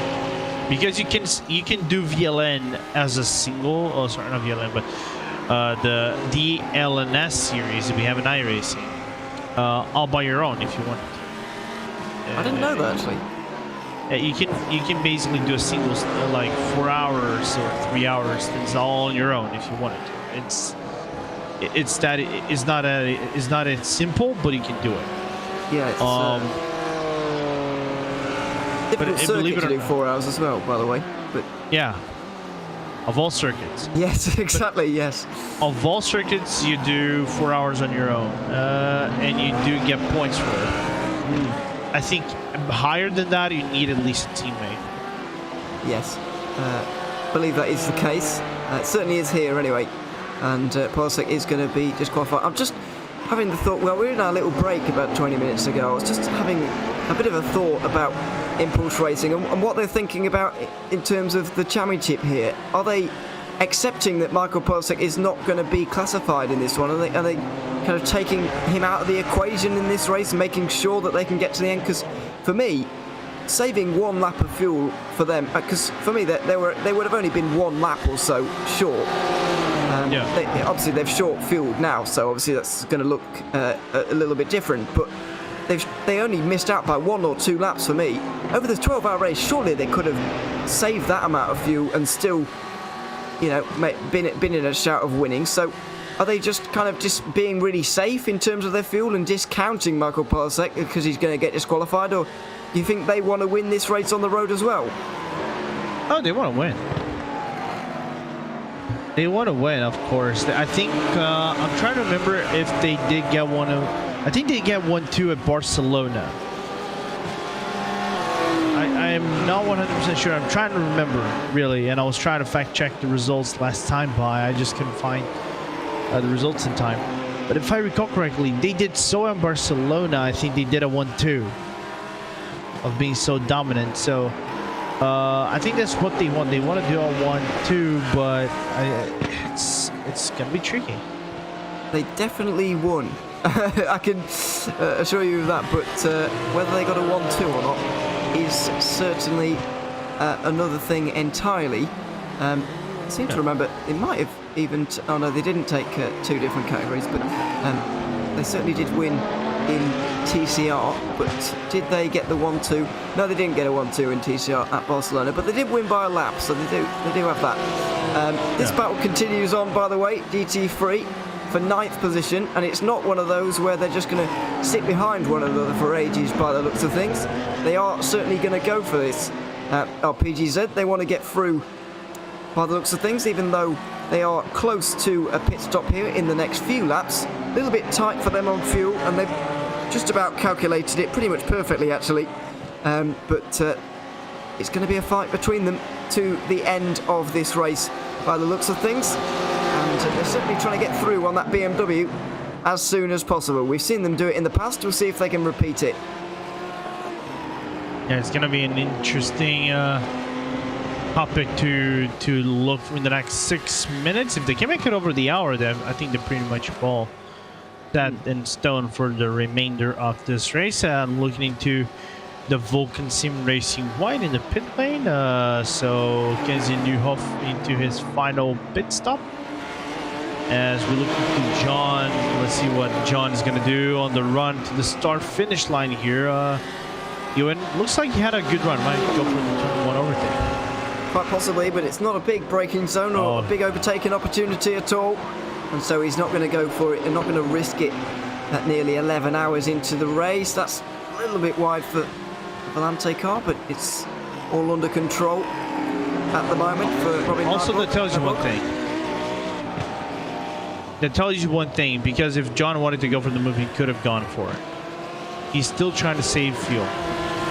Possibly, yeah. It's very possible at this point as they come down through Big Bend and into the hairpin again. Is there going to be a lift off or a dive? It's going to be a bit of a dive, an accommodating dive, because Nobog didn't really fight that one too hard. But you're right, John Derek was certainly having fuel in the back of the mind there as he was going into turn number 1. But I think it's a combination of the two, really. He needs the fuel for a start, as you rightfully point out, but he also would like to get to the end of this race without having contact with that BMW. So there were two advantages to pulling out of that move there, really. The famous two-edged sword. Yes, exactly. But a good two-edged sword, if you see what I mean.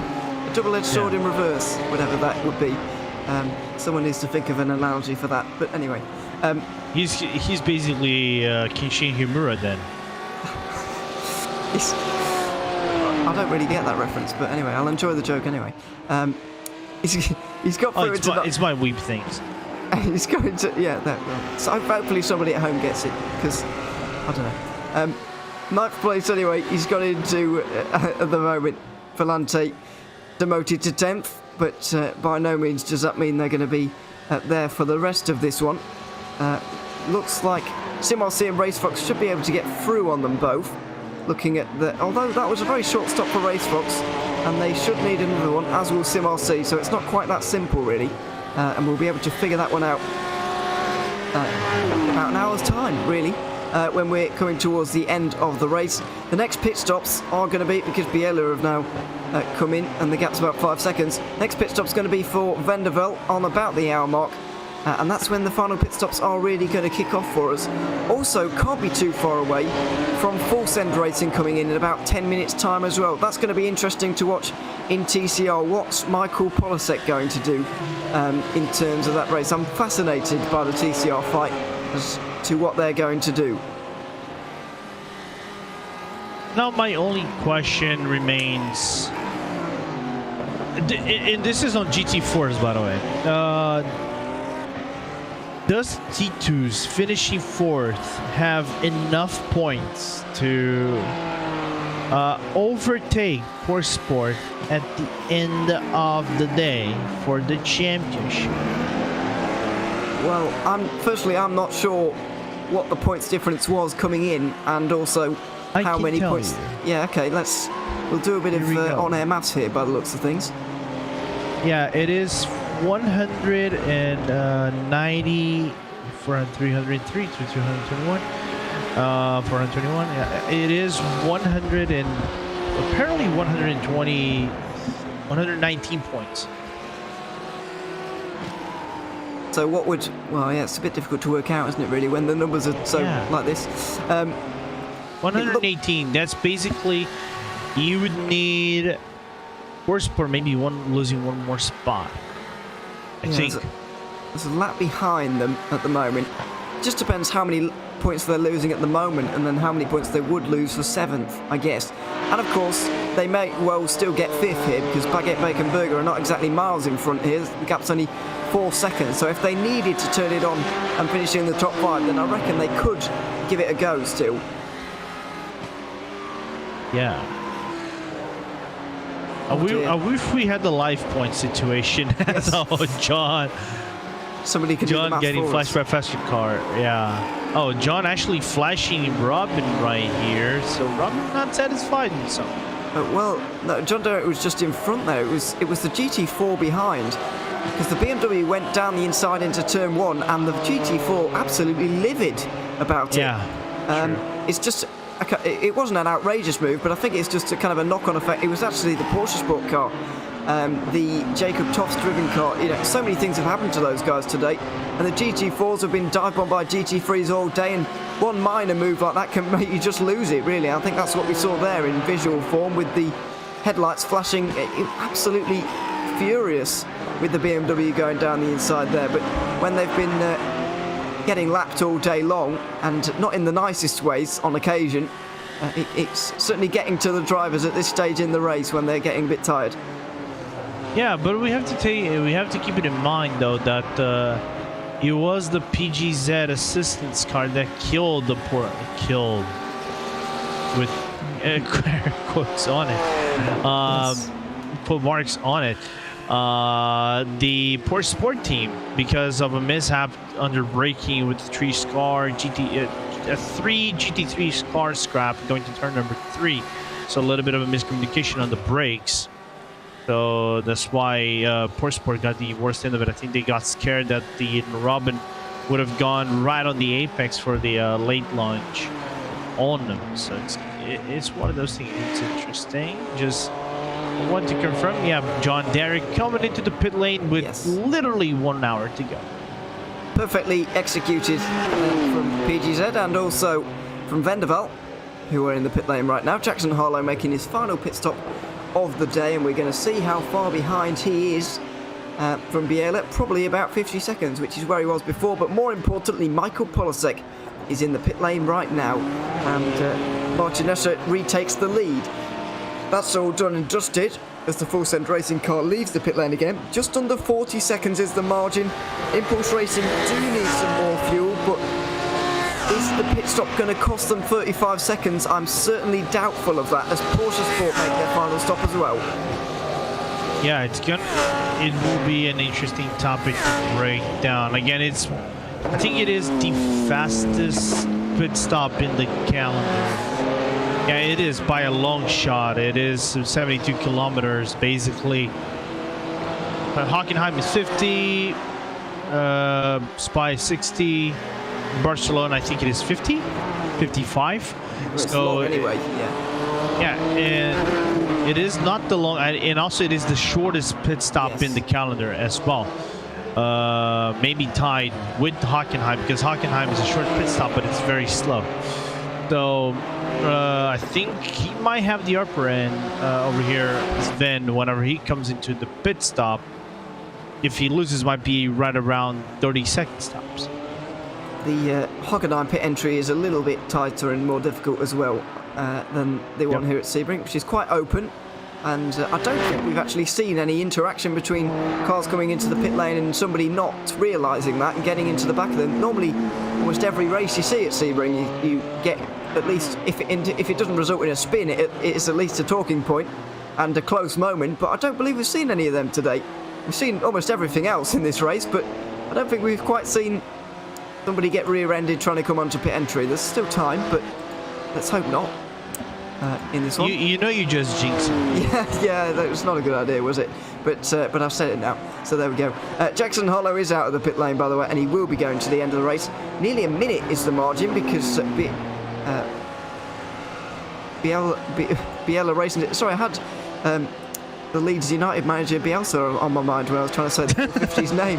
It just completely stumped me for a second there. But no, the gap's nearly a minute, because the 450 didn't take as much time in the pit box as maybe it would have, or as maybe the Vendevel Sim Racing car did. Williams Esports in V3 Racing in the other Vendevel cars in, as are Aztec Sim Sports Volante Racing. So it's very busy down there in GT3 at the moment, and you can tell that we've just hit the hour mark and that everybody's safe, because all of a sudden everybody's diving down pit lane. Yeah, everybody in the GT3 is diving down into pit lane. So first is now it is the Williams Esports Academy, so Tomuto for the final pit stop of the team. Only car that is still yet to pit within the top 5 is the Pure Sims car. And, well, it will be a full service for Tyler Hervias whenever he comes in, maybe this lap or the other one. But out on the field, they don't have to save it anymore in comparison to the other teams. They might have to save about a lap extra. Any of the teams within the top 5. They might have to save one more if you just make the pit stop right now. But it's going to be an interesting topic to see if the persons might get that podium spot. Just as well, John Derrick has been able to just about get out in front of the Aztec Sim Sports Volante car. The BMW had a half a second quicker pit stop and so nearly actually re-jumped the PGZ car, but not quite, didn't manage it. So they're still running 11th and 12th at the moment, and fairly close together. It's all very close in GT3, to be fair, with SimRC, V3 Racing and Vendevel Sim Racing Yellow all covered by 10 seconds at the moment, the three of them. But the gap at the front is nearly a minute now. Despite the pit stop coming up for Sven Haas, he is still in a very comfortable situation. As you mentioned, the pit lane is the shortest of any in terms of the time that you give up. Not a long pit stop coming up here for Sven Haas, so while it is going to seem like a close margin compared to how this race has gone, it is not going to be that close in terms of Vendevel actually being able to make a move for the win. Now, my only question I wonder is, we still have 362 laps program, looking by my live timing over here. If we get to 262, I think the last lap might be on the verge of running out of time, as we see Hervius coming to the pit lane for Pure Sims, and he's gonna cycle I think right about the full 30 seconds behind William Esports Academy. But then the topic is, do they have fuel to the end if they get to 262, and if we get 363, is it going to be enough for some of these teams? Well, let's not forget that Sven Haas has still got a pit stop to go, so that will change well, it will increase the total time that if you see what I mean. Anyway, it's going to be slower because of that pit stop that he'll have to make. But how many laps are we going to get is very important, and not only for the GT3 cars. We don't even know for these guys, because it is a timed race, of course. Imagine how difficult it is to figure out if you're a GT4 or TCR team in terms of figuring out how many laps you're going to have to do in this race. Very, very difficult indeed is the answer to that. But Pure Sims, having made their final pit stop now, it looks like all of their fuel saving. They have been the best car in terms of fuel in this race, but it's not really going to come to anything for them, I'm afraid. 4th place looks likely, and I don't know if they're going to be disappointed with that or not, but it feels like they deserve a little bit more. Yeah, it does. Meanwhile, Polasek pitted in the 2 laps ago for the Full Send Racing. Gap is 37 seconds separated between Ashert and Polasek, and then a full minute and 30 nearly between the 45 and the 122. Now then, while we're on TCR here, you mentioned the gap's 37 seconds. The 222 has to make another pit stop here. They've got to take on the other half of their 80 minutes worth of fuel, so 40 minutes worth of fuel, you would say, roughly half a tank. They've got to go down the pit lane as well. We're still looking, I think you called it about an hour ago, I think you're absolutely bang on in terms of 10 seconds being the margin between the two of them, or is it going to be closer than that, or Full Send going to be able to make it there? I'm not entirely sure for the moment, but it's certainly going to come down to the wire. Yeah. Now I'm curious too. I still think it will be right around 10 seconds. But if it is not, it won't be 37 seconds. I think it will be 32, 33 seconds total from start to exit. And it then is on Polasek to get closer. Well, that was a near miscommunication between himself and a lapping. I think that's John Derrick actually going through. Yeah. It is indeed. But it could have been miscommunication. So you don't think that Full Send Racing are going to overhaul them in Impulse Racing in the pit stops, but it kind of depends what happens after that, really. Is Polasek going to be moving forward, or are Impulse Racing going to be able to hold on? Are they going to drive away, or are they going to be feeling the pressure and get reeled in? I guess if we're kind of set on, this is going to be the 1 and 2 when the pit stops are finished, but what's going to happen to the gaps? Are they going to get smaller or larger? That's the bigger question here. True. That's my train of thoughts, though, because this is probably the only real big battle that is kind of wide open. Yeah. in the whole race, because for the GT3s though, it is where does maybe I'm not gonna say where does Sven cycle out, because it will be a 30-second pit stop once he comes into the pit lane. It's does Vanderval, I think, have fuel enough to make it to Yeah, they are the car on the edge the most, I would say. Yep. Along with PGZ are pitting on the same lap as them, by the way, so I guess we can lump them in as well with that.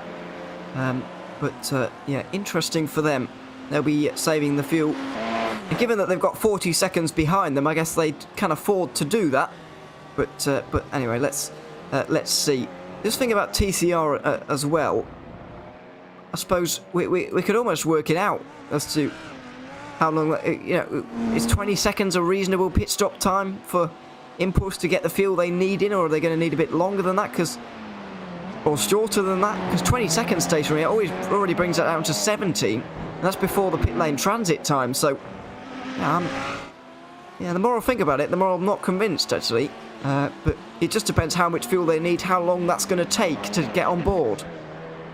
True.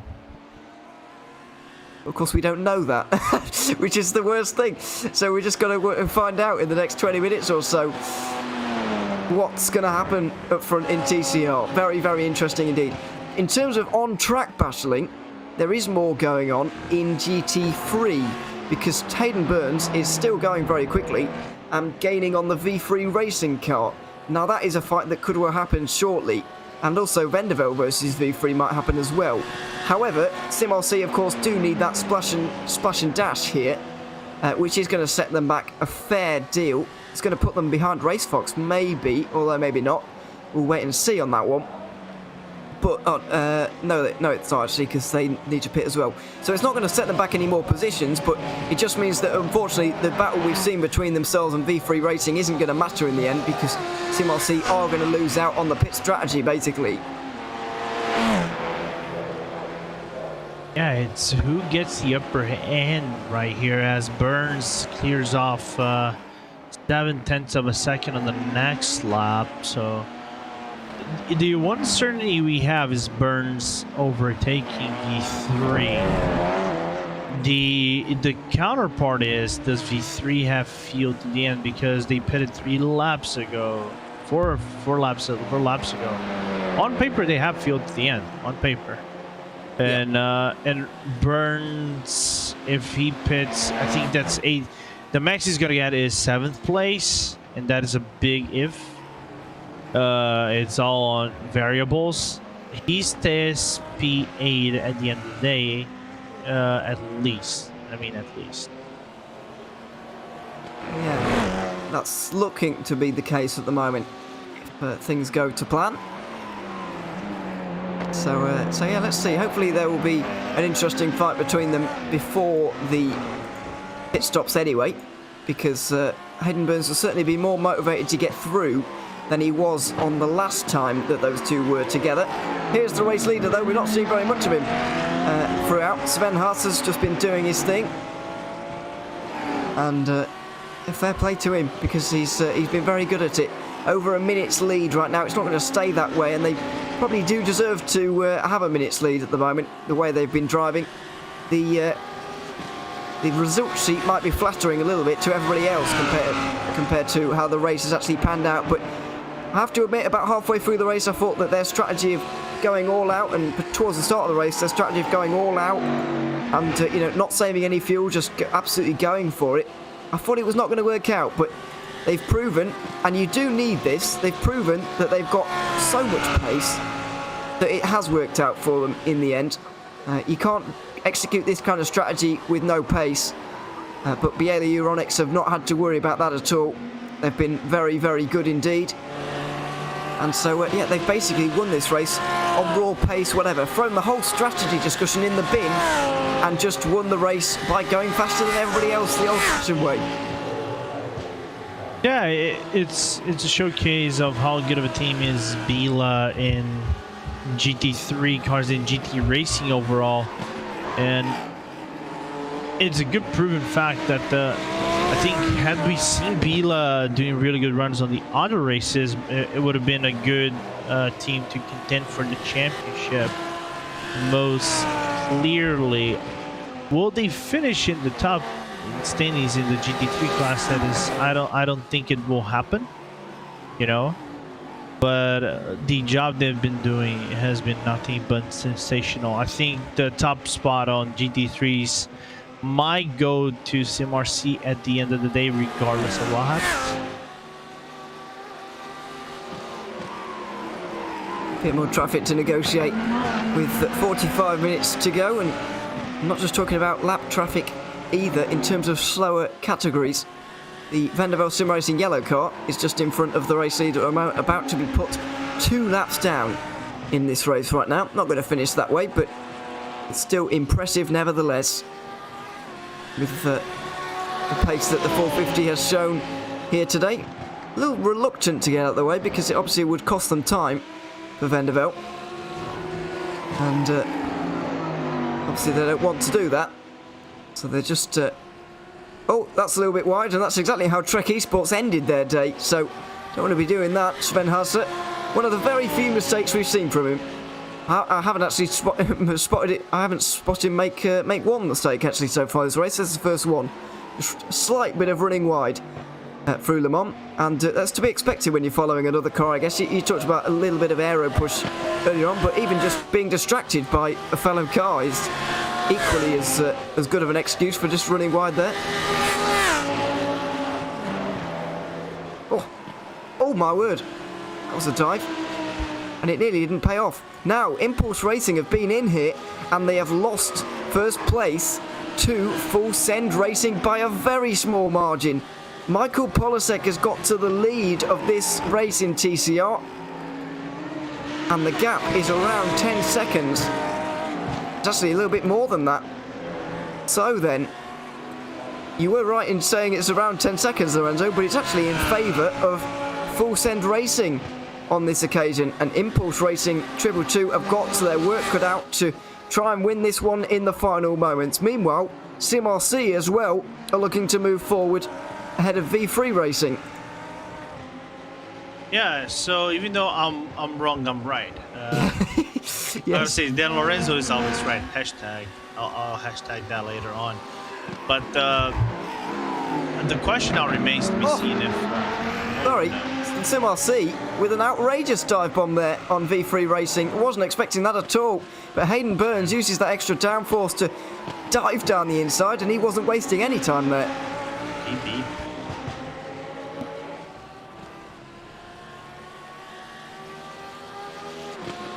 Seventh place for Hayden Burns then, and he's moving on upwards. Sorry for interrupting you there, but yeah, I guess you're correct. You are right, also wrong at the same time, with the gap being 13 seconds officially as it just normalises.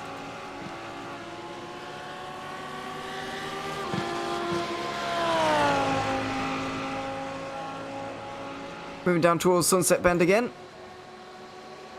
and this battle looks pretty settled between Burns and Hussein, who's now driving the number 8. See if Hayden Burns can get anywhere near the Vanderbilt car, because while he does need to make a pit stop in about 20 minutes, get there and make a pass. So we'll wait and see on that one. Now then, we'll have to wait a couple of minutes still, but Martin Asher is going to need the best lap times of his life here to overhaul Polasek. But it's a fantastic story, a Full Send Racing team. To see them leading, Michael Polasek doing the entirety of this race on his own, but not only getting to the finish right now, but he's getting to the finish faster than anybody else. It's an incredible drive from Polasek, and he probably deserves this lead, but can he hold on to it? That's the million-dollar question. Yeah, we're on lap 333. I think with Sven bidding, we're going to get 361. It just came down to 361 on the programmed laps, so it is one lap less.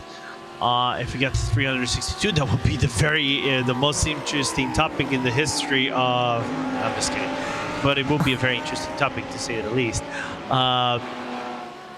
I think Polasek has fuel enough. 333. It will be right on the margin, I think.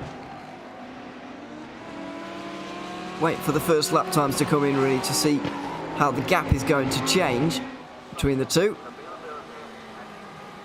Few more pit stops will have to be made in TCR. I believe Error 41 SRT and Delta V Racing will have to come in because the Funk Soul Brothers have been in early. Is that a song reference? It could be. I don't know. It feels like it is. But anyway, the number 31 is in the pit lane for the final time today. And they are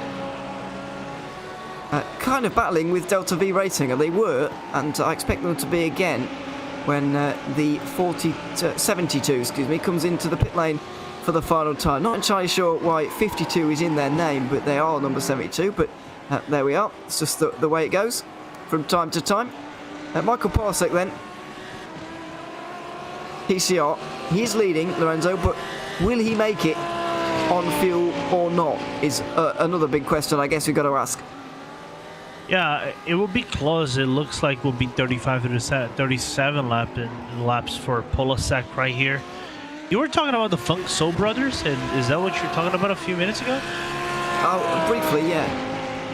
Funk Soul Brother is a reference to the Fat Boy Slim Rockefeller skank. So. It was ringing a bell. Yeah, there was something in there. Yeah, which is a song used in another game. Yeah, yeah. I think Arjun just put it in the chat, but we can't mention it. Well, maybe we can, but I'd rather not. So there we go. But yeah, that was. I'm impressed with myself actually because I wasn't alive when that was out. I think you should all know that. But, wait, what? How old are you? That's 90. That was in 1999. Yeah, no, yeah, I wasn't alive. Were you born in the 2000s? Yeah, I was. 2000? Yeah. No, I was wow.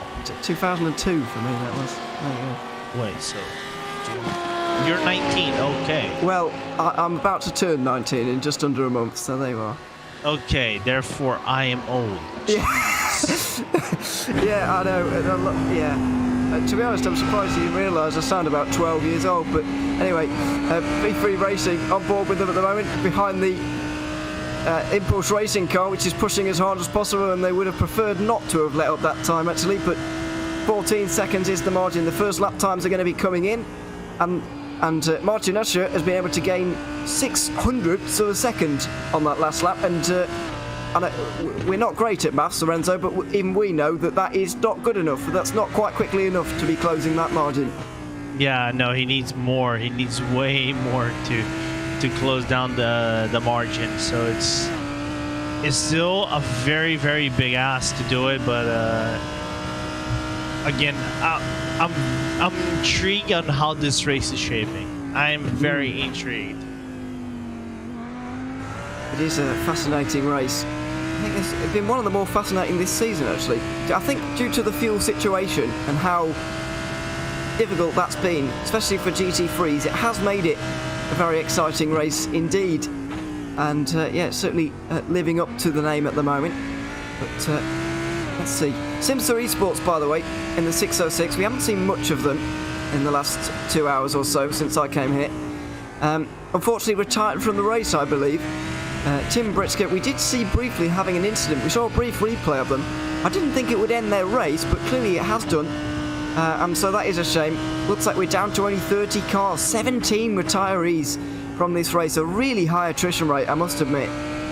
Yeah, I think I was mentioning to Stefan when we were talking, I think with 5 hours to go, 5 hours and a half to go. I think by that time it was the race with the most DNFs we've seen this season at that point of the race, because all races have been 12 hours, right? So it's quite surprising and impressive to see that Sebring of all tracks, which is a track that Okay, it has its incidents, being the one that has the most casualties in one race.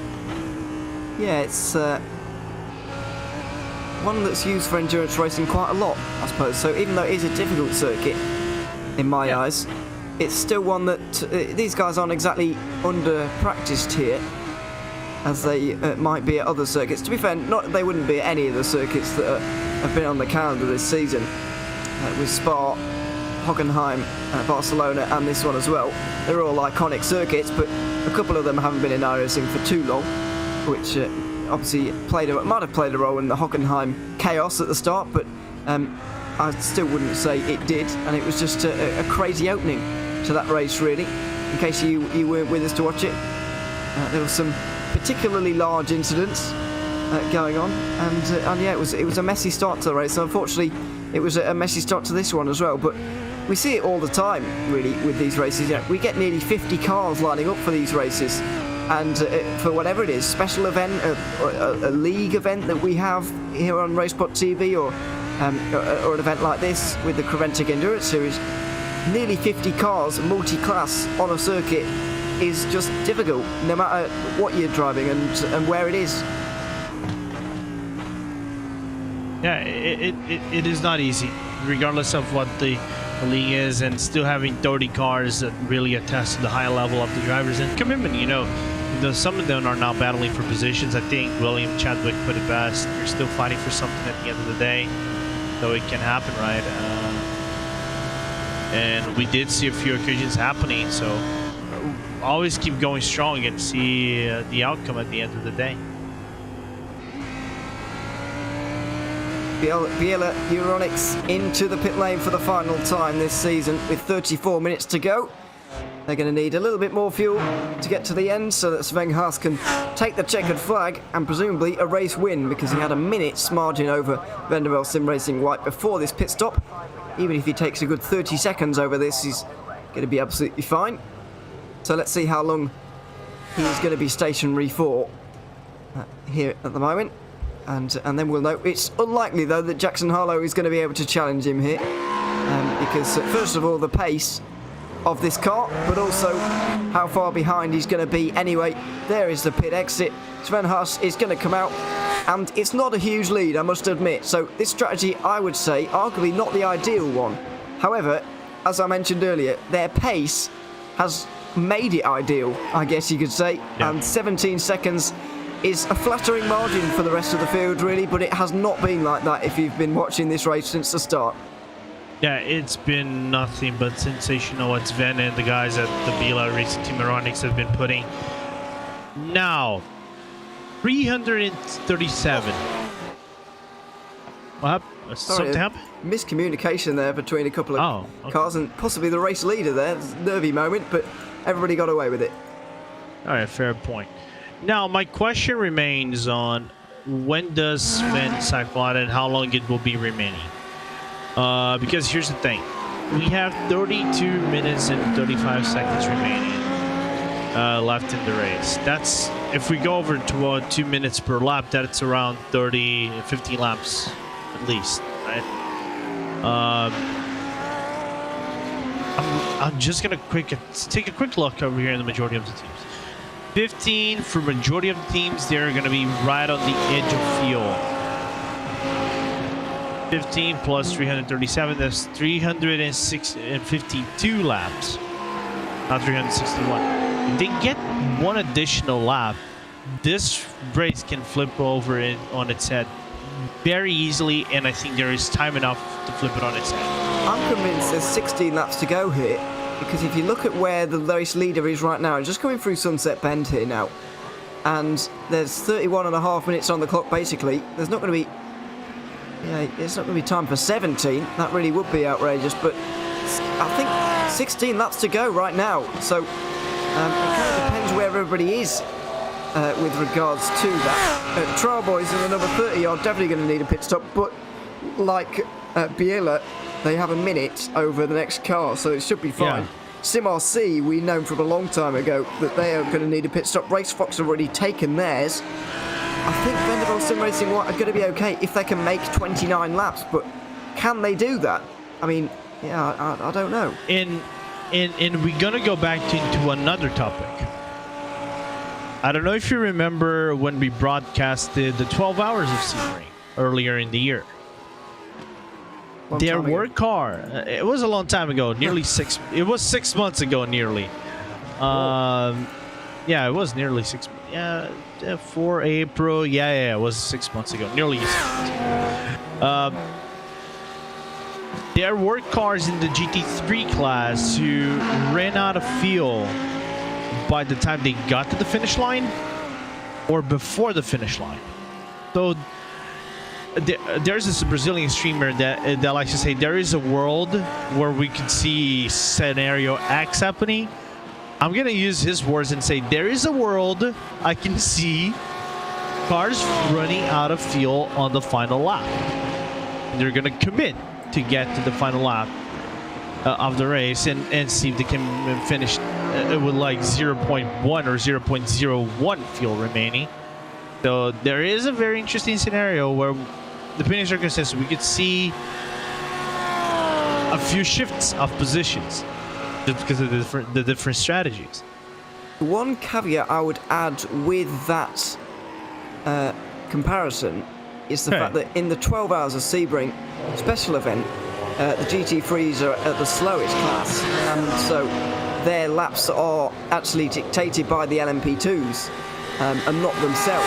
So on this occasion, I think they have a better idea of how many laps there's going to be in this situation as opposed to in the situation you're talking about, where the GT3s are basically praying to get lapped by the LMP2s a certain amount of times that they've been calculated, which is very difficult to do, of course. If they get that wrong, then, you know, they're a lap short, as you mentioned. But here, they're not really waiting for Biela Euronics to lap them or anything. They are going very quickly, and they've lapped a lot of cars, but they're not. It's not the same situation. I think they've got a slightly better idea on this occasion than they did 6 months ago. True. And the LMP does bring out a little bit of a different fact. Now that you only have GT3s and GT4s, though, it's going to be a very interesting, strong scenario to break down. Because we're looking at Sven right now. He's just gone through Cunningham, has the 19 car of M1 RA in place, so might lose a little bit of time right here. 28 minutes left in the clock. I'm starting to see that world actually shaping up. So there's a close battle going on at the moment as well, by the way, while we're talking all things to do with the fuel strategy. Hayden Burns is not letting up because he doesn't really need to save any fuel, so to speak, because he's going to be pitching very shortly anyway. Only 2 seconds between himself and Alexander Bird in the Vanderbilt car, and this, oh my word, he is pushing as well. Hayden Burns really wringing the neck of that car at the moment, getting everything he can out of it in the final half an hour here. Makes his way through on TCR through Big Bend, and now he's got the Vanderbilt car in his sights. This is purely, purely, I guess, for fun, and also just trying to get through as quickly as possible so he can continue on at his own pace, because he is not letting up for anybody at the moment. He's pushing 100%, and I think he's going to make light work of the car in front, actually. Yeah, because for now, what he has to do is just try to build up a gap on V3 racing whenever it comes down to pit lane, and that is going to be basically right on the same margin, I think, as Ven is going to pit. You know, maybe a little bit quicker than that. So you might become, instead of a 25 second pit stop, we might be on the verge of a 20-second, 20-second pit stop on fuel. So in total, that might bring it down to 40 seconds from start to finish, and then you kind of have to manage the gap you're having to V3 and shut it down with about 20 minutes remaining. It's an interesting topic. It's an interesting topic to break down, because there's a possibility they can actually get the place back, but they would have to fly out on the track every single lap and then maybe count with a little bit of luck. Surely it's out of the question, though, for Hayden Burns to be able to actually pit, take on the fuel, and then get back to V3 racing again. Now, I know he's going very quickly at the moment, but You know, they're only 10 seconds behind him right now, and he's got to do all that still. So I'm not. Oh, that's a dive that CCR won't be particularly pleased with, but makes it work. Yeah, I'm not sure he's going to be able to get back to V3 racing, but he's certainly trying. There's no doubt about that, and pushing as hard as possible at the moment through the first sector. And now the Lamborghini in front is very much in the sights of the 76 car right now, looking at maybe 6th position, but it's almost a little bit surprising to see SimRC back here after winning at Barcelona. It's a real change of fortunes for them. Yeah, and so far with this position, I think they're retaining the championship in the GT3 class. So even getting 8th place would still retain them the championship due to the shift of the points. I don't think V3 would grab a whole lot of point shift to swap the positions at the top with Hayden Burns. So it's gonna, but then again, it's 25 minutes remaining, and all looks like it's gonna be a very, very good frantic final. All right, we have 24 laps, 14 laps remaining in this race. Let's see how many there are going to be as we go through Le Mans again, making sure staying within the track limits on this occasion.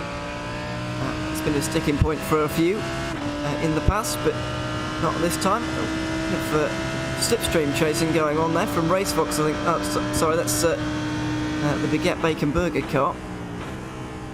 That is in 5th place and continues to get away from Chris Walsh here in the Porsche Sport Car. So that battle for 5th in GT4 has certainly settled itself in the last few moments by the looks of things.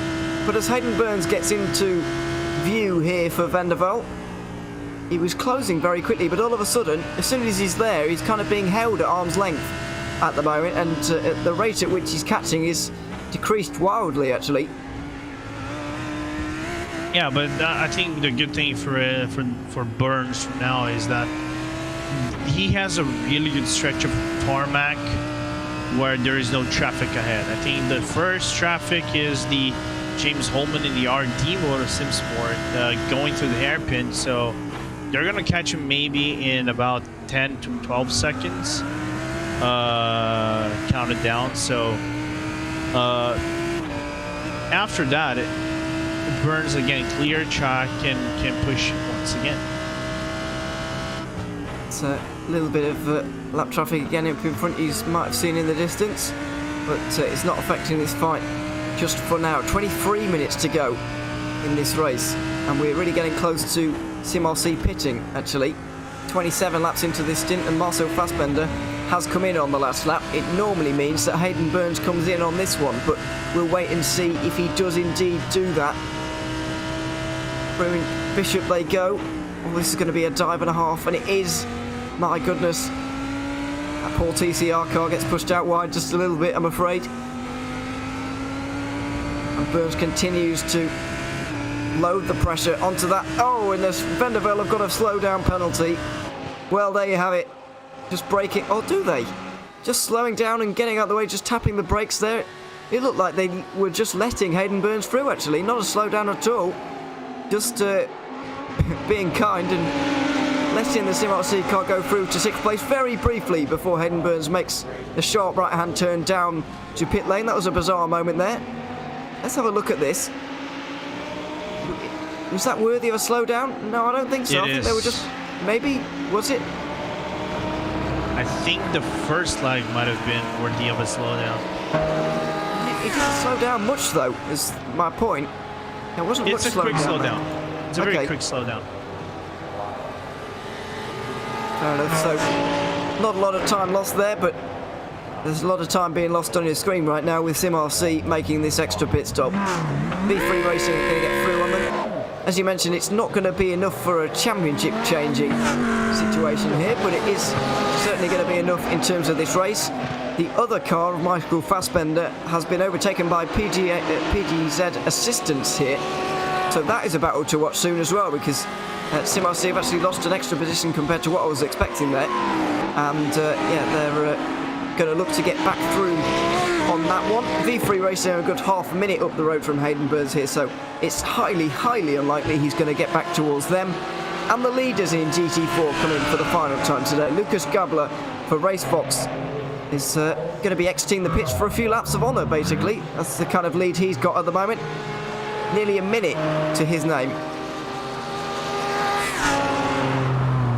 As some could say, you went for a one. Yeah. Basically, he might as well have done. There it is, just over a minute to the Vulcan Sim Racing white car. And just to cover all of the classes and all of the battles, Full Send Racing still lead TCR in front of Impulse Racing by 13 seconds. And with every lap that Martin Asher is not gaining on Michael Polasek here, Lorenzo, it looks more and more likely that he might be able to pull this one off. Yeah, it does look like it, right? And for him to actually catch up to Polasek, he would need it at least a full second per lap. Yeah. And then Khan with a little bit of luck when you get closer, as I think that's a CMRC card of Hayden Burns overlapping Polasek right now. That was a clean move, and Polasek lap of, on that note, lap after lap after lap, asserting dominance over the grid, because on field though he is safe. I mean, real safe. I think everybody's safe at this point. No, I mean, if we were concerned about field, Polasek, I think, making to the end, Fred not. He is very well set to the end of the race. He is, yeah. Andres Gilman might not make it here. He's on 34 laps already, and that is too many at this point. So clearly gone for a different route than their sister team, to you know, kind of spread the lightness of the car across the race, to use that phrase again. That's, hope you get what I mean by that.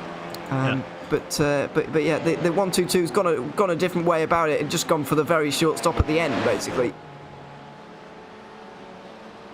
Yeah, it's in. Plus, if Gilman wanted to go for the pit lane right now, he doesn't lose any time. Basically, he's nearly a full lap ahead of James Holman right now, so he can go to the pit lane, fill up, take a little bit of a toilet break, and come out. It's still ahead of RD Sims. That's how that is. He's not going to lose any positions, certainly, with that just about a lap gap over James Holman and RD Simsport, who we haven't mentioned very much at all throughout today, but they've been plodding along in fourth for the last 3 hours or so, and throughout much of the race, actually. But there we have it. 13 seconds, it's looking less and less likely that is going to happen in TCR. Martin Asher and Impulse Racing might well miss out on the race win. Of course, in terms of the result sheet, it's not quite going to look like that, but certainly in the hearts and minds of all the spectators, Michael Polasek is definitely going to be the winner of this race. If you're Ewan, how do you feel that you lost to a single driver?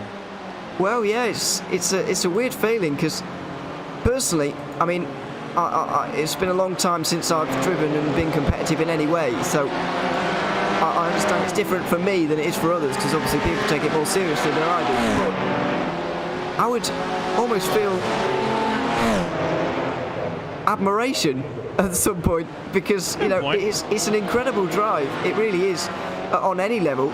But as I mentioned, when and certainly when I used to be really in the moment and competitive about this, I probably wouldn't have been quite so complimentary. And you're right, I might be a little bit, not bitter. Bitter's the wrong word, but you know, disappointed in yourself that you haven't been able to beat a single driver. But I think that takes away really from Michael Polasek and his achievement here today, really, because I don't think it's about Impulse Racing losing this. I think it's that Michael Polasek has gone out and won it.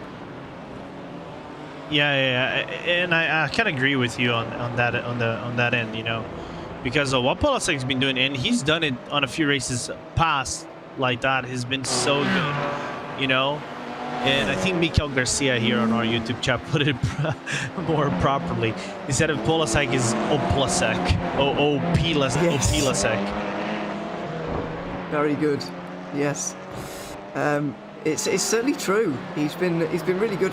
What I would say if I was Impulse Racing at this point, and this is taking away the human side of it, you know, we'll forget about Polasek for a second.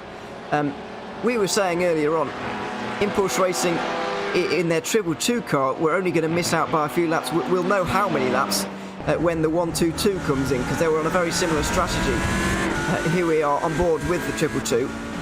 Now, they didn't miss out by many laps in terms of their fuel. For me, I don't know how much they've been saving already for a start, so they could already have been right up on the limit in terms of how much fuel they were saving, how quickly they could go while they were doing that, etc. But for me, it's not many laps in it. There aren't many laps in it, and if they'd have played the race a little bit better, then they might have been able to save those laps and in turn actually take the race win, because they wouldn't have had to make that extra pit stop. So yeah, I feel like if I was on Impulse Racing, taking away the human side, the whole Polasek thing, I would feel disappointed in the pit strategy, and that they weren't able to execute that particular kind of fuel strategy that seems so close. Yeah, and Fraser Smith, which is the other one of the managers and drivers of the Frozen Speed, Fulsen, is that for Fulsen Racing, that would be his third solo 12-hour win. Yeah, that is incredible as well. All I do is win. Yes. Never mind getting to the end of 3 12-hour solo races, but he's on course to win 3. Just saw a car. By the way, we were on board with Martin Ashton there. We still are. Saw a car spun at Sunset Bend. It looks like it might have been a Sim RC car. I'll just rewind the YouTube stream.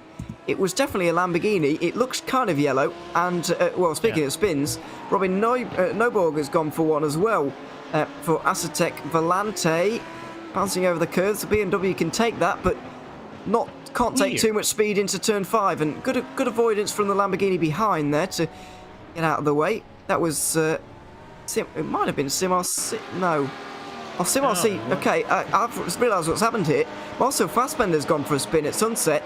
The BMW we just saw has got through on this car because of this spin right here, and then it's made a spin of its own. So the positions actually haven't changed at all. If you think about it, they've gone back to how they were before after 2 spins for both of those cars. That's a noof. Just taking too much speed into Sunset there for Fassbender. And it's weird, you know, we're seeing more errors happening during the... all right, not surprising, but it's weird. Let's see how it goes. The car is already loose under entry. You can see there's a little bit of a counter steer already during the entry for Fassbender. So it's... While we normally see more mistakes happening tonight because of the fatigue and everything else, it's still kind of surprising to see as we see Kenneth Gilbertson into the pit lane for the trial, boys. That does not going to bring Vendaval Yellow into the frame of the top 5, so it just consolidates the trial boys into P5. It does indeed. And it means that they won't be able to go for P4, which they might have been thinking about if they could get to the end, but they needed 7 more laps of fuel. And so they have taken those laps right now. 6 laps at the line as well for Biela. We've got just over 12 minutes to go. The battles seem to be settled, although as you've just seen, there's a lot of gaps that are, if there is a spin or an incident in some way, then they can definitely change around, as we have just witnessed. Though it's certainly not one to give up on just yet. 16 seconds at the very head of the race, 12 seconds in TCR, and over a minute in GT4. I have to say, we've done 3 of these races where we've commentated on the last 3 hours together, Lorenzo. I have to say, 12 seconds, I'm struggling to remember a closer one. Hockenheim GT3 was certainly a battle towards the end. I'm not sure about the gaps at the very end on the results sheet. I know it was going down to the very final hour and the very final stint of the race. There was a battle going on. with Vanderbilt coming out on top in the end in the Lamborghini, but I'm not sure about the race results, how close the gap was in the end, but for TCR, certainly that's a very impressive gap and one of, if not the closest of all years. 5, I think it was right around 5 seconds that Vanderbilt opened up on Williams. The problem was Williams were on a, I think, double stint strategy, and they were also needing to take care of the incident points. And Kostowicz was on the better tires in comparison to Williams. Thus, he was quicker lap after lap, and after the overtake, Kostowicz just opened up a huge gap. I think it was about 1.5 seconds on the first lap. I think on the final lap, I think it stretched out a little bit more because of the incident points for Williams. But Kostowicz just simply had the better. Yeah, incident points were certainly a big talking point at Hockenheim. They haven't been so far here. It's not a particularly bad place to get incident points, really. So while 50 might sound a bit harsh for a 12-hour race, around Sebring, that is manageable, and I think most of these guys have managed. We've not seen too many drive-throughs. I can only remember seeing M1RA come in. I'm sure they're not the only one, but there really aren't very many here this week. It's been it's just not one of those circuits, is it really? Yeah, it's not. It's really not one of those circuits that you can take full advantage out of it and just be in your own job with the with the car in track. You have to be very cautious, and Hockenheim, I think it is more tricky than this one because you have the fine margins on the off track, especially in turn number 1.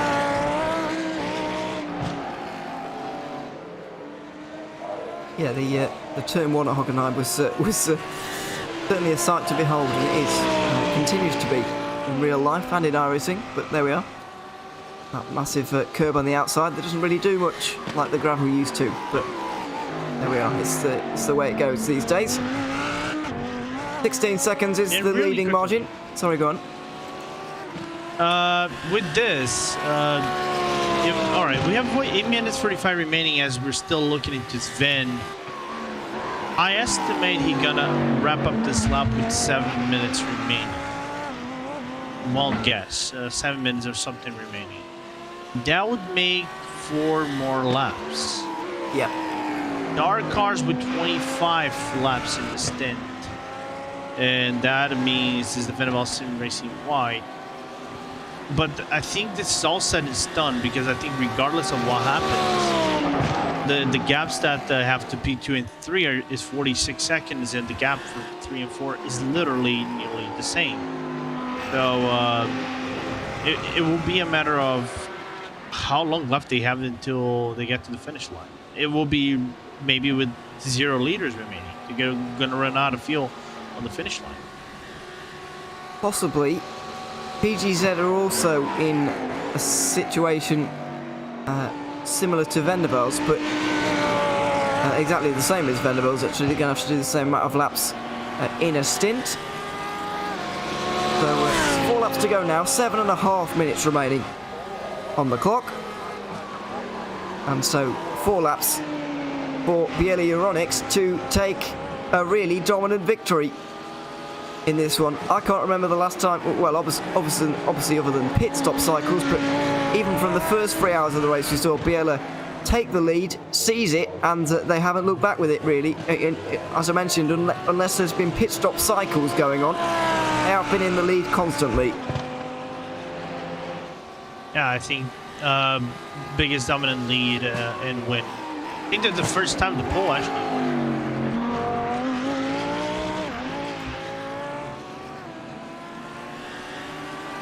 Totally in control for Sven Haas at the moment. Closest battles at the moment. Well, I suppose it's you could say Impulse versus Fallzilla is one, but they're not in the same class, and it's not really a battle at all. So there you have it. But Aztec Sim Sports, Volante Racing, and Sim RC are the closest, about 5 seconds apart. But this is the man of the moment. Or one of them anyway. Lucas Gabler in the Race Fox Porsche Cayman.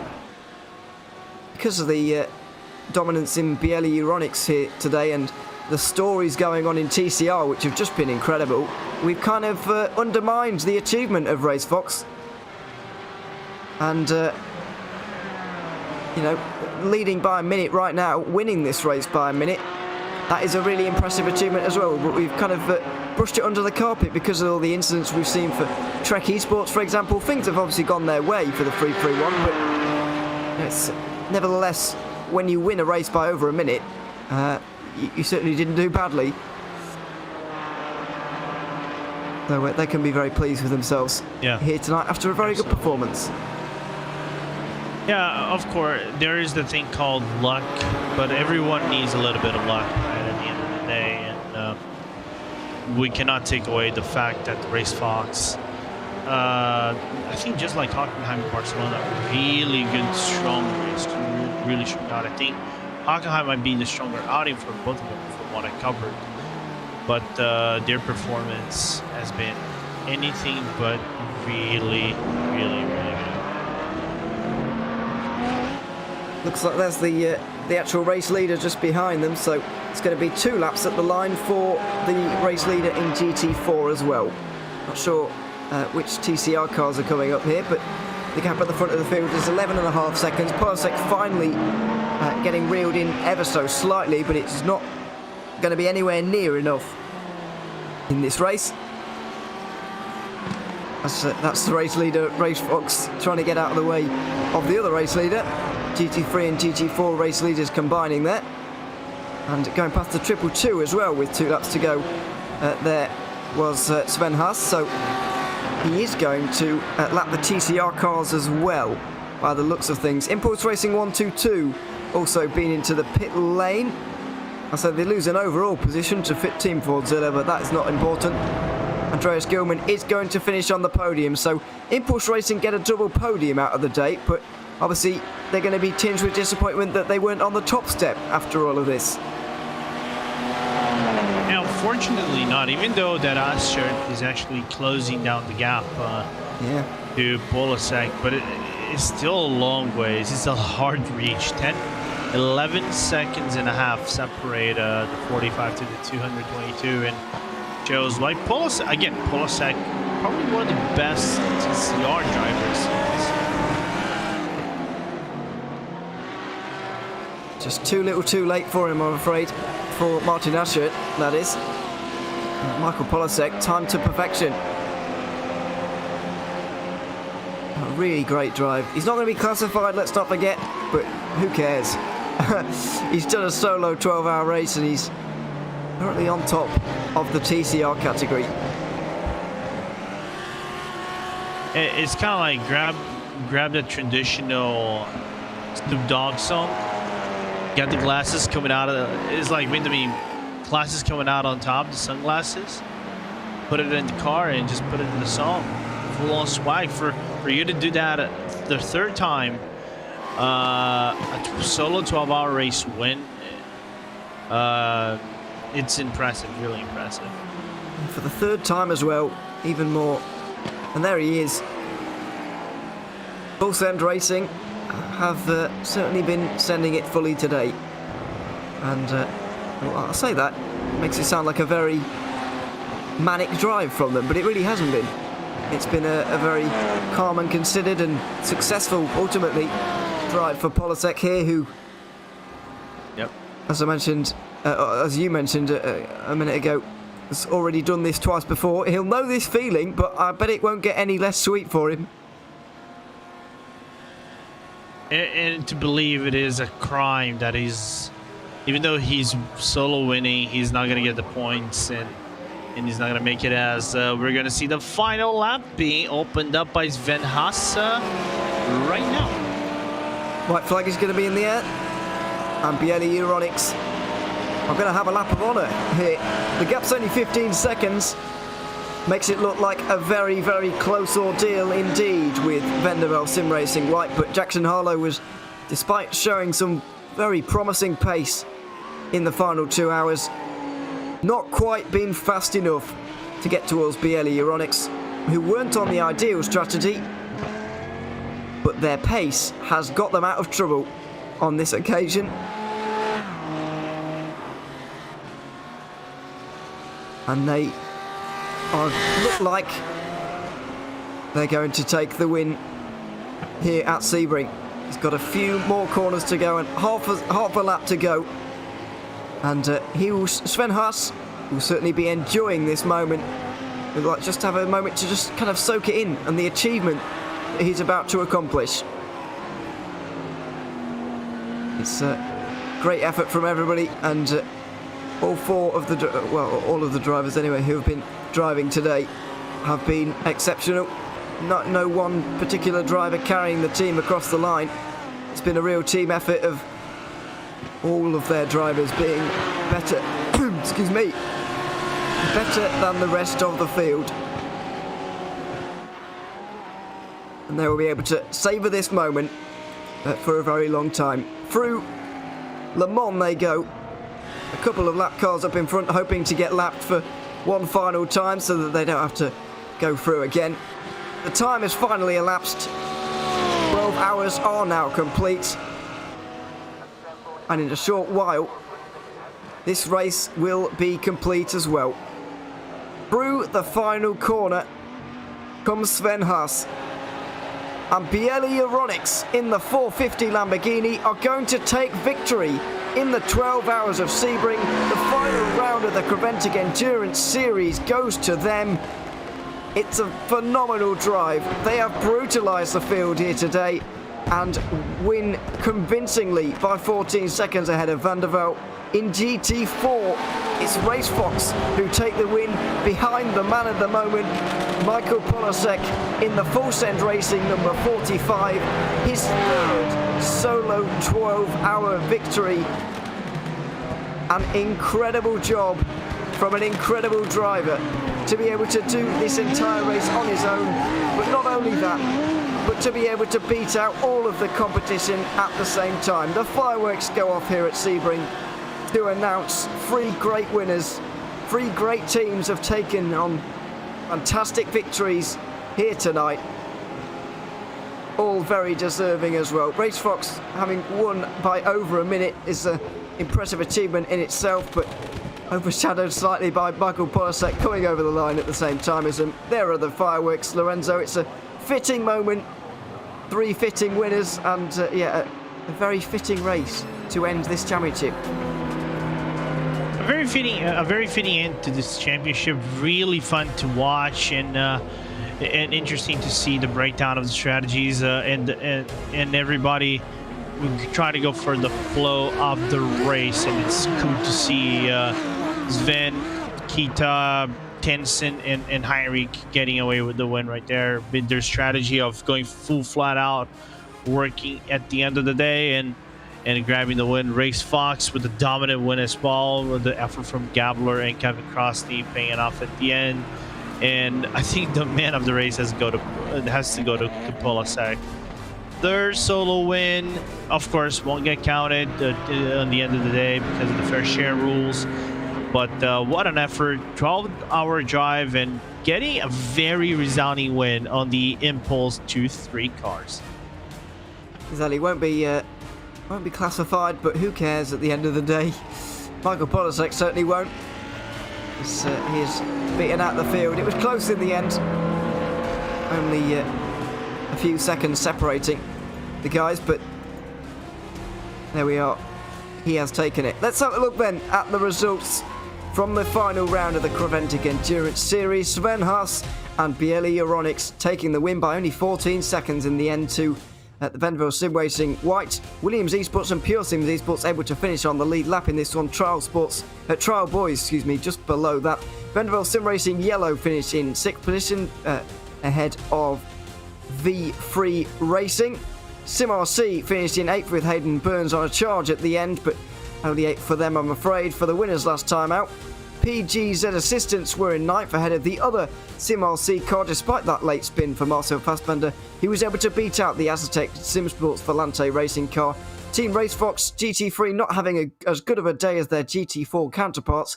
Pacific Sim Motorsport having a quiet day, finishing 13th. Simsa Esports were the first non-finishers in this one, I'm afraid.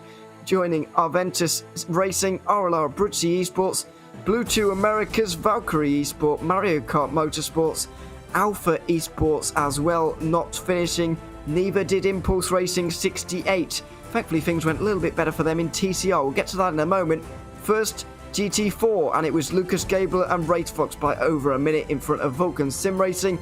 M1RA Esports finished 2 laps down in the end in third. Team Coach 22 behind that, ahead of Baguette Baconberg, who managed to beat out Porsche Sport for 5th in the end.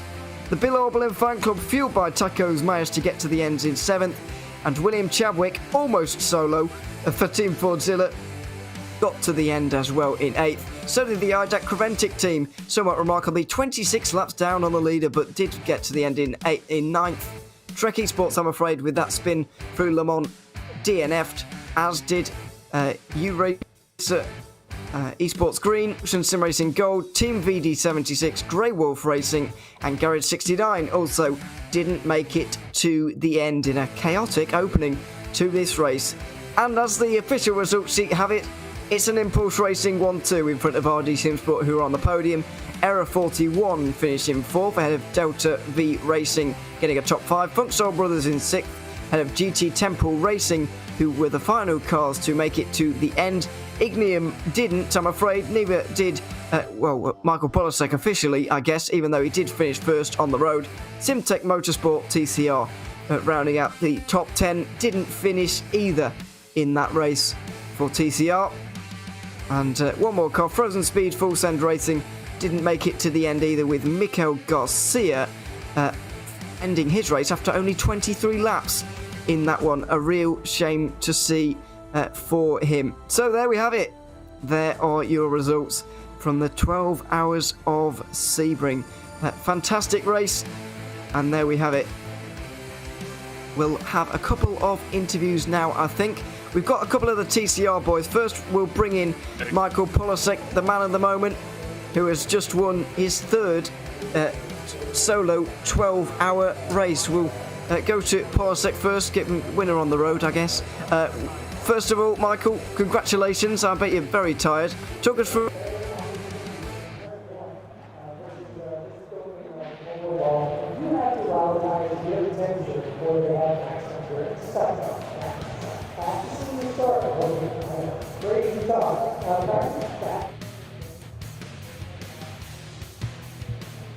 So I don't know if it... I'll just repeat the question. Sorry about that. I don't know what happened there. Michael, first of all, congratulations for finishing first on the road. Talk us through the emotions of firstly getting to the end of another solo 12-hour race, but also being able to win it. This race was brutal. This was such a difficult race. Impulse brought a really great car. They had plenty of driver talent all around. Martin was so fast, especially in like the last couple hours. He just had a huge amount of pace.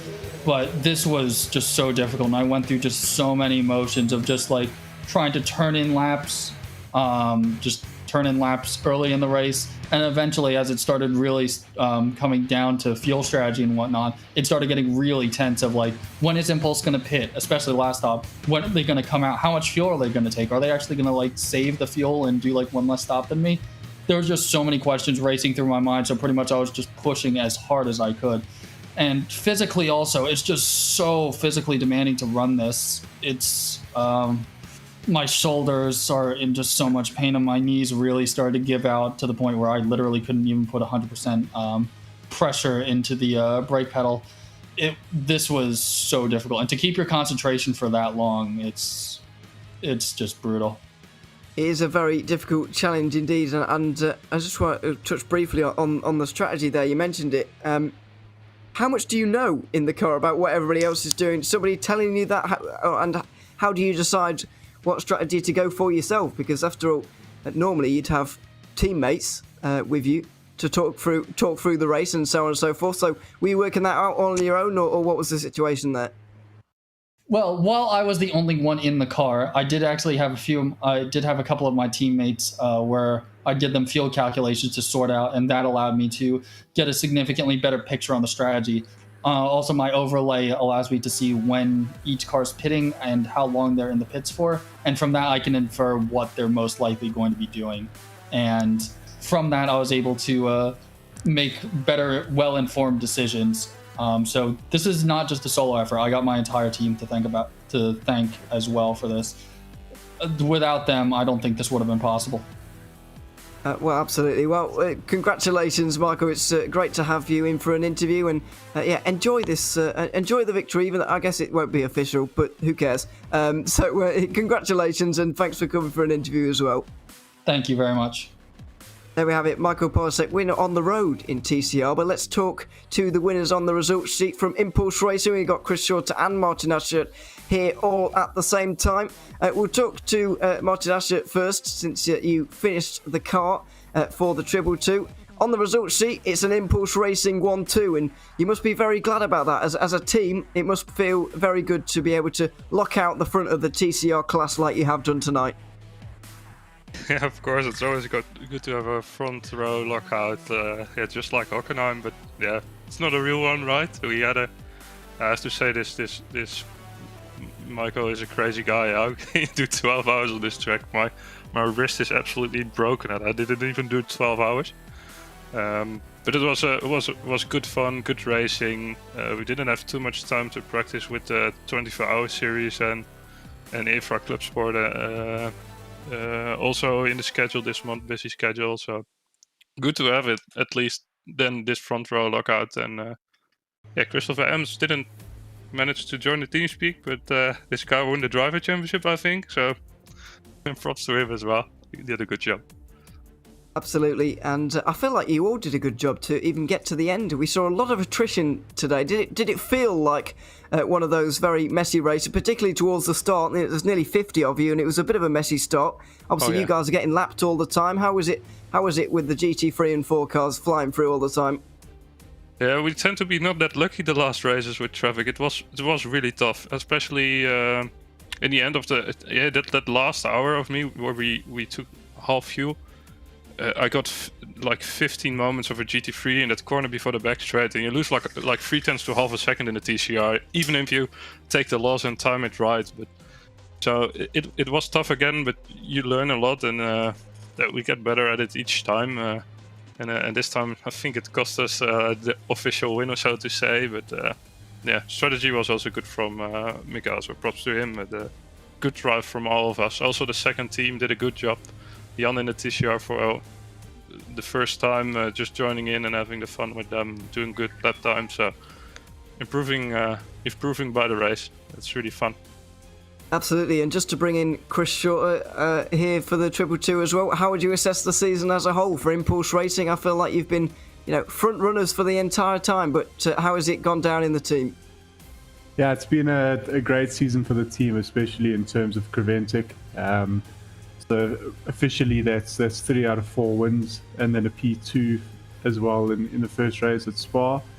So yeah, overall a really good season. The guys have worked extremely well. And yeah, just proud to be a part of the team and to be racing and representing them. Yes, it's been wonderful to have you along for the season. All of you guys at Impulse Racing, you've certainly represented yourselves well at the front of TCR as well. So yeah, congratulations to you guys, last of all, on the official victory, I guess, in the Sebring 12 hours tonight. And to both you, Chris and Martin, thanks for coming for an interview as well. Thanks. I see Ems is in the interview room if you want to speak to him. Why don't we'll give him we'll ask him a question. Why not? Yeah. Since we think he's going to be drivers champion. Well, I don't know. That information has come from you lot. So if that's wrong, then you're to blame. But welcome along. How are you feeling after a 12-hour race tonight? Obviously, the championship win as well. Oh, fantastic! Well earned, I think.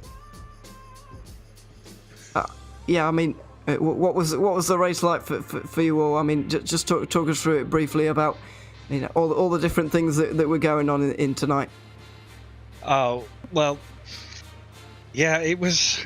We thought it was going to go pretty well. I mean, we had the pace. Traffic was a bit of a nightmare, if I'm honest. It was just we'd make up some time, and then traffic would just bring us back down again. And I think our strategy was slightly off compared to Michael at the end. Hey, it's either way. It doesn't matter too much for you guys, I suppose. So, to all of you guys at Impulse Racing, thanks for coming to join us, and yeah, congratulations on the official victory, I guess, tonight. Thanks cheers, for having and us. thanks to you guys as well for the great broadcast and that throughout the series. No problems at all. It's been absolutely wonderful to have this championship, and yeah, we thoroughly enjoyed it. There we have it. We've had the interviews with the guys at Impulse Racing, and indeed all of them for tonight. But it's Euronics, BLC Euronics, who have managed to take the overall victory here at the 12 Hours of Sebring. This has been the Creventic Endurance Series for 2021 here on iRacing. I've been Neon O'Leary alongside Lorenzo Bonda for the final few hours of tonight. Hugo Luis has been behind the cameras. From all of us here at Racebot TV, it's goodbye for now.